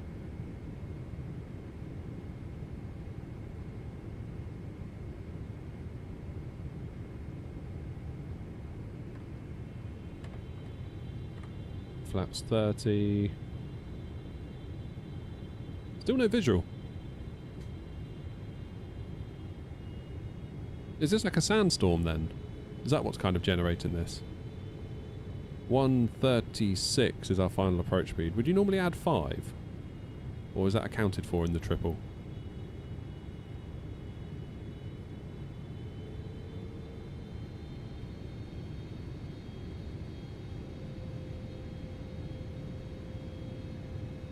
Okay, landing checklist complete.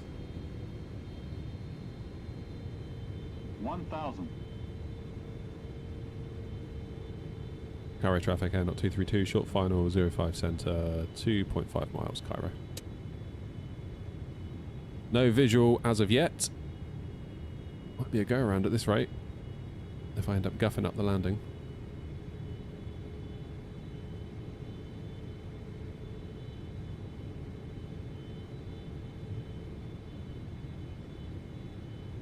There it is. I was going to say. 500.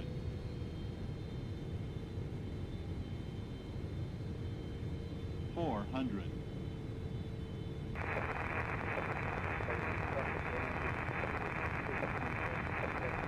300.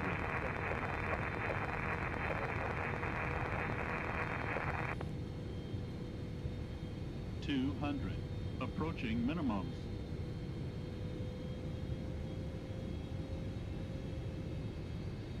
Minimums. Continue. 50. 30. 20. 10.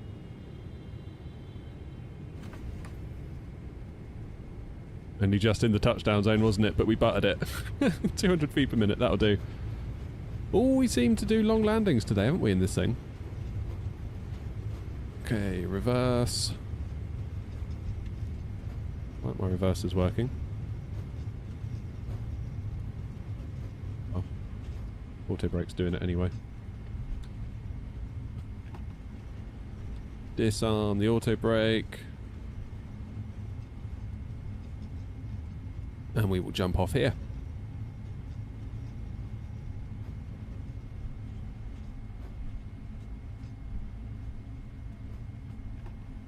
It is here that I want to jump off, isn't it? What do you reckon? Was that alright? Bit long, wasn't it, really? It was a little bit on the long side. If I'm going to be fussy. I think New Sky will say that was just within limits, and they'd be right to say that, actually. But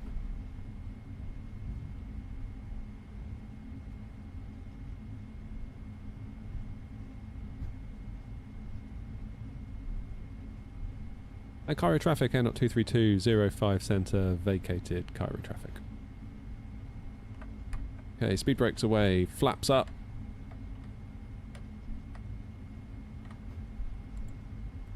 Get that APU started. Whoops. Come on, you. Let's turn off my Tara.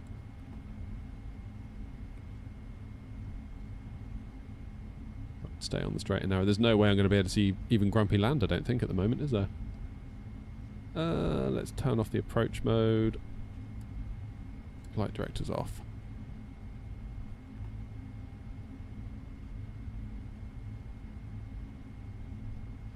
Ready to go for another day, eh?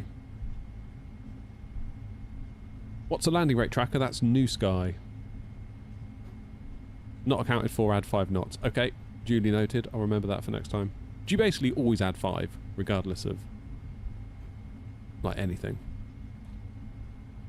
Cairo traffic, air not 232, taxiing to cargo stands via Tango, Sierra, Whiskey 2, and we're going to shoot for Echo 202.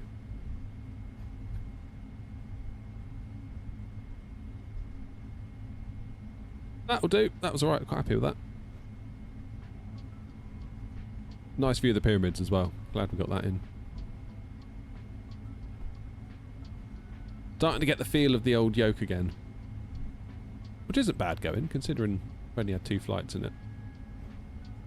I know we've been here for a lot of time, but actually, in terms of hands-on time with the yoke. Cairo traffic, N2, established on final approach to runway 05 center. Oh, ground is online. 10 mile final.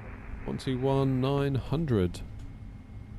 All stations be advised, Cairo ground is now online, 121.900.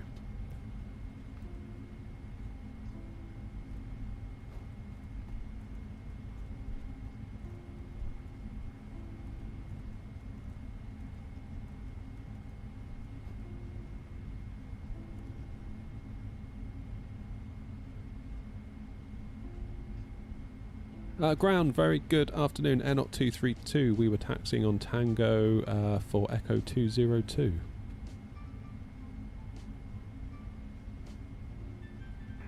Air Knot 232, alaikum assalam, Cairo ground. Welcome to Cairo. Prepare taxi Tango, Sierra 1, Sierra, Delta, Bravo, to stand Echo 02. Confirm Echo, connection 302 or Echo 302? Echo 202, as we're a cargo plane. I think that's a cargo stand, if I'm correct. Roger, continue taxi Tango, Sierra 2, Sierra, Whiskey 2 to Echo 202. Roger, Tango, Sierra 2, Sierra, Whiskey 2 for Echo 202, Air Knot 232, thanks. Oh, is that a go around? Is that Grumpy?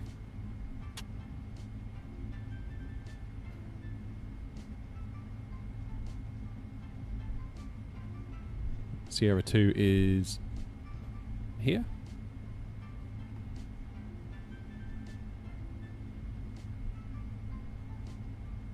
Yeah, this is Sierra 2. Right, let's see if we can get this turn right, because I really struggle in the 7-3. 7-3, 7-7.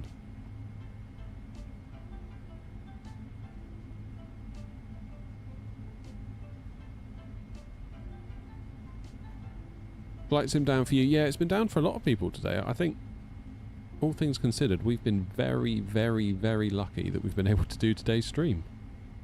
Because I just logged on, it loaded as usual, and I was like, right, let's start the stream, and, you know, that was that. Okay, Whiskey 2 is up here.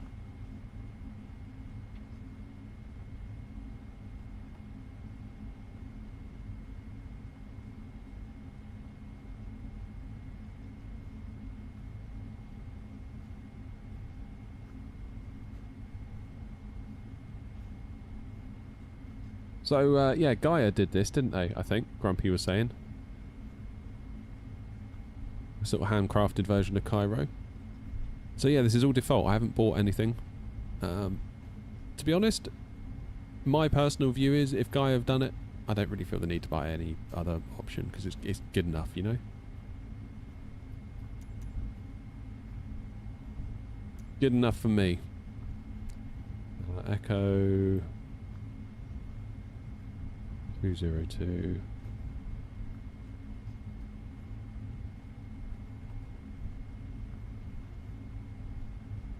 Yeah, it's pretty nice for a default, isn't it? They always do a nice job.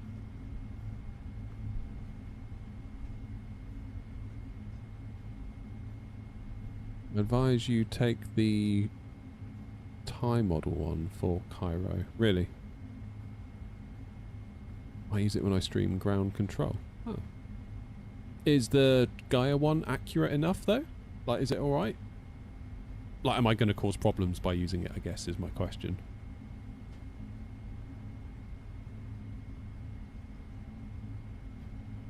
I kind of feel like as long as the taxiways are reasonable enough,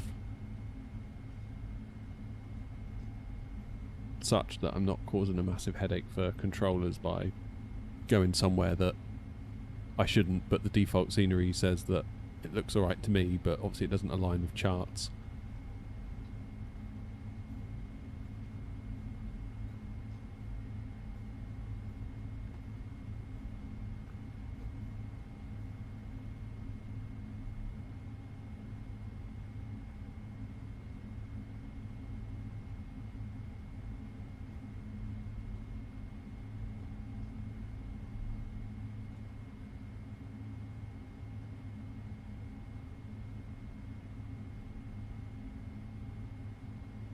Come on, let's do it. Let's line it up. Oh, almost. 0.1 out. Gutted. Right, APU is running then, so let's see if there's any money to be made with this flight. Beacon off. Let's close the flight down. Didn't turn my lights off when I vacated the runway. That was my bad.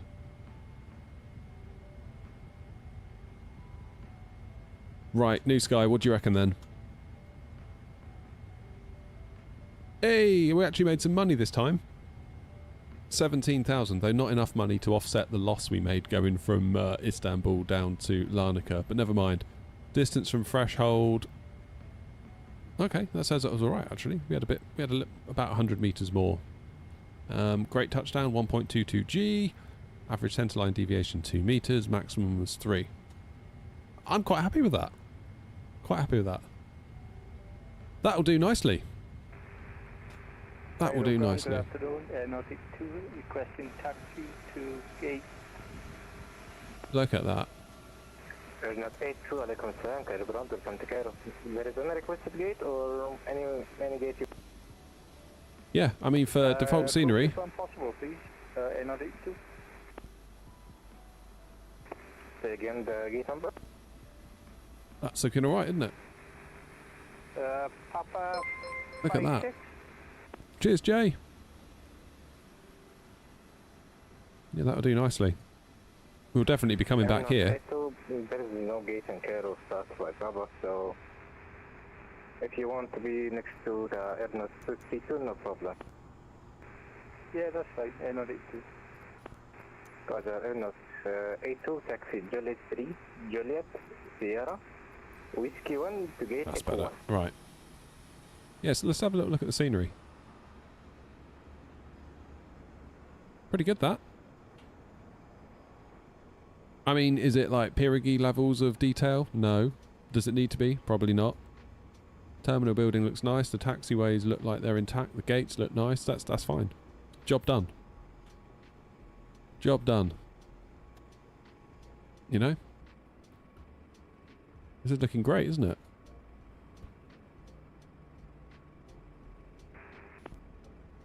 Yeah, I thought I saw you going around, Grumpy. I wasn't sure whether it was you or the next guy, because of course I couldn't really see an awful lot of what's going on. Look at this. This is great. This is brilliant. It's all you need. All you need. I know you can't really see through the windows, because like the windows are like that kind of default glass-looking texture. But for free... more than good enough. More than good enough. Little palm trees and everything. That. What a cracking bit of scenery.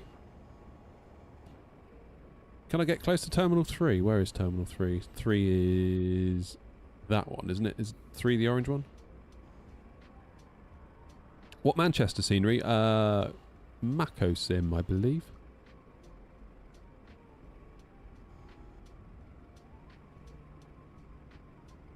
Yeah, I mean, I'm guessing there's no interiors, but then we don't really need them, do we? Because we'd... In fairness, they've done all this. Look at that, they've done like a little road network. Pretty good. I'm well impressed. Absolutely brilliant. The difference is in Terminal 3 details. Really. See, for me, as someone that... I've never been here in real life, so I guess I'm probably going to be... And it's not what I would consider like a home airport, so maybe that's why I'm a little bit less... picky. Like, if this was Bristol Airport, I'd be like, oh, they've done that wrong, you know. Yeah, so I get where you're coming from. I do get where you're coming from. The trouble is it gets expensive buying literally everything. Like, the further away from home you go and you explore new territories and you feel you have to buy something everywhere you go, it ends up just costing you a fortune. Absolute fortune. So if Gaia can give us something like this for 0, because that really is a VAT simmer, what do I want? I want accurate taxiways, accurate gates. Really. Just so I'm not causing problems. You know, if like someone says taxi here, then here, and I'm like, oh, my scenery hasn't got it. Like, I don't like doing that because that causes problems, and I then become a pest on the network as opposed to, well, not being a pest. I don't know what the opposite to not being a pest is, or being a pest.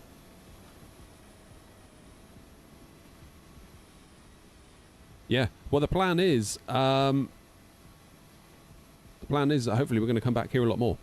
We were saying earlier, today really was a little bit of a recce mission to try and figure out what the deal is with the scenery here, and also I wanted to test out the scenery at Istanbul. Probably going to need to get something for Larnaca because that is a little bit on the basic side. But yeah, we're going to try and redo the virtual airlines routes a little bit, because it's very much, at the moment, very much, if I show you on New Sky before I go, the routes are, if I do a scheduled passenger flight for Air Not, there we go, we get the map up. It's very much England to somewhere and then back. So you can see here, England is like the epicenter, or the UK is like the epicenter of the airline. It's out to somewhere and back. What we'd really like is to have some hubs. So we're thinking of putting a hub into Copenhagen. So then from Copenhagen, you can imagine you have loads of routes spawning off of Copenhagen, much in the same way they're all spawning out of Heathrow and Gatwick. Similarly, we're going to put one down in Nice, wherever that is, up here, which can then like span out into France, Italy, Spain, and we can have Lisbon, taking care of Spain and Portugal, going down to Madeira. Madeira can then do the Canary Islands, Ponta Delgada, Morocco, places like that. Then we're going to have a hub in Istanbul. Istanbul can then do like the Greek islands and Greece and Bulgaria, Romania, and of course like down to Egypt. Another hub in Dubai that can do a lot of the Middle East, and then maybe over time we can sort of keep expanding out into into India, across Indonesia, down to Australia, and then pretty much if you want to fly across the world in little tiny hops, we should have scheduled routes that allow you to do so, rather than Heathrow to somewhere in Europe and back. That's the idea anyway behind it. Sharm el Sheikh, yeah, that's quite a touristy place, isn't it? Sharm el Sheikh. Got some friends that go there quite a lot. They seem to like it. What's the other one you said? Hurghada. Not heard of that one. Not familiar with that one. Hello, Felix. I see you. Not really sure how I can answer. Just keep saying said hi 5 times. You can do Hesh and Hegen. Okay. I'll keep that in mind. Yeah, because that'd be quite cool to do from Istanbul, or maybe even Larnaca as well. So yeah, we're going to do a bit of a refit on the routes at the moment. Grumpy and I are figuring it all out. Where is Grumpy? He went around, didn't he? Is he still connected? Because I know he was having comms issues. Oh, look, he's on final. Nice. Grumpy will be in shortly. Should we stick around and watch Grumpy's landing? No pressure, Grumpy. Yeah, we're sort of looking at it all. We've got a little document that we're sharing together, looking at all the different routes, all the different things that we can do. Hopefully it'll be to the benefit of the airline, because we've got an audit coming up in December. We're a VATSIM associate at the moment, I believe. And, well, I know we are. And I think we've got an audit in December to determine whether we become a VATSIM partner. I believe we've got everything we need to become one. It's just whether the auditors also believe that. So we'll see. We'll see on that one. How's the new graphics card? Yeah, good. I mean, right now, it's pretty good, isn't it? Keep in mind, we're looking at some handcrafted scenery in 4K with no upscaling, connected to VATSIM, albeit there's not many people around. That's pretty alright, isn't it? That's pretty alright. I'd be happy with that. Or I am happy with that. Very happy. And that's mostly Sim Update 4. That's mostly Sim Update 4 doing that. Because the other day, Tuesday in fact, Mackham's in! Where's my Temu package? Well, currently being unloaded in Cairo, Mackham, so we've got it's got a hot minute yet before it makes it back to the UK. But don't you worry, I'm going to try and get the Newcastle scenery if it goes on sale on Black Friday. So your Temu package will be in Newcastle in no time at all. Keep in mind as well, we're going to have the 737 cargo, aren't we, in 24 soon from PMDG, so that'll be cool. That will be very, very cool. So what runway am I looking at now? Is that 05? Yeah, it is, isn't it? Must be. I don't know if Grumpy's going to disconnect with ground being online, because I know he's got comms issues.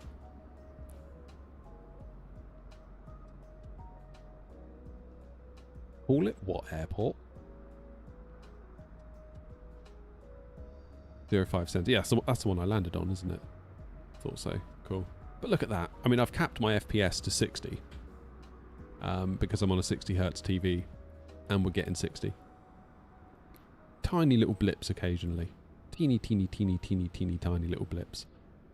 But you can't, yeah, that can't be helped. You're going to get that occasionally.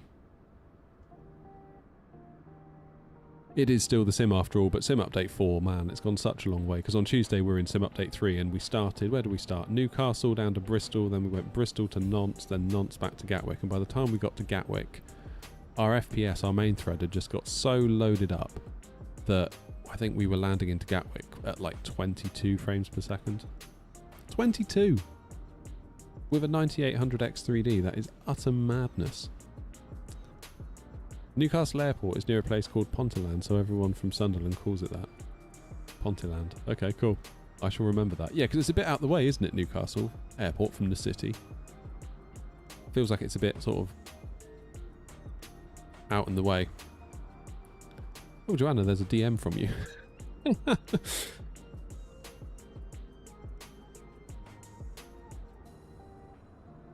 What are my thoughts on the 9070 XT, given that it's only 16 gig and I remember I moved up to a higher one?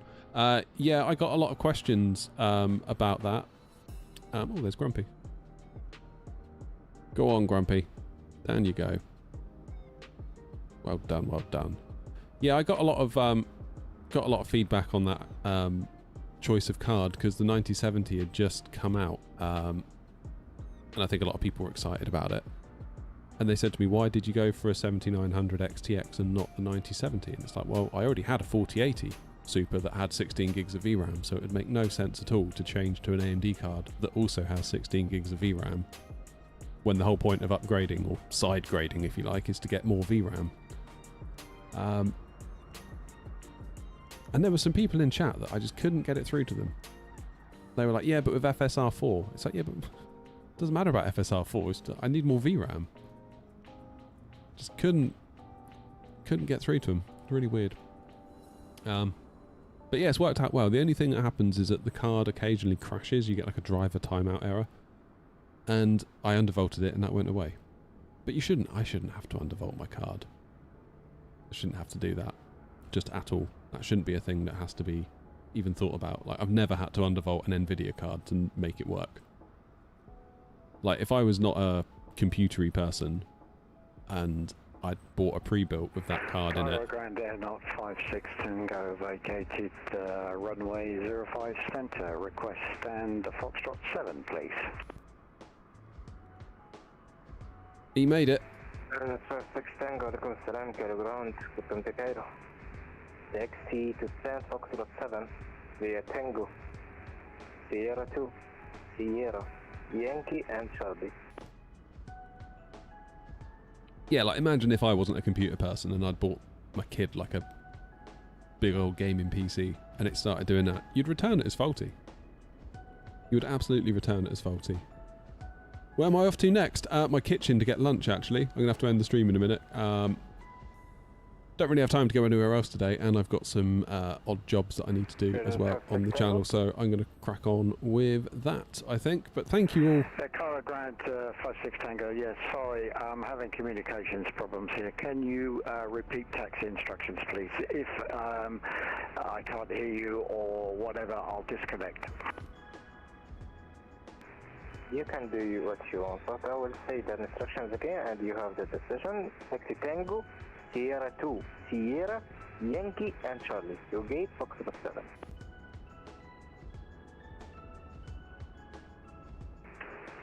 Thank you, Grant. Yes, taxi to Foxtrot 7. Poor old Grumpy. Sierra 2, Sierra, Yankee and Charlie to Foxtrot 7. Thank you.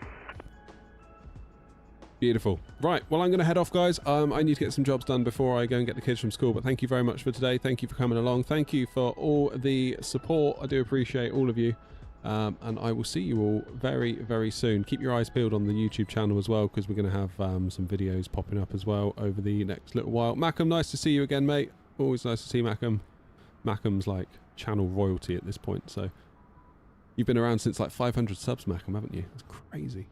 Crazy, crazy, crazy. We should think of something to do actually for 30k, because we're 1,500 subs away from 30k subs on YouTube, which is absolutely bonkers.